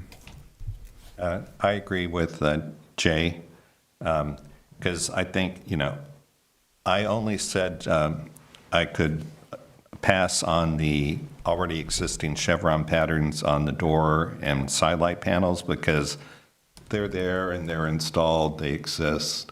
I hate to have to go back and remove them and put something else in. But I don't think we should extend that to the pony wall. I think horizontal, grooved horizontal wood, so that we're not carrying that chevron pattern to extremes. Right, it's going to get to be a bit, is that drawing on the right from 1949, or is that now? Yeah. Okay, yeah, and it looks like what am I seeing underneath those windows there? V-joint tongue and groove. Okay, One by, Yeah, the open question is what's at the top. There's going to be some kind of header at the top. I would recommend a simple header wood. Something and, simple, yeah. you Just know, keep it simple, but let it be glassy, but let the steel windows look like the steel windows on the house, which are also, they use steel windows on the game room windows on the second floor of the garage. Is it a false sense of history, or are we just making an aesthetic decision sometimes? And you have the power to step away from aspects of that, so I think it would be okay. Commissioner Durham. Ani, could you show the slide of the windows on the garage, second story, the trophy room? I can't really tell. Are those divided lights, Jay? I think they're single pane. I think it's single pane. It Okay. looks like single. So single panes would be great on the 1949 edition. Yeah, it makes sense, but it's not what was proposed on the drawing. But we don't know what had actually got built because we've never seen it. So I think there's enough wiggle room, uncertainty to. But what we wouldn't have is like in these two drawings, we wouldn't have a wide mullion between the two sets of windows. It'll all be kind of a seamless, Can you back up? full width span of that opening. Go back to where you just were, to the 1949 edition, the big picture of it, that one, yeah. Okay, I just wanted to see something. Yeah, that's definitely not 1929. You could tell there's a little bit of minimal traditional in it in terms of its massing. It has the small eaves. There's some 1949 in that. I wouldn't have known that just looking at it off the street, but now that I know it's 49. So I think it makes sense not to do too much of that chevron stuff on this. What are your thoughts on that, Commissioner Cusack? Yeah, no, I agree with that. Okay. Okay, so chevrons at the entry door, okay, chevrons nowhere else. Okay. Okay. Anything else? There's one thing, no, I'm sorry, we didn't really discuss this, and it's on the list of Mills Act conditions. It's my fault. I forgot to even include it in this discussion. There's a wood raised pavilion in the ravine that kind of runs next to the house on the other side of the driveway. When this was heard by the commission, they put a Mills Act condition to rehabilitate the garden pavilion. I think we called it that. At the time, I didn't understand what they meant. I wrote it down dutifully, and we put it in the Mills Act contract. In hindsight, I have no memory of it. I went back to my notes from that hearing. And then on one of my site visits, and I think Brett was there, but several team members were there, we walked it, and I was like, I don't know what they should do here. We didn't include a picture of it, so I'm just asking if you would be comfortable just eliminating that as a Mills Act condition. If you don't want to do that, it's not really part of this hearing. It'll just make our life easier when we're dealing with the Mills Act for next year. But we could also bring it back. Is it mentioned at all in the nomination? It's probably mentioned. I don't remember. I haven't read the nomination for a while. I just emailed it. So. Jeez. So. But they're not proposing any changes to it, and Okay, there was they're leaving it no alone. significant deterioration when we walked it. I really had no memory, literally, of where the commission was coming from back then. No offense to that commission. So it's fine right now. There's no proposed changes to it at this time. Doesn't look like it's falling down. I wouldn't even know where to begin if we were telling them to work on it. So Yeah, it's a little hard. I mean, I didn't get the nomination earlier. I got the wrong attachment. So, oops. So that's Well, okay. no, I think you got the right attachment. Oh, well, let's That's talk okay. about that later. So that's okay. But I guess my only thing is I wish I knew how the nomination handled it. But other than that, I think right now. If it had talked about it, it just said it exists. Okay. It wouldn't have It talked may about be it. in the DPR, but I can't read it on the spot here. No, it's not really in the DPR, I don't think. So. Okay. As it just mentions it, not rehabilitation required, so. Is there a way to sort of Like I said, we could bring it back to a future hearing if you'd like. is there a way to bring it, or is there a way like if. An informational item to would show they need you. to pull and a if you're building permit if they want to do work on it in the future? Not proposing any work. In the future, would they need to pull a? It depends on the level of work. Okay. Yeah. What are your thoughts? I'd rather just eliminate it since I have no knowledge of it. Yeah, I don't. Nothing struck me when I went to the property, so I'm fine eliminating it. Okay. Right. We could just eliminate it for For now. fun, what I'll try to remember, and I'll ask Ani, she's got a much better memory than I have. We'll try to bring you some pictures of it, just to show you. Okay. And because the decision doesn't have to be made. Okay. Ultimately, we're fulfilling the conditions. Mm-hmm. We're already past the deadline because of all the things we've gone through. The deadline was end of December 2022.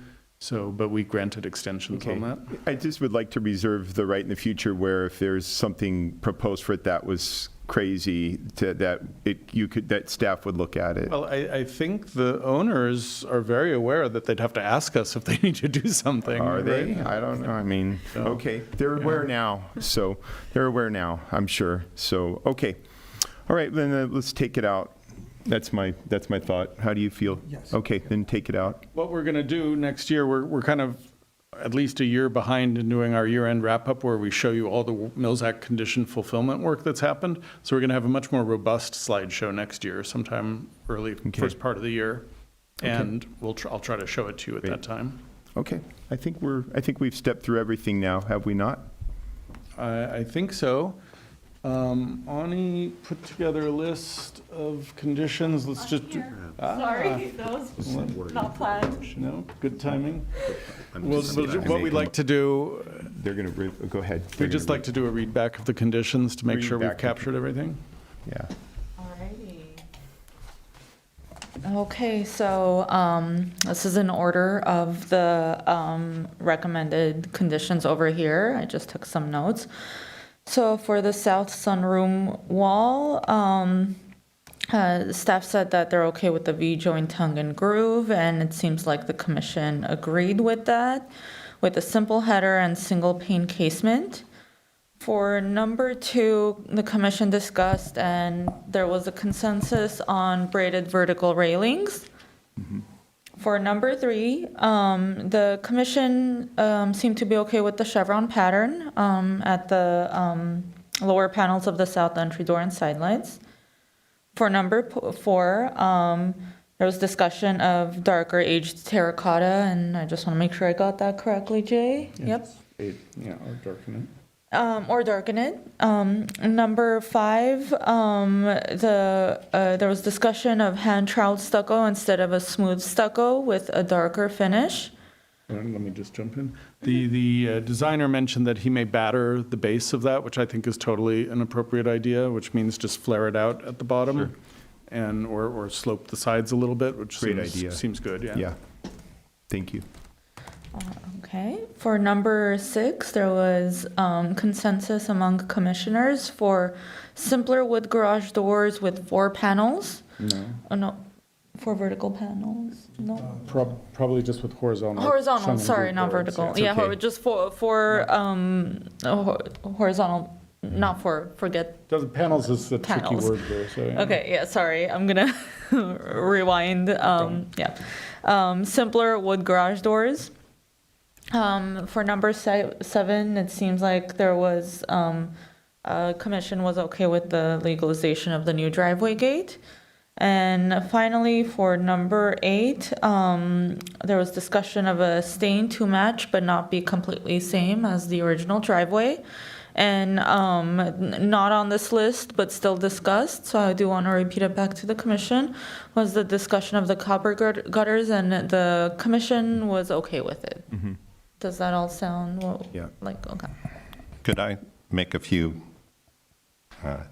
On number 1, can you add that there's going to be steel windows? Yeah. Single light steel windows? And then on number 5, that the stucco isn't to be stained, it's to have an integral color in the stucco. Yes, thank you. And 6, I don't know.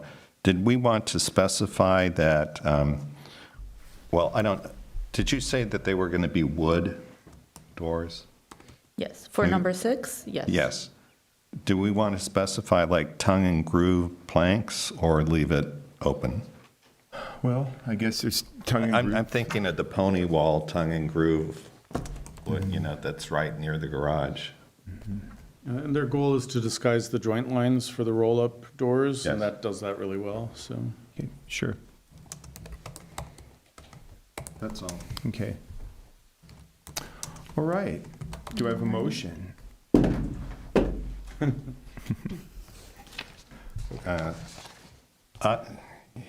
not quite sure if I'm making this motion correctly because it's a little different than our other motions, but And for this one, you can just say, as DRB often does, with the conditions just read back by staff, so. I'd like to recommend that this commission move to approve, the conditions that were just read by staff. Okay. Wonderful. Do I have a second? I'll second. Okay. I think we're ready for a vote. Great, and before I move forward with the vote, I did forget this during the roll call. Commissioner Bartanian is absent, and so I just want to make a note of that. I won't repeat his name as we go through the vote. Commissioner Cusack? Yes. Commissioner Durham? Yes. Commissioner Head? Yes. And Chair Paul? Yes. Thank you so much. The motion passes 4-0. Wonderful. Thank you. Good luck. Right. Okay. On to the next item here. We are at item 7C, and this is going to be 1620 Idlewood Road, request for legalization of unpermitted, unapproved work at front facade and in front setback and design review for replacement of windows and half timbering 5629-012-002. May we have a staff report? Yes. So here we are looking at the property on Idlewood Road on the east side of the street. And 1620 Idlewood is what's identified in the survey. This is in the South Cumberland Heights Historic District, I should mention, and it's a contributing building to the district. It's described as a Tudor revival house. If you ask me, it's got a French eclectic thing going, but it's again these hybrid designs, and it doesn't really matter ultimately, because what we're trying to do is bring this building back. The property owner performed significant work at the house without permits. Received violation stop work orders, and it's similar to the other house, but probably a little more attenuated in terms of the enforcement actions, and the stop work orders were not adhered to in this case, which the other property took a little while, but got them to stop the work. So work continued here even after Neighborhood Services was at the site issuing citations, stop work. This property has been, now is with the city attorney's office. It is a criminal court case that is in the courts right now. We have a case number for the house. But part of that agreement between the city attorney's office and the property owner is to try to remedy the work that was done.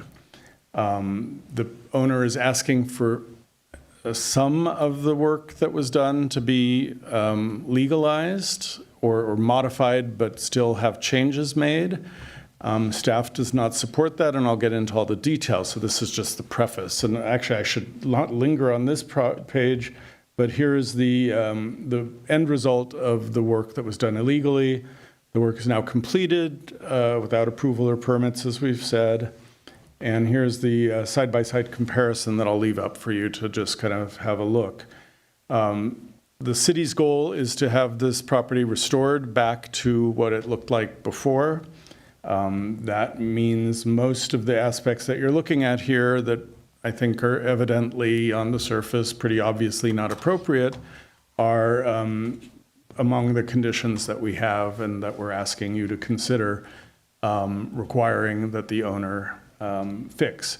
The HPC has binding design review authority, but this is still a pending court case. So what we expect to happen is if you agree with staff conditions, and I'm going to apologize up front, we've been kind of slammed lately, and there are some oversights that we didn't hit that I'm going to address here. So I just want to take blame for that and say, we're trying to make up for that and talk to you about everything that we now know is the case and that may not have made it into the staff report or into the staff report as well as it could have been put there. So, but the goal is to work with the applicant to address these issues. If they are appropriately addressed and permitted and anything that doesn't require a permit is approved, then the city will request that the court, and I can't remember the term, it's like dismiss, but there's another term. So the legal action would be resolved once the work that's approved and permitted is completed, but not before then.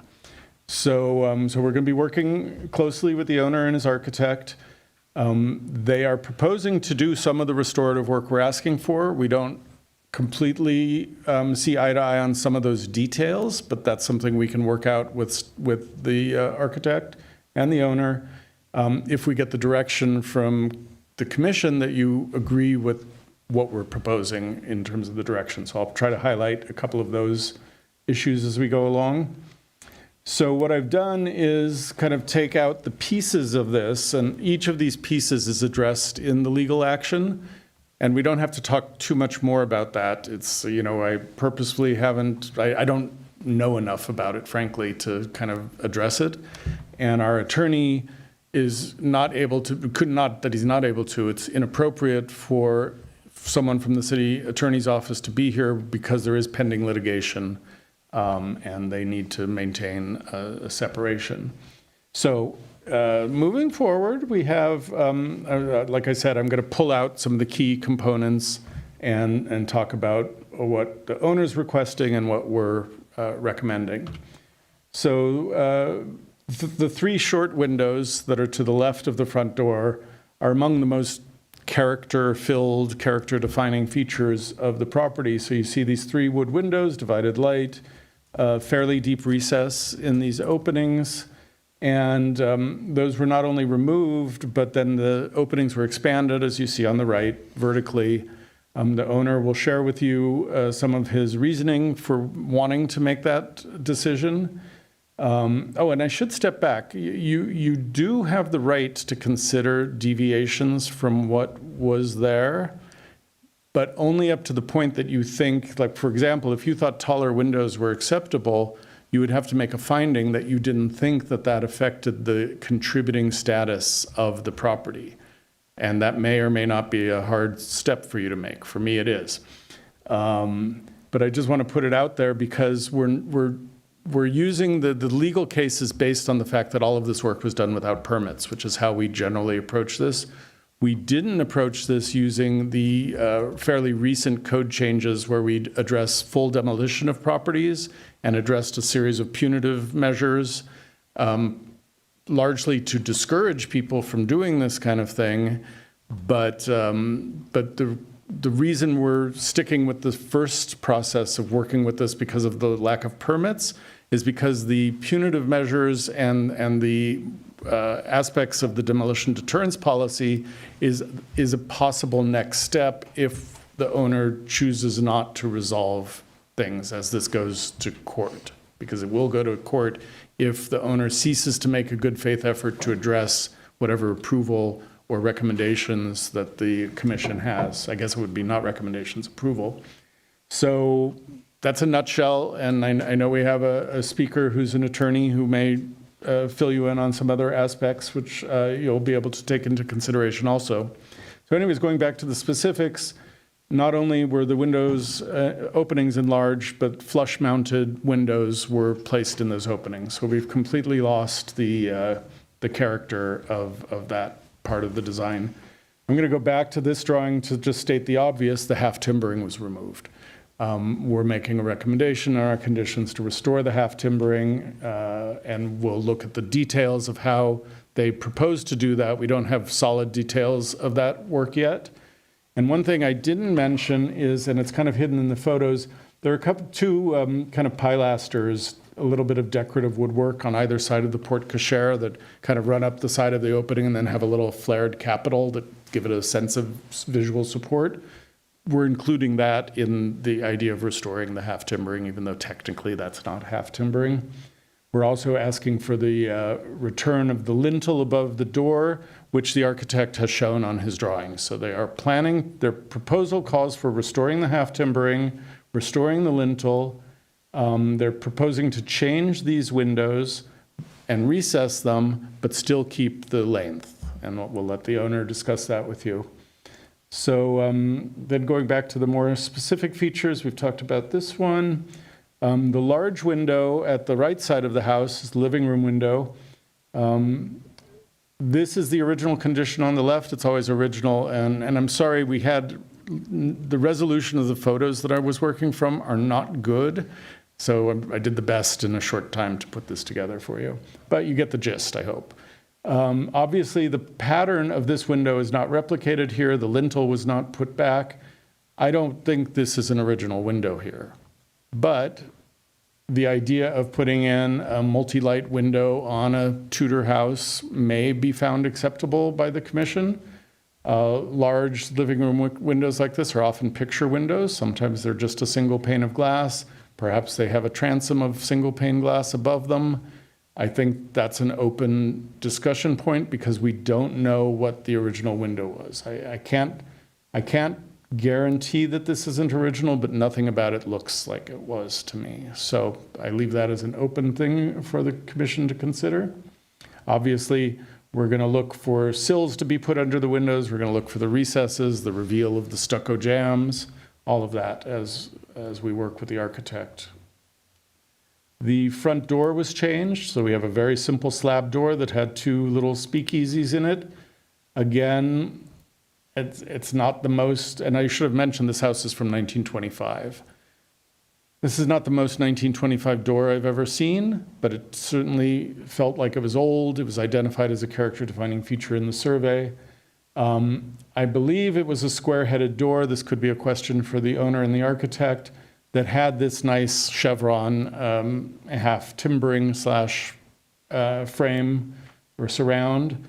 Obviously that disappeared, so I believe putting back a square-headed door might be appropriate. It should resemble this door, would be the easiest path forward, unless you entertain a different type of door. But we're calling for this restoration of the chevron pattern with heavier wood than the other half timbering as part of our recommendation. The front steps were changed out. There's a bit of a mystery here that I don't quite understand. There were 3 concrete steps that look original to me. They actually very much resemble steps you see at craftsman houses, where you have a center line running up the treads and the risers that aligns with the center point of the door, equally spaced other joint lines. And I believe there was kind of a square, almost tile-like pattern on the top. We believe, and this is something that we did not put in the staff report, so again, my apologies, but we are recommending that the commission consider requiring that these steps be replaced. The new steps, there are now 5 levels of steps where there were 3 before. The upper level was widened, and I just want the commission to know this is a contributor to a historic district. Had the owner come to us and said, we're having trouble negotiating this landing. We have someone in the house who needs more space, or we would like to expand the landing. That's the kind of thing we might consider in a historic district, because even though it is a character-defining feature, if we could keep it looking like this but modify it to meet the owner's needs, that's a possibility that we could have approved had anyone come to us for this. What we probably wouldn't approve are steps that look like this, that have a heavy lip at the top. I can't remember if there's lighting on these, so maybe that's something the architect or the owner can share with us. I don't see it here, but this photo's not super clear. The mystery is why 5 steps instead of 3. These risers don't look particularly high. I don't know, was the floor level raised? No one does that, but I don't know if anything strange happened, so I don't know. So the architect can probably address why we have 5 steps instead of 3. Light fixtures were installed all across the front of the house. This is the fixture that was there before. Can't say that that was the oldest fixture, but as a carriage lamp, it seems like an appropriate old school fixture. It's certainly more appropriate to the style and the period of the house than these modern. This is a super popular style we're seeing now, and they're spreading through our historic districts. And they're at the depot, and here they are, 5 of them. This is an issue we have citywide, extensive new lighting on facades. We are directed to not allow overlit facades, to reduce the number of light fixtures on facades and around the rest of the property. So our recommendation here is to have, and I think I said 2, sometimes when you have a front door with the landing, there was 1 light fixture just on the right side of the door. The commission could consider 2. The 2 on the right side here are a bit egregious. We don't think there should be any lights on that part of the facade. And then there's often a light over toward the driveway side. So we think a light in that location might be appropriate if you are open to that, but definitely light fixtures that are more appropriate to the style. There was originally a Hollywood driveway that went from the sidewalk to the beginning of the porte cochere. Then it became just concrete all through. The driveway was called out as a character-defining feature in the survey. Again, a lot of people don't like these because the treads are so narrow. I can't negotiate, and I have to step out onto muddy grass. So we have been cognizant that this style, back when these were built, no one parked in their driveway. Everyone was going to their garage. Now everyone parks in their driveway. There's room for some lenience, whether that would be expanded width of the tracks or not. But that's the kind of thing at staff level we've been open to in the past. We don't we don't get too precious about losing original concrete when it's just plain gray concrete. You can do the same thing with new concrete. Sometimes the texture is a little different. But regardless of that, and that's something that's open for your discussion, the new driveway is this concrete flags that are more square with kind of a black brick, creating banding between those squares. I thought I put another little picture there. Maybe it's coming up. Well, you can sort of see it better here. This is past the porte cochere, and this is what the driveway looks like also. On the side of the house, but visible from the street, there's a kind of a strange condition where there's a door right here and a window back behind the porte cochere. So you see that currently this is a door and this was a window with a higher sill. We cannot approve a door here because this driveway going through the porte cochere is too narrow to have a stair come down to serve that door. And originally the door was located here. There's a good chance that no one is planning to drive through here, but that is something that we don't acknowledge. We have to meet the zone. This is a zoning code issue. And the designer hasn't shown us what's planned here, so we're recommending that we find out what's planned there. But in both cases, what we're recommending that would be okay is to return window or put windows in these openings with the grids that kind of conform to the general windows on the house, and probably not have a door there because we can't approve stairs in this location. The walkway from the entry, same black and white pavers were put in, quite wide. The walkway that was there previously was this brick walkway.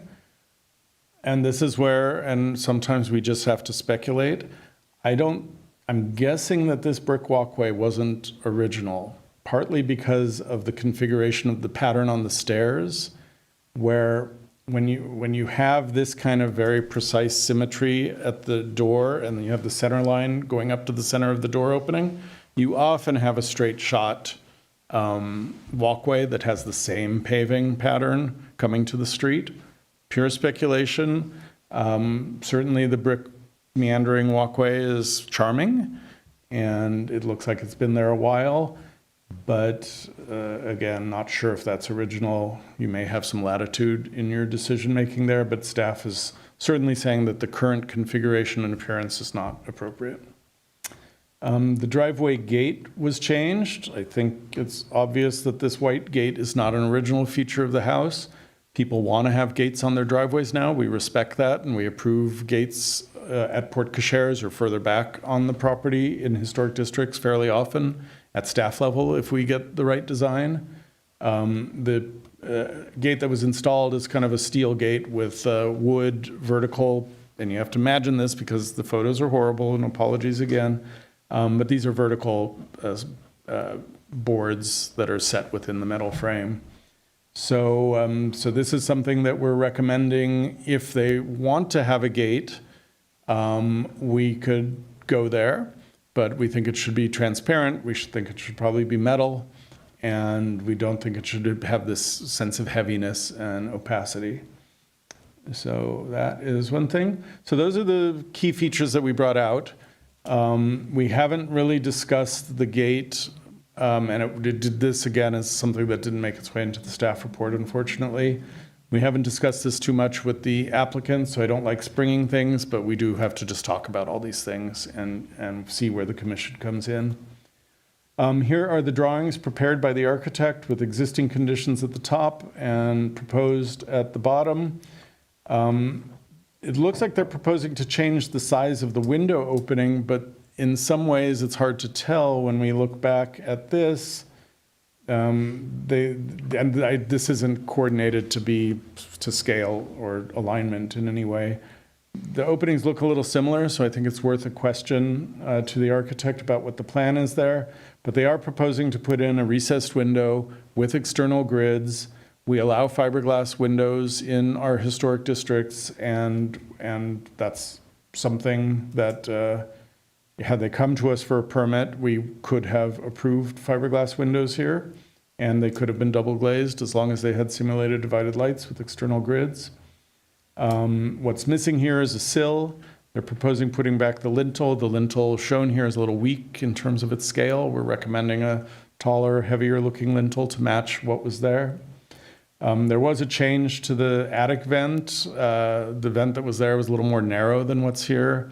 And I don't know if any of the photos showed it. It's a modest change, vent to vent, similar, simple design, but it is a change that you may want to think about.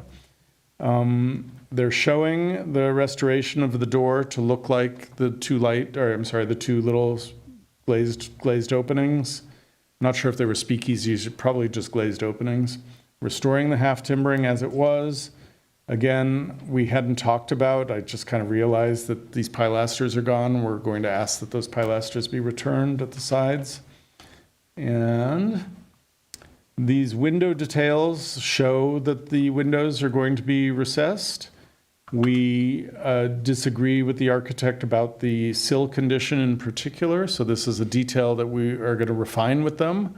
If the commission is okay with the replacement of the windows, we'll make sure that the detail matches whatever your approval is. My recommendation is to have a heavier sill.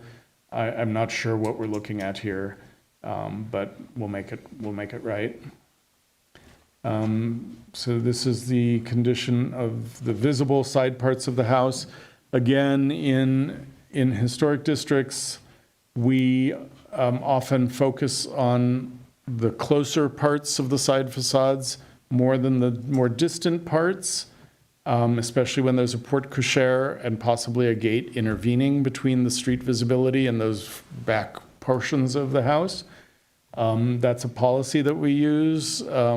If the commission's uncomfortable with that or doesn't think it's appropriate, you can talk about these other openings on the side facade. We didn't address the other side facade. It was covered deeply by vegetation. Vegetation we don't count as anything that blocks visibility in our code. We didn't focus on that, unfortunately, but there are window openings on the side. So depending on your direction for this facade, we would take that direction and apply it to the south facade. So this is the north facade with the porte cochere we're looking at. South facade we could take and apply the same. Here are some more details showing the recesses of the windows. I don't believe that these are realistic in terms of the actual sash that is being manufactured these days. This one here may be a little more realistic, but again, the sill detail is kind of off. And then here's a detail of the, not drawn very accurately because the grid looks like it's bars attached to the front instead of an integral design, but we get what's being proposed. And staff is strongly recommending that the short windows be returned to the depth because those had a deeper recess than the other windows, adding to the kind of picturesque quality of the house. So here are the conditions that and I thought I had 4 bullets there. I don't know if the slide got messed up in any way. Where's the staff report? I have it right here. Let me just make sure that I'm not missing a condition. Yeah, so I will read condition 1. I had to turn them into bullet points because of formatting issues. Condition 1 is restore the 3 enlarged window openings at the front facade to their former size and appearance. That includes their depth and the window type and all that. Number 2 is all new windows shall have block frames, external grids matching the former pattern of each window. As I said, you may want to think about latitude at the big window at the living room. Sometimes those are picture windows rather than divided light windows. And each window is going to be recessed in its opening. New wood sills matching the former sills are also required. So that's the sill detail that we'll work out. With the driveway, restore the driveway where visible to its former appearance with the potential for some latitude depending on where the owner discussion goes between you guys. Remove the new walkway, install a new concrete or brick walkway no more than 5 feet wide. We do try to, in general, there's a big demand now for super wide walkways and entryways and stairs approaching the front door. 5 feet is a standard width that we're allowing to think like people can walk side by side up. We don't know if that brick walkway is original. We don't know that there's a historic width to walkways in general. And again, this is a contributor in a historic district, not a Glendale Register property. Every detail isn't as critical to our review. We do allow changes in historic districts. So and the pattern of the walkway, regardless whether it's concrete or brick, would be approved and worked out with the owner and the architect by staff. Remove the light fixtures at the front facade, repair the stucco to match the surrounding stucco. I said one light fixture at the front door. Some houses do have two flanking the door, which sometimes actually looks good. And one near the porte cochere, so we're asking them to remove either two or three of the light fixture. Is there 5 now? And yes, 2 or 3 of the fixtures. And installing fixtures that are more appropriate to the period and style of the house. The additional conditions that, again, I hadn't put in the report, and in hindsight, as I was preparing for you tonight, and I didn't realize that the drawings are showing that the door is being restored, so this bullet point may be a moot point, but maybe confirm with the architect that the new door is going to look like what was there. So I did write, provide a new door. That may be okay. We're recommending that the porch be rebuilt. This is we're finding out why 5 instead of 3 steps, because if they need the 5 steps for whatever reason, maybe we can allow 5 steps instead of 3 as long as the design is appropriate. And then remove the existing unapproved driveway gate and either provide a new, more transparent metal gate in keeping with the previous gate, but probably a little simpler in design than the previous gate. Or 2, don't include a gate at the porte cochere, possibly adding a new gate further down the driveway. Most property owners don't want that. A lot of porte cocheres, even on Glendale Register properties, have gates at the front of the porte cochere. So there's plenty of precedent for that. So I don't want to discourage you from thinking that that's an appropriate solution. I just threw it in. If the owner wanted a more opaque gate further down the driveway, maybe you could find that that's acceptable because the garage has already been altered. I think it's an ADU. You can ask those questions. So it's been changed. So anyways, that's the presentation. Again, I wish I had... Okay, great.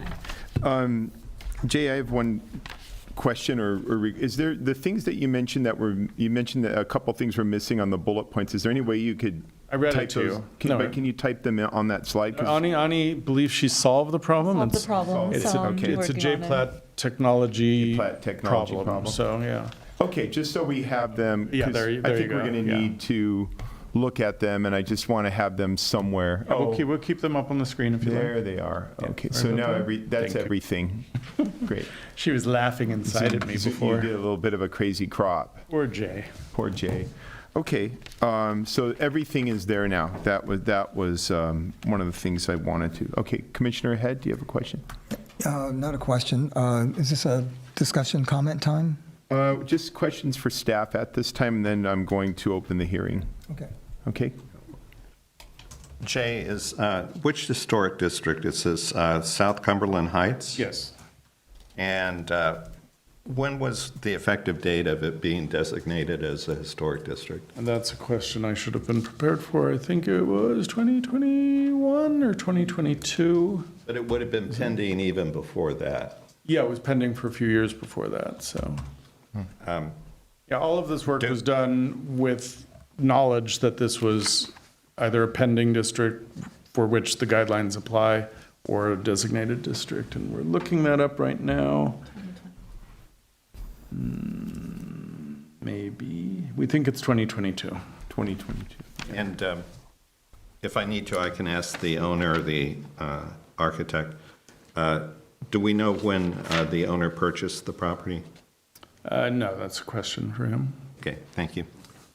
Any other questions for staff at this time? Okay, I'm going to open the public hearing, and we have a few speaker cards. First, I'm going to have I believe this is the property owner, Mr. William Stepanian. If he could please come up. Good evening. Hello. I bought the house in 2020. Oh, say your name into the mic, please. William Stepanian. So I purchased the house in 2020. a week before the pandemic. I lived there and then started doing my construction, which I also permits for. Can you speak a little louder? I also pulled permits for the construction too. You what? I pulled permits. Pulled construction permits, okay. Anything else you want to say, or? I will keep it very short. So I pulled permits, I pulled permits to change the windows for changing it into the stucco too. So I got the permit to do it whatever it was before. Days after, my son got diagnosed with stage 4 cancer. And so we decided with the doctor, I even gave the doctor to the city, to Bradley Calvert. I gave him the letter of he has vitamin D deficiency and needs a lot of sunlight. So, and I told my contractor, you know what, I don't care, just make sure I get more sun in the house. And that's what he did. I know it's illegal, but if I may be very honest, I haven't regret doing it because it's something that's very important. Regarding the steps, those 3 steps were kind of high, and he was walking with a catheter. That's why we did it lower. Okay. Any other questions? Sure, go ahead, Commissioner Durham, thank you. Can I sit or? No, stay here. Oh, I have a question, thank you. Because I saw a floor plan. Am I correct that the 3 originally smaller windows that are now long, Yes. is that the dining room of the house? That's the dining kitchen. Yeah. Okay. And then with also windows on the side of the north side of the house into those areas? Well, the window next to the dining, which you won't see, it's under the carport. There was any sun coming inside, so that's why I was like, make it longer so we'll have more natural sun. And the large window, if you're looking at the house on the right-hand side, is the living room? Living room, yes. Okay, thank you. Did you have Commissioner Cusack? I mean, I think we're all very sympathetic to your son's health, and is he doing okay? Well, we moved in, we started living, and came back after 9 months, and he's back in remission now, so. Okay, wonderful. For the second time, yes. But I do think, though, beyond, like, it wasn't just the windows that were changed, like, the door was changed, the driveway was changed, the gate was changed, like, the door was whole changed. house was Also, radically changed. The reason, I don't know how you call those panels, the wooden panels, the reason I changed those panels is because when we opened up the drywall to change it, we saw all mold inside of the wood. And I asked the contractor, what is it for? He said, he even showed me, and I even took pictures and sent it to, back then, Artie Kasagian, who was the mayor of Glendale. He even showed, he's like, I don't care what happens, just get rid of the mold, because he knew about my son. He said, I don't care, just get rid of the mold. So that's why I talked to the contractor. I'm like, what is the best solution for this? He said, just don't have those molds, because they go through, when it rains, it goes through those panels. Yeah, and I want to just reiterate what Commissioner Cusack said about the situation with your son. How old is your son now? He's back in remission. How old is he? How old is he? He's, next week he's turning 13. 13. Okay, and he's doing a little better? He's doing much better, Good, yeah. Good. Good. That's good to hear. So when you bought this house in 2020, Yes. right? When you bought the house, did you have any conversations with your realtor about the situation of moving into a historic district? Did they mention that at all? It wasn't officially historic district yet. Okay, I was think still it in the became process. officially historic district in 22 or 23. You bought it in 2020. It was a pending historic district. So it was pending. Did the I also, sorry for interrupting, I also know till today that my house is not a historic house either. It's not under the list as historic house. So did the Realtor tell you, because in Glendale, if an area is in a pending historic district, it's subject to the same, basic rules as a listed historic district. Did the Realtor not tell you that, or did the Realtor not know? Well, when we went into, I bought the house, it was considered as off-market property.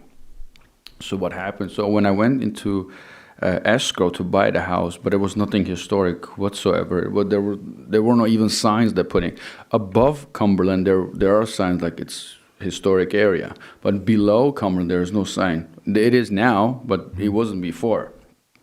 So we bought it right when COVID hit. Everything shut down. It was in 3 months in escrow because we couldn't close the escrow. So that was the whole purpose. It seems like When he mentioned that the permits had been applied for the windows, we did review those. We couldn't approve them because of what was proposed. There was also a proposal to put a little roof over the front porch, all of which we said we can't approve that at staff level. At that point, Mr. Stepanian, and I can't remember if the architect was working for him at that point, it may have been someone else, but at that point they knew that they were working with the city's historic preservation staff and that the area was an identified potential or pending historic district. okay. The person that helped me with the project to get the permits was actually Mr. Jay's old employee, Danny. Right? What were because obviously as Commissioner Cusack mentioned, you've mentioned there was a need for larger windows. That from what you're saying, I see where you're going with that. There was a mold problem, but it seems like there are any sort of variety of changes on this house that would have been quite expensive for you to do. Well, there was a very expensive construction to do. When you bought this house, what were your thoughts on what the house looked like? Did you like the way the house looked when you bought it? From the outside? Yeah. Sure. But it was just too old. It needed new stucco, it needed new windows because there were a couple of those glasses were even broken. They put some plastic on it. Mm-hmm. Okay. Okay. Any other questions for the property owner at this time? Yes, because now I'm confused. Permits were applied for but not granted, or what was the status of the permits? I believe a re-roof permit was approved.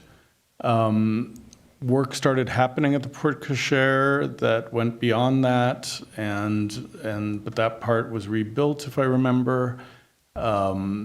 And the violations started coming because the work was going beyond the scope of the approvals that had been granted. So. And that came from residents in the neighborhood bringing it to the attention of the city? That's usually how it happens. I think that was the case here. So. Okay. Thank you. No. Did you mention that the architect is the architect here? Go ahead and come. I don't know say your name when you come up. You should have a card up there, Daniel. I don't know which. Ara. That's Ara. Okay, thank you. There's a few cards. Thank you. Good evening. We started working on this project approximately a year ago, just to help figure out what's going on and help the owner to find a solution to avoid any problems with the court. So, and since that we had a lot of discussions with Jay Platt and Ani, and I appreciate their help. It's very helpful. So, a few things that I want to mention, assuming probably because when I was there, all works are done. So the steps were very high, approximately 8.5, 9 inches the height, and the new ones is just 6 inches. So that's the difference, and maybe there were a slope a little bit more than the current one. And because of that, we can see that 3 steps previously there, and 5 or 6 the new steps there. The width of the walkway leading from the street to the steps is 5 feet. It's not more than 5 feet. And I saw that one of the conditions is to replace that to be 5 feet width. It is 5 feet width. And the owner wants to keep that larger windows on the left side of the facade. So we tried to, let's say, find a solution for that, keeping the style, but find the solutions to fit that longer windows there on the left side of the facade. For that half timber details, we're thinking to do this entire facade, cover the facade with stucco, and then put that half timbers on the stucco to avoid any problems with waterproofing that owner mentioned here. Yeah, and also we're proposing to do all the windows recessed to achieve the same look as it was there, and replace the main entry door with that details, chevron details that in this case will create some look close to the previously existing. Yeah. What was the logic for the 5 steps as opposed to the 3? Just because because it was too high of steps? Yes, as he mentioned, there were problem with climbing the steps with the catheters. Yes. And he wants to keep the 5 steps, or? Yes. Okay. Yes. Have you, in your architectural practice, have you worked on older houses like this before? Not in Glendale. Not in Glendale. Okay. So you've worked on older houses like this elsewhere, some other place? Yes. Okay. Those older houses, sometimes they have mold issues, right? Correct. Do you, in your architectural experience, have you ever been in a situation where you are trying to keep the character defining features of the older building even with the mold situation? Sure. And is that possible? Yes, that's possible, and a lot of solutions for that, to do proper waterproofing, proper materials for that. Yeah, of course it's doable. Any other questions for this architect? Okay, I may have more later, but right now I don't. So thank you so much. Thank you. Thank you. Go ahead. Can we take a bio break? Oh, yeah. We're getting a request for a break here, maybe a 10-minute break. 5-minute break? Okay. Or less. 5-minute break, yeah. 5-minute break sounds, let's take a little 5-minute break. We've been here quite a while. I don't even know if it's the next day.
Great. So we're back.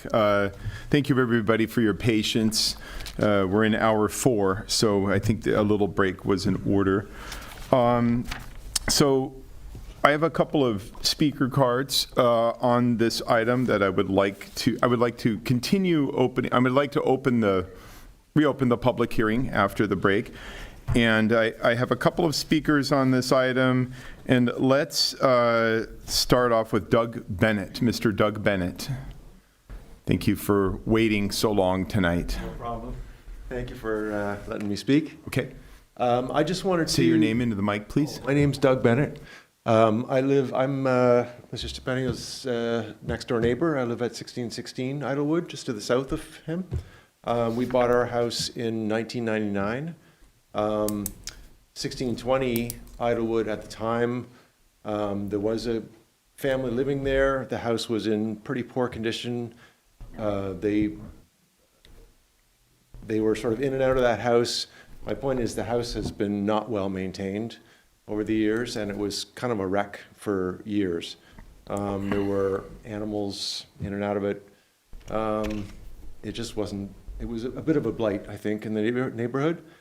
And I can't argue, the architectural details and the fact that it has been altered for sure with the recent renovations, but the house is in much better condition than it has been for years. I think, honestly, I think it looks better than it did when it was in its original architectural condition. I just want to encourage you to, and Mr. Platt has said on numerous points that you guys have some leeway to decide, as far as the length of the windows and the lights on the divided lights on the main picture window in the front. You do have a certain amount of leeway and room to decide. And I'm just hoping that you give William the benefit of the doubt as far as what he's done to the house, as far as just improving the structure of the house, irrespective of the design, So that's kind of all I wanted to say. Thank you. Thank you very much for listening. Thank you for coming. Thank you for being here so late. Okay. Thank you. Mr. Robert Nixon. Please state your name into the mic, sir. I'm Robert Nixon of Glendale. I live at 1629 Idlewood Road, across the street from the subject house. I was one of the advocates and proponents and canvassers for the South Cumberland Heights Historic District. And in fact, our prior speaker is a signatory to the canvas. It's support of historic districting for our area. So he's a good neighbor too, I guess, to Mr. Stepanian. But I met Mr. Stepanian for the first time in 2021, before any of the changes that have now been made to the house were even started, and informed him as best I could of the meaning of being a historic district and the restrictions that come with it, and the necessity for coming to this commission once a historic district is established in order to make changes to your house to get the necessary permits. So I know there was discussion earlier, and I just wanted to clarify that this information was in the hands of Mr. Stepanian. I see my slides are up. Could we go on to the next slide, please? I included this. I spoke before this commission. Sorry to interrupt you. So you're giving a presentation. So let's say we've already done that. What's that? Did what? Added time. Okay, great. How much time does he have now? He's on the 4 minute. 4 minutes. Okay, great. Just so I know. Okay. Well, I'll be very brief. Okay. This 1620, Mr. Stepanian's house, was actually the sales office for 25 bungalows in this area. And a question came up earlier as to the width of the walkway, and I think that 5 feet is too wide, but staff could probably find the other 24 bungalows and figure out what the standard width was for a house at this time. Another one just a few doors We down. move on to the next slide, please. Of course, just let me know. Okay, and the next, please move on to the next one, too. Got it. Next one, too. Okay, so Mr. Platt mentioned that there was a lawyer here, and I guess that's me, but the house is a contributor. Changes were made to the house over the last 3 years. The city has tried to stop these changes from being made, but they continued to be made to the point where the city attorney's office brought criminal charges, misdemeanor criminal charges against Mr. Stepanian. And, you know, the remedy under the code is that you put the house back together as it was. So if this thing continues as a legal matter, that would be the remedy that the city attorney would be seeking, I would hope. Let's move on to the next slide, please. So I shared this with you in an email, and I'm happy that staff has made some improvements to this list. I see that, for example, in my number 2, the lintel is now required, the recessed insulation is required. I have concerns about the half timbering because I know that in the staff report, it was specified as 1-inch thickness in certain parts. And I think we've all seen houses, say, from the 70s where they slap some 1-inch pine onto the front of a house and call it Tudor. The house, as built in 1925-26, had half timbering integrated underneath the stucco so that the stucco blended with the half timbering, and I would hope that staff would address that issue. We've talked about the Hollywood driveway, but we haven't talked about the street cut, which is one of those aspects of the house that took place after a stop work order was issued. The curb cut has been enlarged, and if we go back to a narrower Hollywood-style driveway, I would hope that the curb cut would also be reduced in size. We've talked about the 5-step walkway and the front door. The portico chair, I'm a little unclear as to why staff is not requiring the replacement of the door in the portico chair, which is a common element in bungalows along Idlewood Road and really never implicated any sort of safety issue. That was a 30-second warning. So if we may have, that's it for my slides. So I would encourage you to look at strengthening the conditions that staff has proposed, particularly in those areas that I've highlighted in yellow in the email to you. Yeah. And thank you very much. Thank you so much. Wonderful. Okay. We have a caller. We have 2 more speaker I'm cards sorry, I I'd like to go realized, through. Ingrid Wilcox. If you could come up and state your name, please, into the mic.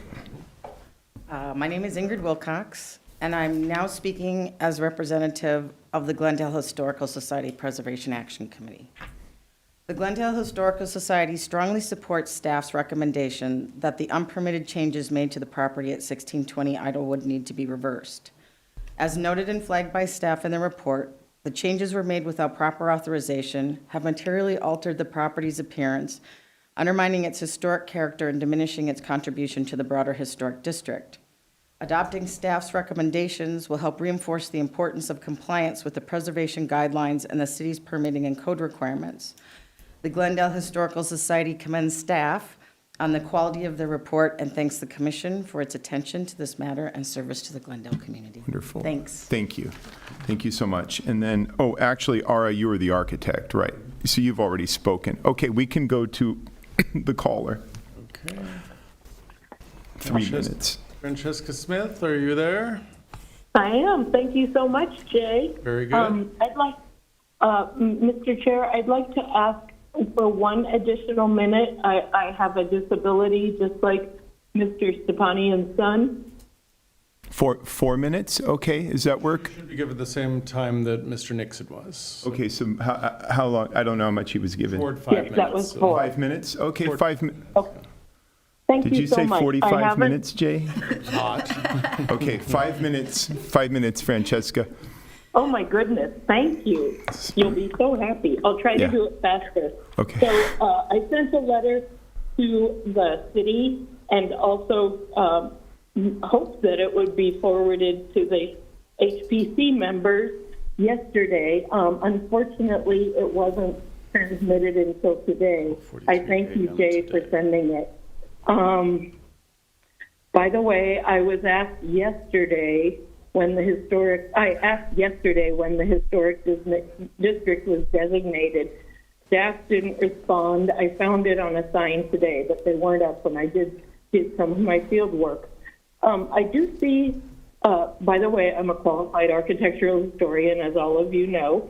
I do see that in April 2022, an application was made to replace 15 windows using tempered glass, which is curious, in new fiberglass frames, and to restucco the exterior. That's on page 2 of my letter. It's figure A. Unfortunately, the permit was not issued.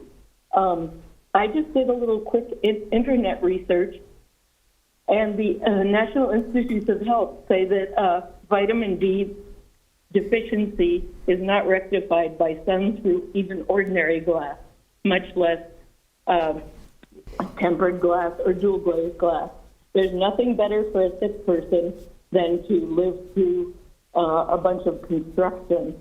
You'll see there are no permits on record, I noticed, for the pool, the ADU conversion in the portal, and there's no mention of mold. In the city's designation, DPR form, there are 14 character-defining features. It's just my opinion, but I believe that conjecture about whether these are character-defining features or not by staff is not beneficial to this discussion. While it was interesting, the owner said it was not historic. There's a required checklist in any real estate transaction, so that's a problem. I'll be talking to Artie tonight about whether or not he said to go ahead with unpermitted alterations. So the 14 character-defining features, of all of them, only 3 remain. The subject property is in script to the majority of its specified character-defining features. They're in page 3 of my letter that I guess you got around 4 today. On page 4, sorry, that was page 3, the categorical exemption is not appropriate under CEQA for this project. So the standards for rehabilitation and the applicable design guidelines would not, this project does not comply with. If the applicant had a change of heart and were to comply with these pretty incomplete and I would say weak conditions, but thank you, the resulting reconstruction project would not qualify for an exemption under CEQA. It has already caused considerable demolition. It's a substantial adverse change under CEQA when a historical resource has a change in its significance. No CEQA review has been prepared that we have. Substantial adverse change includes demolition, destruction, and so forth, so that the significance of the resource would be materially impaired. Unfortunately, that's already happened. I'm going to go quickly. Lead agency must prepare a focused environmental impact report for this project because this does not comply with the standards for rehabilitation. It actually, which are 2017, not the ones used in the staff report, but I will say quickly, it can't be used. A categorical exemption could not even be used because this project caused already a cumulative impact to the district and to Glendale itself. And because, is that 30 seconds, Francesca. 30 seconds. Thank 30 you. seconds. Okay. Can't use it. Can't use it. Substantial evidence rather than the fair argument standard.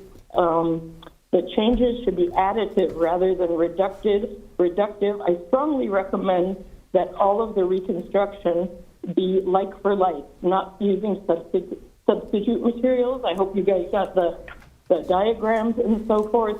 I go through the design guidelines for historic districts in Glendale. So based on the information, Chair, the 5 minutes is an up. EIR must be prepared even to do this reconstruction. Francesca, we're up. Unfortunately. I appreciate your time. Thank you. Thank you so much. Thank you. Okay, let's see here. Thank you. All right. So we have heard from all of the speakers, and I'm going to close the I believe the owner. What? I think he wanted to come back up. Later. We're gonna go through a discussion. We'll bring you up toward the end. So I'm going to close the public hearing now, and I would like to have a discussion between ourselves. And then before we, make any final decisions, we could bring you back up and, but we're going to, not now, we're going to do our discussion now. So, okay. Good. Go ahead. Yeah? I thought it was useful that the applicant got to come up and rebut for a few minutes before. Oh, yeah. Okay. Well, you are he's so smart. So because I'm trying to follow the proper protocol, but because you're the property owner, you get to come up. Sorry, my bad. Oh, mine too, sorry. I know. But sorry. And so you probably want to say a couple of words about what you heard. And typically, we don't let people come up if they're anybody but the property owner, but you're the property owner, so welcome back. You're entitled to have rebuttal time. Yes, that's right. At the end, after other people have spoken. Yes. Okay, so and when we diagnosed the 2022 case with my son, I also gave a letter to Mr. Calvert. So I don't know what Ms. Francesca is saying regarding which laws and what needs to be done. I have asked for making the windows longer because I'm a designer myself. So I thought by myself, it looks very normal if you have one very tall window and you make the other two comparable, it looks nicer. And they said no, and I said okay. They gave me the permits to do what I had existing. I do want to say Mr. Nixon came to me in 2021 regarding the historic thing, which wasn't historic yet, and he wanted me to sign for the historic district, and I told him, listen, I'm not going to sign anything that I don't know anything about. And he said, yeah, we're trying to make sure that nobody in the district or in the historic district can have an ADU. And I told him, I don't care about anyone living in my backyard. So I don't care for that. So forget about that. Regarding the other stuff, when we found out everything what happened, I believe it or not, I haven't been to the property for many, many months. I came back to see what the contractor did. It was almost already finished and everything was ready to go. But that was it. And the contractor, I can't go after him because he doesn't live here anymore. Sorry, what's going on over there? Don't worry. Huh? Okay. Keep going. Oh, that was I'm it. sorry. I wanted to say that you're done. Okay. I went after the diagnosis for many months. I haven't been to the property. Mr. Platt is saying that I'm using it as the ADU. Well, I have probably 4,000 hangers and 4,000 garment bags in my garage, so I don't think that's really an ADU. I couldn't remember, that's all, I'm sorry. Well, but you're assuming things. It doesn't matter, it's not.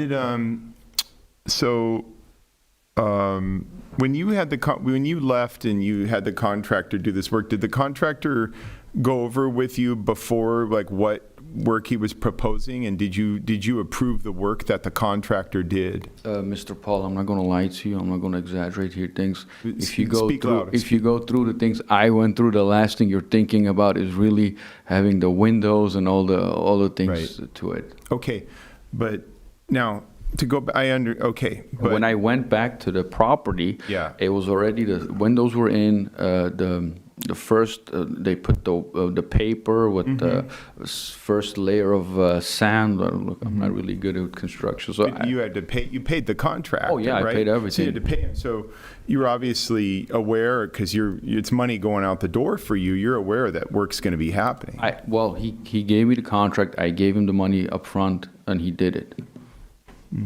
Okay. All right. Thank you very much. Thank you. I wanted to say how Thank it you. went. You said, you mentioned you're a designer, but you didn't design the new house? What was there to design?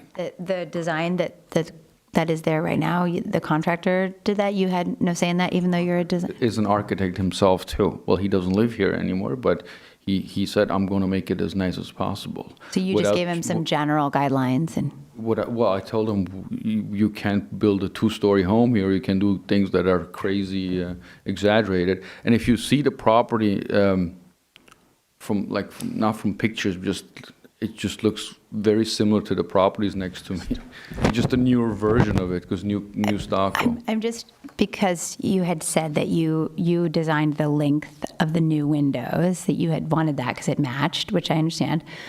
And then you're a designer and you paid a lot of money, but you just had no idea what they were doing on your house? Well, that's what first we wanted to do, the longer, to make the 3 windows longer than they were.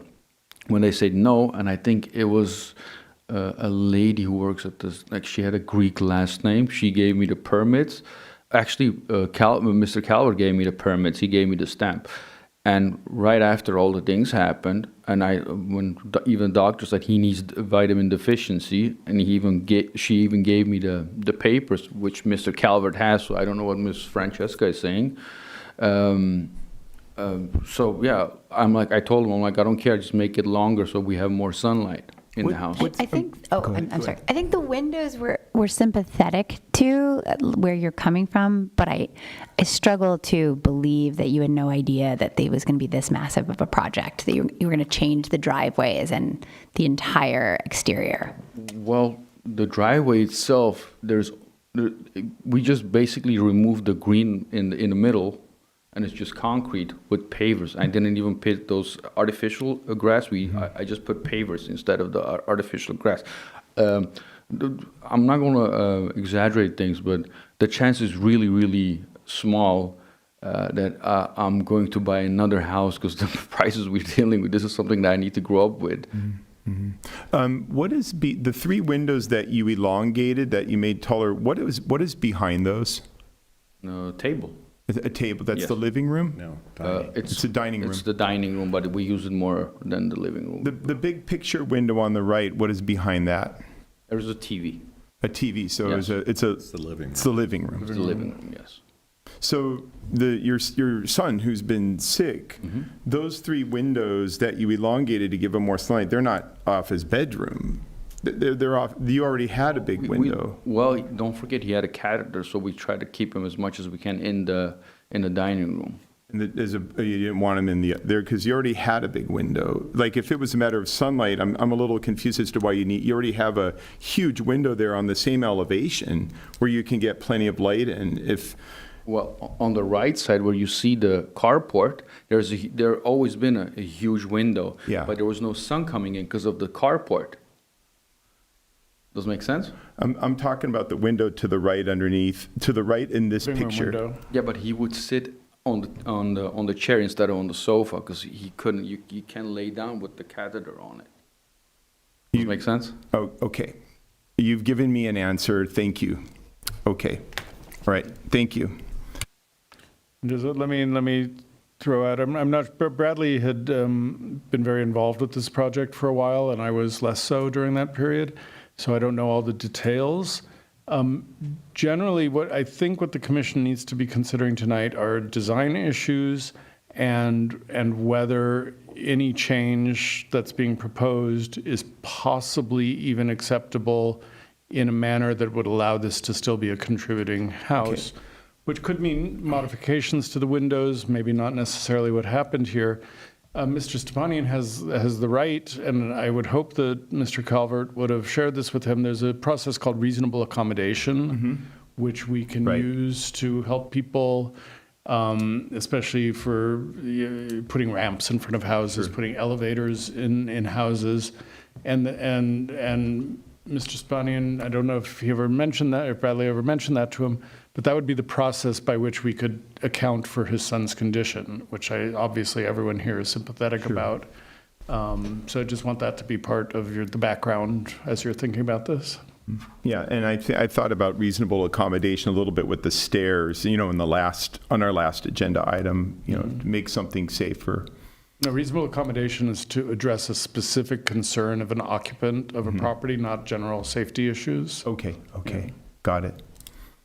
Commissioner Head? Close the public hearing. Oh, yes, thank you.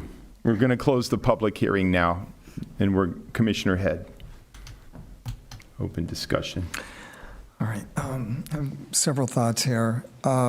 It's difficult to ignore the work that's been done, knowing that the work wasn't permitted. And I also think about, would the commission approve the plans in advance of any work that was planned, that was done, aside from whether or not it was permitted, but let's say the owner was proactive and coming to us and saying this is what he would like to do. I just wonder if, and I'm speculating here, what our response to that would be, knowing that it's in a historic district. So keeping that in mind, I'm also thinking,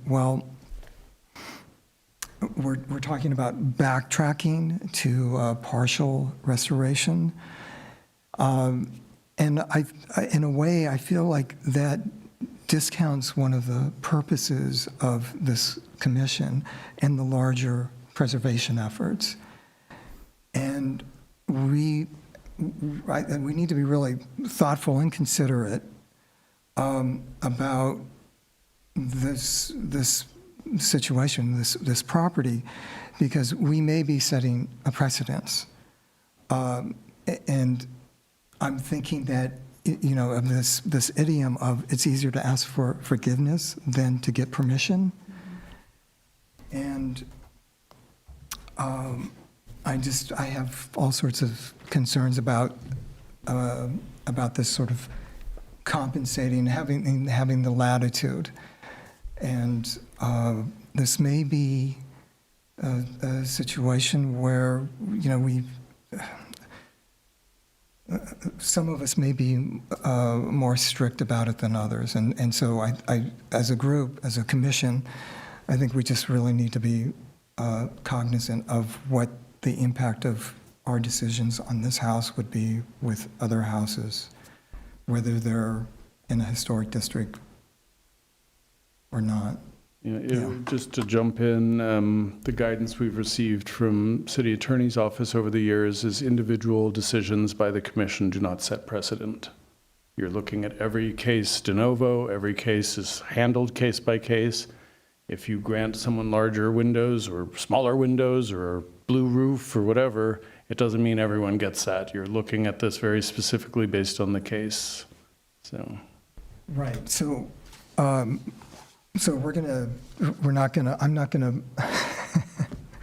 not gonna bring up 1239 Everett, and I'm not gonna bring up 1420 Valley View, because that has no bearing on this situation. Although I Only in can't that help. they're related through those being total demolition and this being what we call a partial demolition.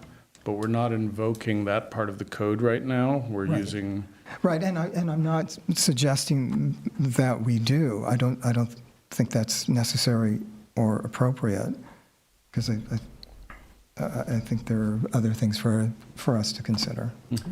Jay, is there a process through the City of Glendale for properly receiving reasonable accommodation or applying for it? There's an application, there's a process. Okay. We're very limited in what we can say no to, in fact. But there is a process, and it's not an instant approval either. And I've only been involved tangentially in those, and we have never had one in a historic area since I've been here. But other staff knows the process, and it exists, definitely. Okay. Go ahead, Commissioner Durham. Well, even though we may not be setting legal precedent, I am very sympathetic with Commissioner Head's comments that at the least, we're sending a message to the community, and particularly residents who own contributors in historic districts. And I don't want to be sending that message, that you charge ahead without permits and without the proper planning review, and then you seek permission. What really, I think, is the issue that a lot of people in the community don't understand is the main thing about a contributor in a historic district is that what you do need approval for are changes to the exterior that can be seen from the street. And you can do anything you want to the outside. You can add additions in the back. You can even add, if they're appropriate, second stories. And you can have ADUs.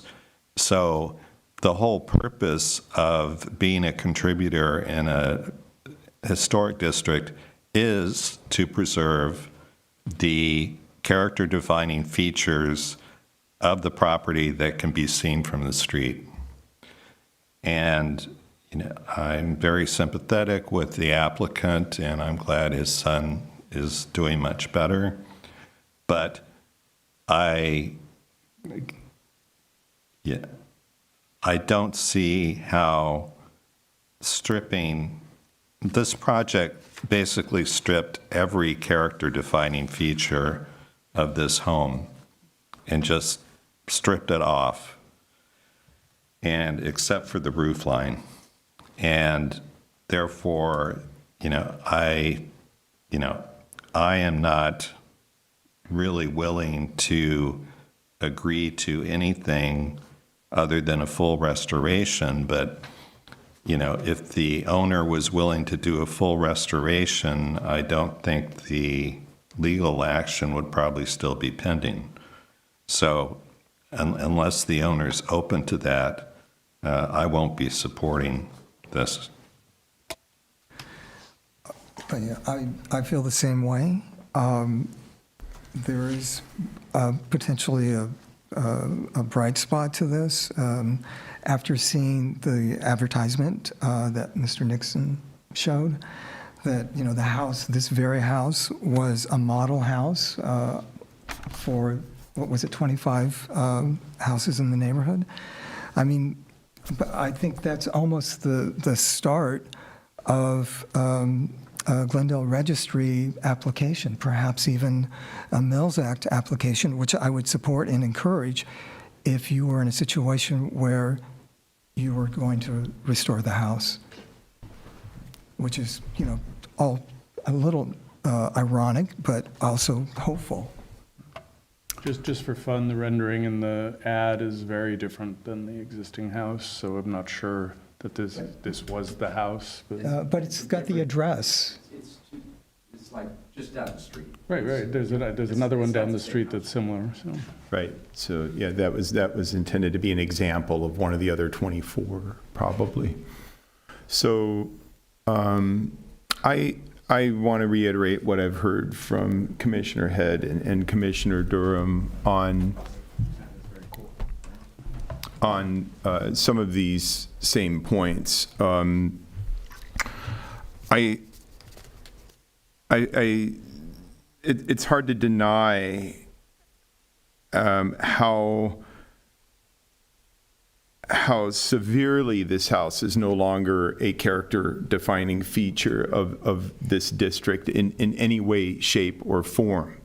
This is the quintessential example. If we're doing a field survey, this is the quintessential example of a house that we look at and we say this has lost complete integrity.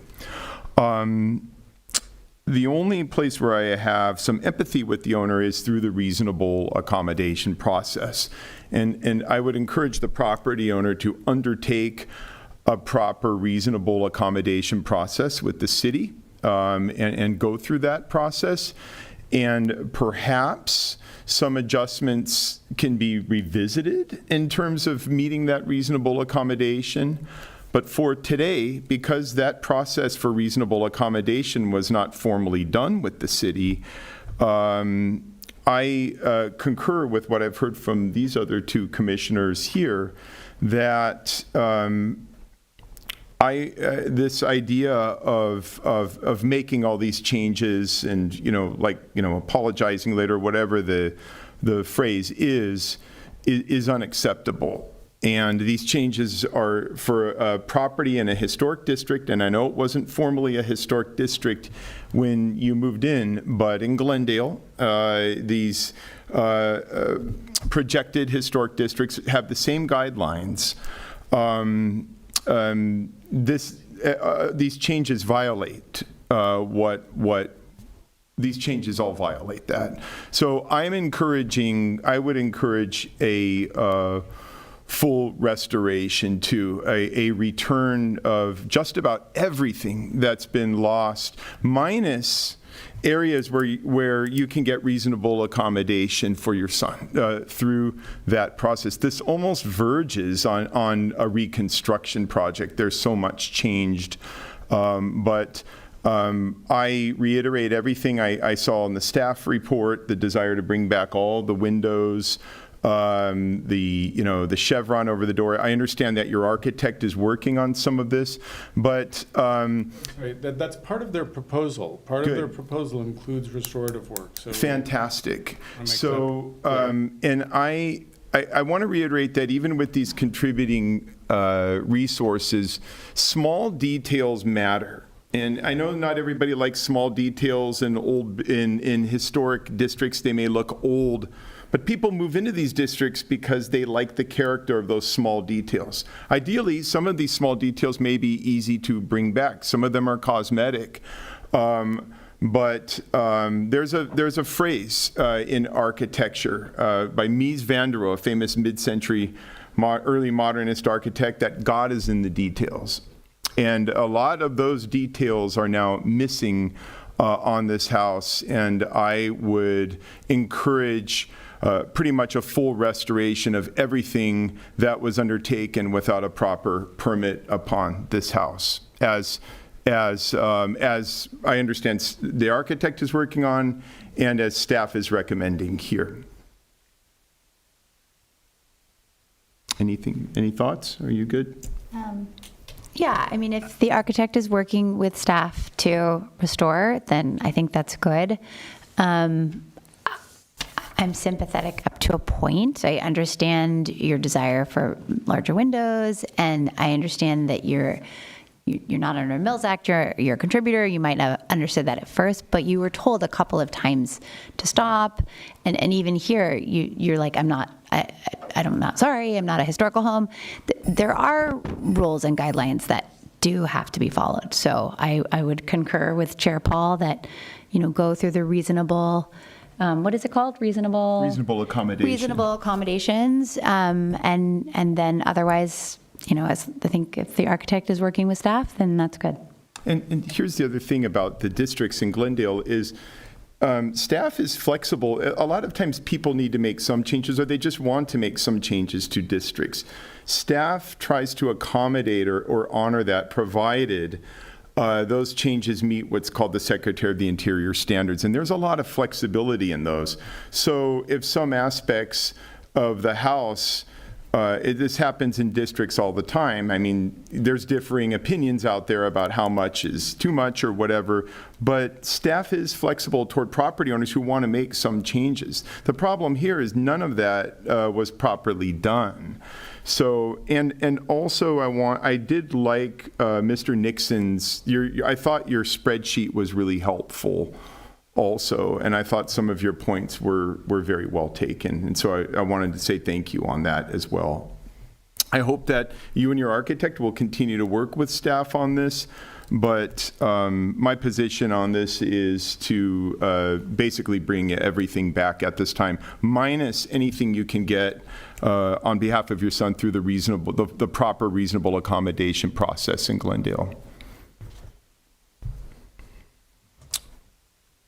Since this is a design review hearing, shall we look at the conditions?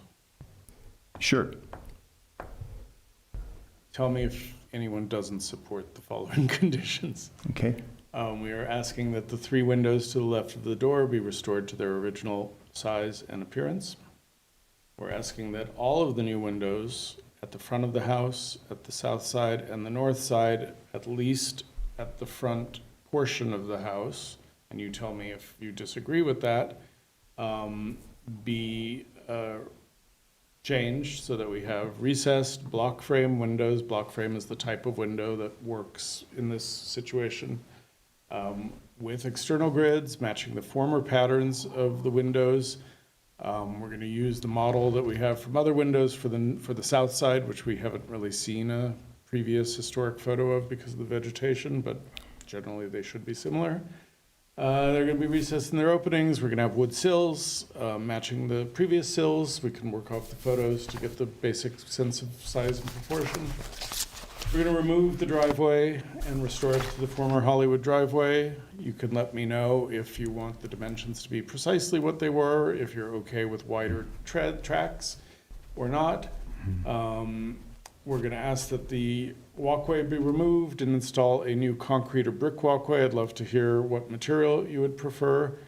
Are you okay with the 5-foot wide walkway? Should it be a 4-foot wide walkway? Should the pattern have any specific thing? I would recommend, well, first, I'll jump down to the additional. It sounds like you want the porch to be restored. I think you might want to consider 5 shorter steps if that is the issue that was there. You need to make sure, tell us, staff and the applicant, that you want to restore the pattern that was on the previous steps, even if there's some modification to those.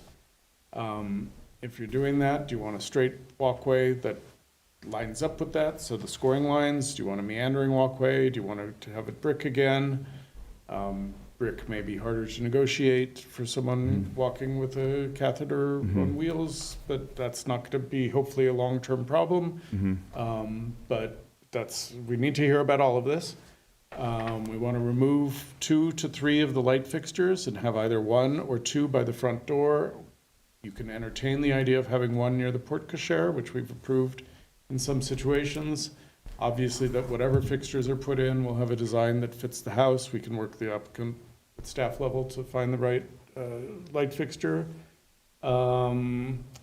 We rebuild the porch, remove the existing, the driveway gate. We need some direction on the driveway gate. If you're okay with the current gate, if you want to have a metal gate that's more transparent, do you have any thoughts on the design of that? There's a part B to that also. If you don't want to, I wouldn't say we should deny a porte cochere gate because we have allowed those. Not that any design decision sets precedent, but when things are common, I just want you to know that it's never been seen as a big deal, including by the Commission on Glendale Register Properties. So if you want to look at these or highlight the ones where I'm opening it up for the questions, that would be helpful for us to know how to move forward with Mr. Stepanian and Ara, his architect. You know, I think part of what makes this hard for me right now is I feel like once he finishes the reasonable accommodation process. We cannot take that in. We don't know, A, if that's going to happen. We don't know, B, if it's going to be granted. And we don't know if there's any other issue. So we should really focus on. For today, a reasonable accommodation process has not been done. Right. Okay, that's what we know. And this is a hard situation, and it's hard to have something like this in front of us, honestly. You know, I hate to sound like I'm just being so difficult, but, you know, there were a lot of changes done here that were not done through proper protocol at all. And so, okay, so maybe we could step through some of the details. I'll just add one thing. For some of the work that they have shown us that is restorative. For example, I included the windows here. We're going to have wood sills. We're going to make the dimensions work. The section drawings that we got are not acceptable, but we'll work to make sure they are. To Mr. Nixon's point, I think, where was I going with this? It was not, for the thickness of the wood, I haven't thought that we would go back and ask him to strip off the brand new stucco so that we can then set the wood inside the stucco. And we've seen houses where the wood is attached to the wall and it doesn't appear to be built into the wall and then stuccoed up against. I appreciate that, and I think Mr. Nixon's correct, we don't want to have 70s thin wood, pine, so we can work with the applicant to have a thicker material of probably redwood to make sure that we have a durable material, and they'll have to figure out the attachment points to make sure that they're waterproof and all that. So, sorry. Okay, that's okay. Addition there. Let's see. I'm trying to think of places where, I could be a little flexible. If the Hollywood Drive, I guess if the Hollywood Drive, I would like to see the Hollywood Drive returned. But perhaps, Jay, as you mentioned, if there was a need for, or a preference for a wider Hollywood Drive or wider, if I'm understanding you correctly, I would be game for something like that. I feel like the simplest solution is to basically have them restore everything that wasn't permitted. I mean, that's kind of the fell swoop. That's your direction. Well, we're just writing now, so. Go ahead, Commissioner. Yeah, I feel the same way. Yeah. Okay. Okay, so 2 votes to restore what was there, dimensions and all that, or? Yes, that would be my vote. That's fine. Well, in my case, again, as I've mentioned a few times now, going through the accommodation process in the future if that happens. But for today, proper restoration of everything that was done without a permit. My belief is that reasonable accommodation work still, of course, needs to be permitted and go through design review. So I can't say for sure that we would come back to you with that. It's okay. But so I'm hearing. That's okay. Yeah. If it's a reasonable accommodation, whatever, to make safe for health and safety, I think that trumps a lot of things. And if the argument's made for the windows to be enlarged, we would still expect the details to be what they were before in terms of the recess and all of that. Right. The thing we would have to do there is think about how do we deal with the half timbering? Would we introduce another element? Would there just be one crossbar that would be missing? So, do we have any sense of the timeline of a reasonable accommodation process? like I said, I've never been involved in one, and I don't know, and I regret having mentioned it in some ways, but it is a reality out there. Yeah, I understand. Yeah, so Okay. we'll deal with that. We Okay. don't even know that Mr. Stepanian knew about it, or now that he does, if it's something he'll be applying for, so we'll work on them. Okay. And come back to you if we need to. Okay. Or have to. I mean, I'm okay with being a little flexible in terms of the windows being expanded if they can be done in a way that returns it back to its original feel. I'm okay with the Hollywood Drive being widened. And a gate, a metal gate, but I think, again, there could be some flexibility there. So I'm okay with those things. Okay. So, okay. So, and you're okay with the windows being elongated because of the present circumstance? Yeah, Okay. I think the present circumstance, and I think, I mean, I'm looking at the two right next to each other. I feel like you could maybe, reasonably do that to allow in more light. But definitely it would have to be more recessed and more back to the original style. What about the possibility of, okay, Okay. I can't talk about reasonable accommodation anymore. Never mind. Yeah, staff was recommending that they be restored to their original size, which is in line with two of the commissioners that we've heard so far. At present, I support. I'm fine with that too. If we I support that. And if we are going to deviate from that, you must make a fine. If, say, three of you were okay deviating, you would have to make a finding that even if that were to be done, the house would still be a contributor. So you have to think in that kind of vein. For the present day, in terms of where we are today, I support, my position is a full restoration of everything that was done without a proper permit. So let me ask a question to clarify then. The areas where there is some flexibility is just the width of the driveway, and everything else needs to be returned to its original. And the gate. I think the walkway and the steps at the front, we haven't heard too much about. The steps, if we're doing full restoration, we know what that looked like. I believe those on the left are the historic steps. I think it's a no-brainer to allow them to be changed to 5 steps instead of 3 for safety or convenience. I don't think we would have to check on the zoning there. Steps that move into the front setback, we have certain rules about. And so we don't have the ability to bypass zoning law in this room. So we would just double check on that, work with the architect, because I do think they come closer to the street. One of the diagrams shows that they don't, but I don't know how they couldn't. So we'll figure that out. We need to hear about the walkway, brick, concrete, straight, winding. No, they're proposing the door to come back. So. Go ahead, Commissioner Durham. On the walkway to the entrance door,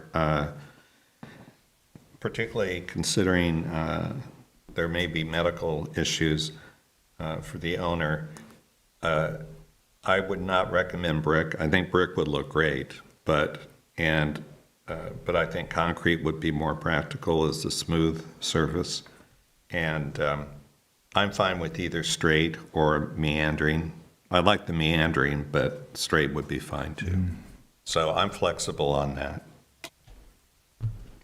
Width of 5 feet or 4 feet? I think given the facade of the house, I think 4 feet would be more appropriate in my opinion. Okay. And then also if there's the steps, what material are the steps right now? Concrete. And what were they originally? Concrete, right? Concrete. The darker concrete. I'm going to turn to the architect. Are they concrete or stucco? They're concrete?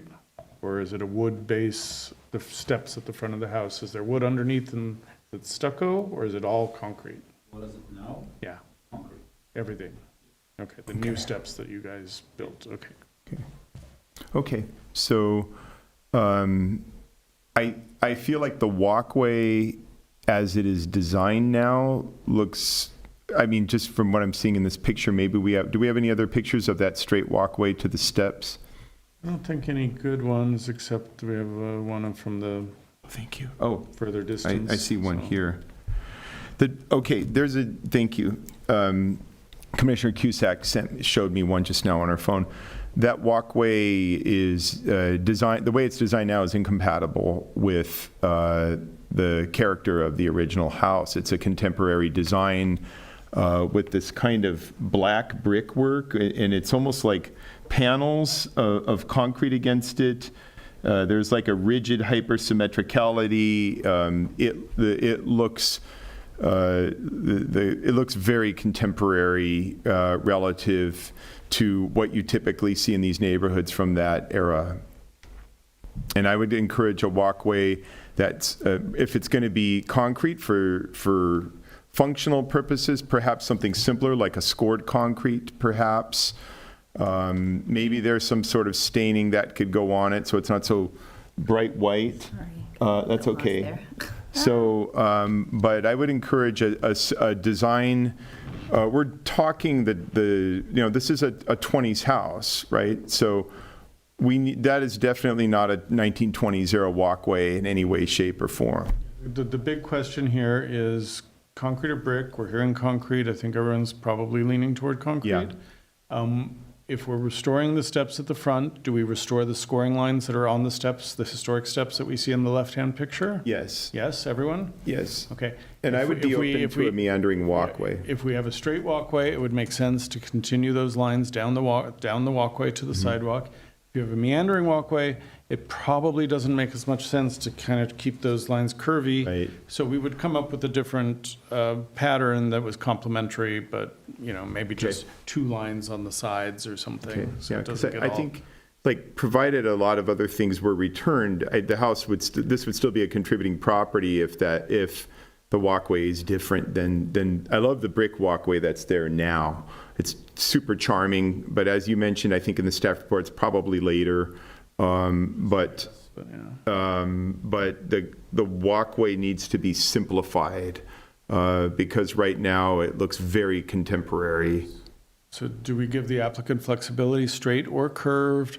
We Yes. restore the steps to look like the old steps, even if they have more steps. That's and right. And we design the concrete paving on the walkway to be complementary to that, Yes. one way or the other. Okay, so flexibility on. Flexibility there. On the straight or curved.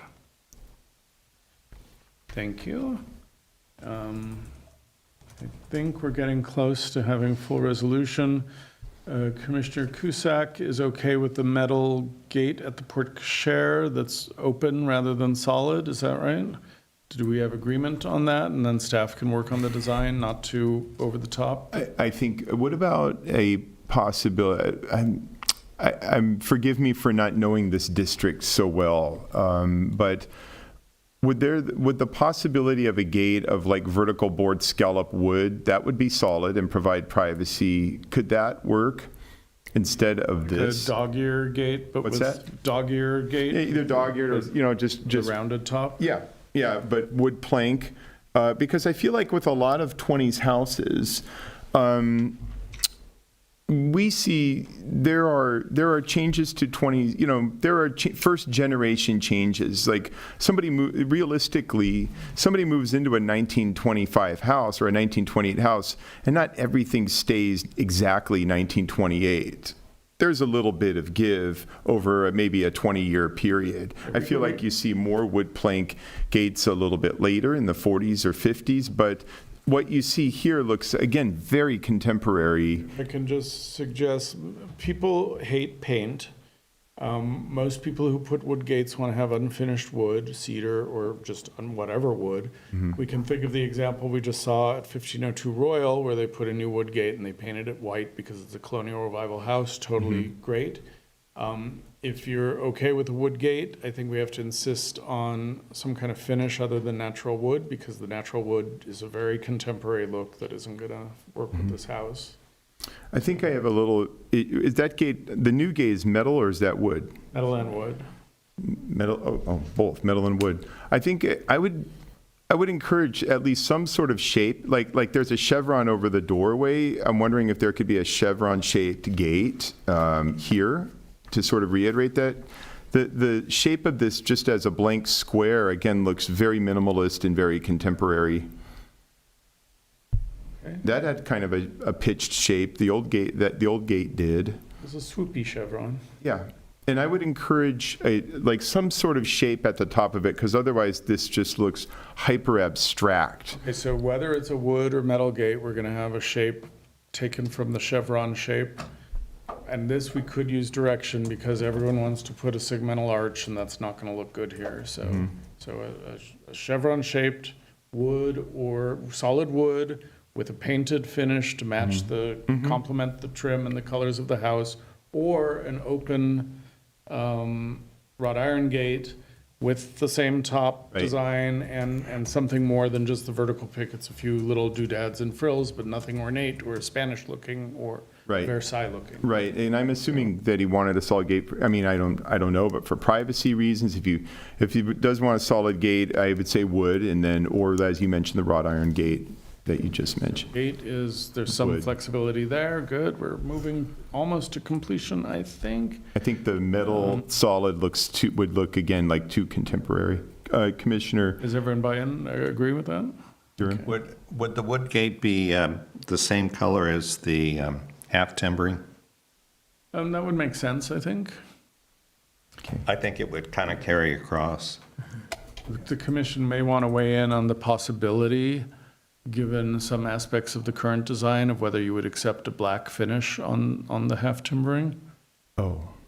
And this is just me playing mind reader. I'm a little not of your- concerned about, like, I feel like black finishes, these days, I don't know how many black finishes there were in this neighborhood in the 1920s. For zero. I was not being completely facetious because I know where design direction is taking us these days. We don't regulate color, but if the commission wants to talk about color, then we will adhere to your direction. So if you want to say the color of the gate shall match the trim, the color palette of the house, with the exception of a black and white kind of finish. Well, if we can't regulate color, there's no point in Because half bringing it timbering up. traditionally is a very dark color, but it's more of a brown. Right. So It's earth if that's color. the direction they wanted to go, we could do that. But the house before had a white trim and it looked Yeah. great. So we can have different color If we options. can't regulate color, then there's no point in including it. Then I No, don't in think we general, should we bring don't it up. regulate color. Yeah. But, Yeah, I know. but you get to supersede the design guidelines, you get to supersede staff opinion. You guys are the boss up to a point. Up to a point. Yeah. No, you can't make something a non-contributor. Okay. So.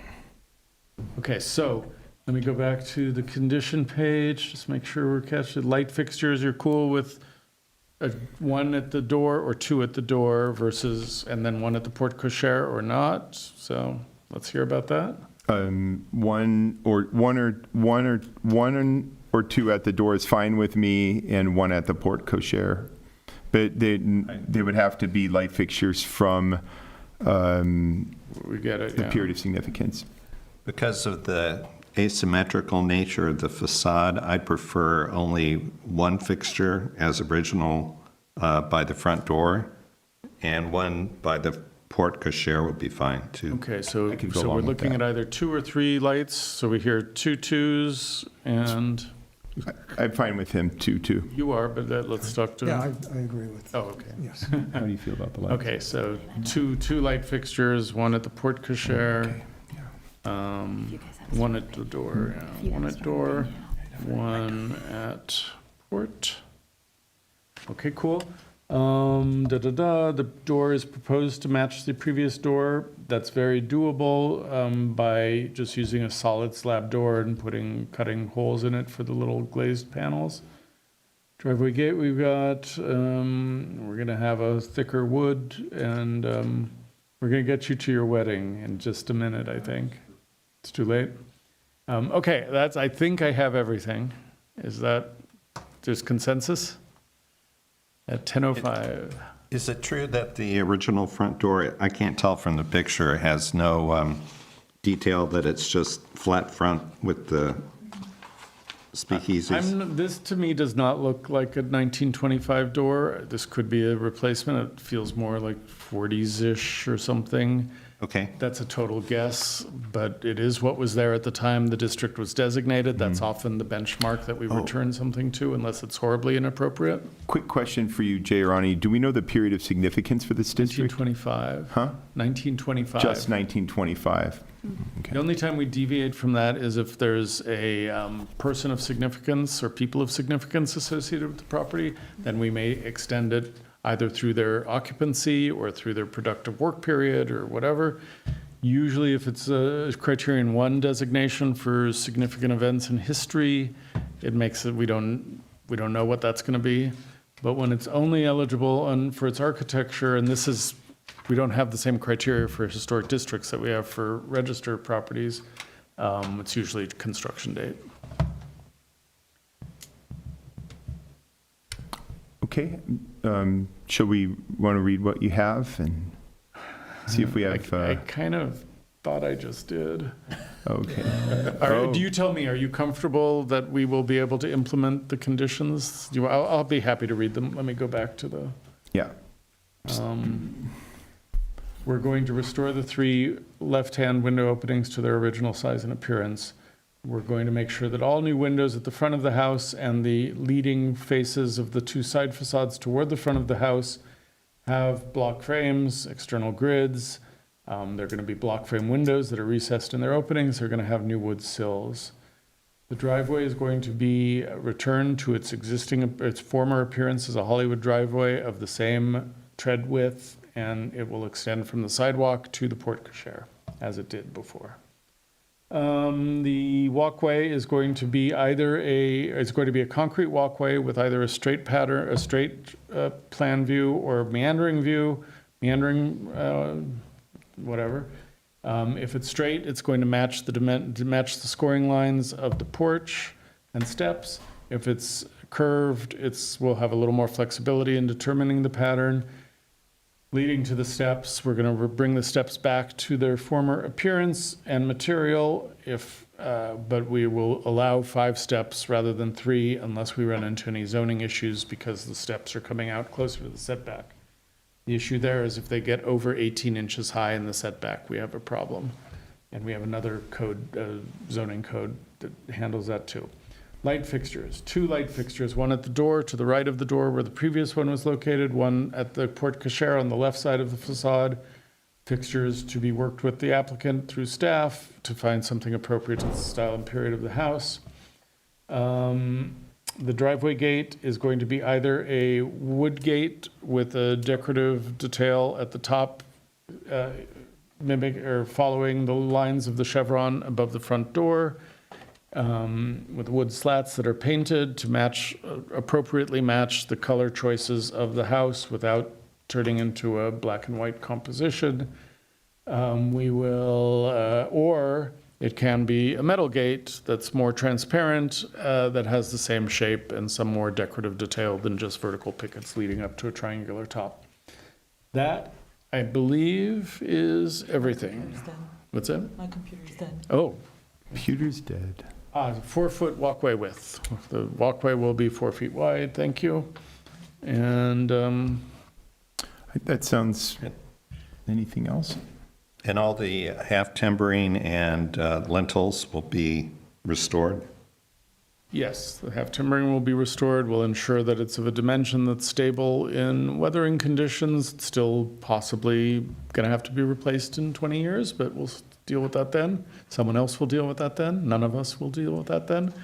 And a material, a wood species that is suitable for exterior use like that.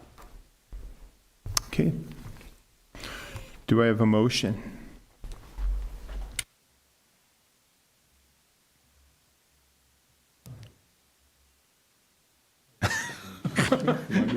Let's take our time on this.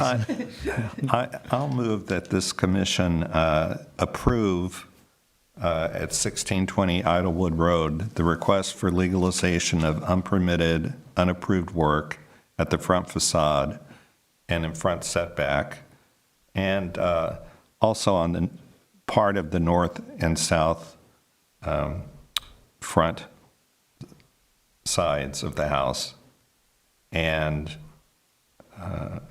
with all of the conditions that have been stated by staff.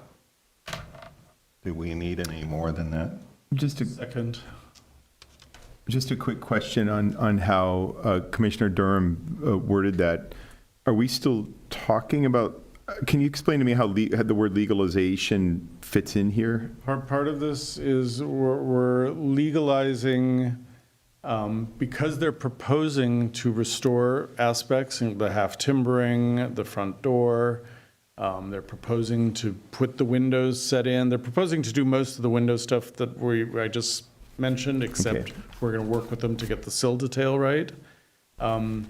We consider that because they're getting a permit, we're going to issue a permit for that, so that's legalizing. Got it. Well, that's actually, make the motion without saying legalizing, because that's if they did the work in a way that we thought was appropriate, we can legalize it. So we're approving the new work as approved by the commission under the conditions mentioned by staff and as shown on the drawings with modifications based on the commission's conditions. Can I just move to make a motion based on your description? Yeah, here, the motion will be to approve the drawings with the modifications, with the conditions required by the commission. So, because we have a set of drawings that shows a lot of this work that you didn't have a struggle with, and then we're gonna. We can open the public hearing back up. Please come up and give you a couple minutes. 2 minutes. Thank you. I have two questions. Is there an option, actually the longer windows now is on the same line, this bottom line is on the same line with the entry door. Is it an option possible that we can, let's say the previous seal height was here, is it possible to lower that, but not all the way to the floor, still have the seal, but a little bit lower than the previous existing one? And also the second question regarding the all accessible pathways are 5 feet wide. Is it possible to keep that 5 at least? For the first answer, I'm not inclined to support anything with the windows today. Some other process down the road with reasonable accommodation may make that different, but for today, I'm standing by a full restoration of those windows. If you want to talk about 4 versus 5 feet, this is of the width of the walkway, the main walkway. Okay. I think 5 feet is going to be a lot of concrete, and I am inclined to stay with 4 for today. Thank you.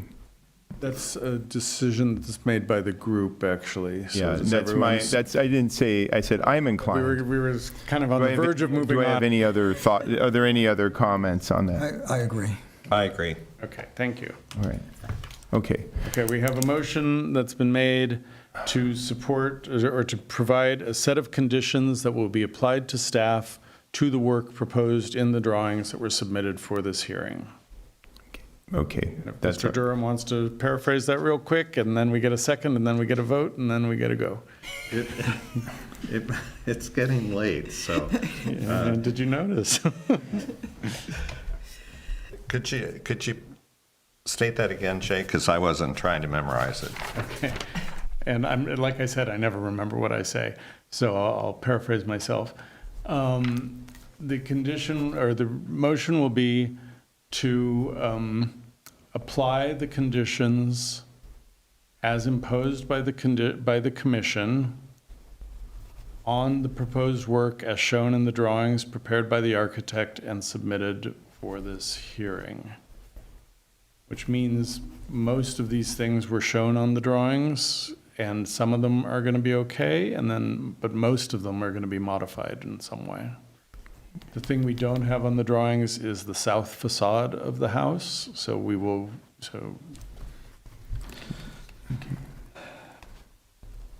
So this is a weird one. I know why I know why it's a struggle. I get it. I'll move that with respect to the property at 1620 Idlewood Road, that this commission apply the conditions on the proposed modifications of the facade and partial north and south sides. And front yard also. Yes, and certain modifications of driveway, walkway, and lighting to, in conformity with the architectural drawings that have been submitted, as well as all of the conditions that have been outlined here by staff. And if you want, just for fun, this isn't a requirement, I think it's important, though, for the commission to say, if the work is successfully completed based on this motion, the house will remain a contributor to the South Cumberland Heights Historic District. Thank you. This commission also recommends that and believes that if all of these conditions and all of the work proposed is completed, that this property at 1620 Idlewood Road will again become a contributor to the South Cumberland Heights Historic District. Do I have a second? I second. Okay, I think we're ready for a vote. Roll call. Commissioner Cusack? Yes. Commissioner Durham? Yes. Commissioner Head? Yes. Chair Paul? Yes. 4-0, passes. Okay, all right, so great, thank you very much. That item is done. On to the next agenda item, which is Agenda Item 8, Community Development Department updates. Do we have any?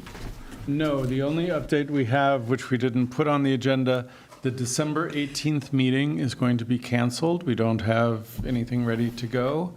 The January 15th meeting will be your next meeting, at which time we will be voting for a new chair, which seems like, Daniel, how long have you been sitting there? I feel like I've been here a while. It doesn't feel like a year to me. Oh, it doesn't. And it may not Really? be, but that's just the, Tonight? you know. And just so everyone knows, the same chair can be voted in, or it could be time to rotate. So Okay. that's your call, not Think ours. about that. So, Okay, all right. okay, adjournment, I believe. So we're going to adjourn. Do I have a motion to adjourn? I'll move to adjourn. All right. Second. Great. We are finished. We're adjourning at 10:18 p.m. Thank you.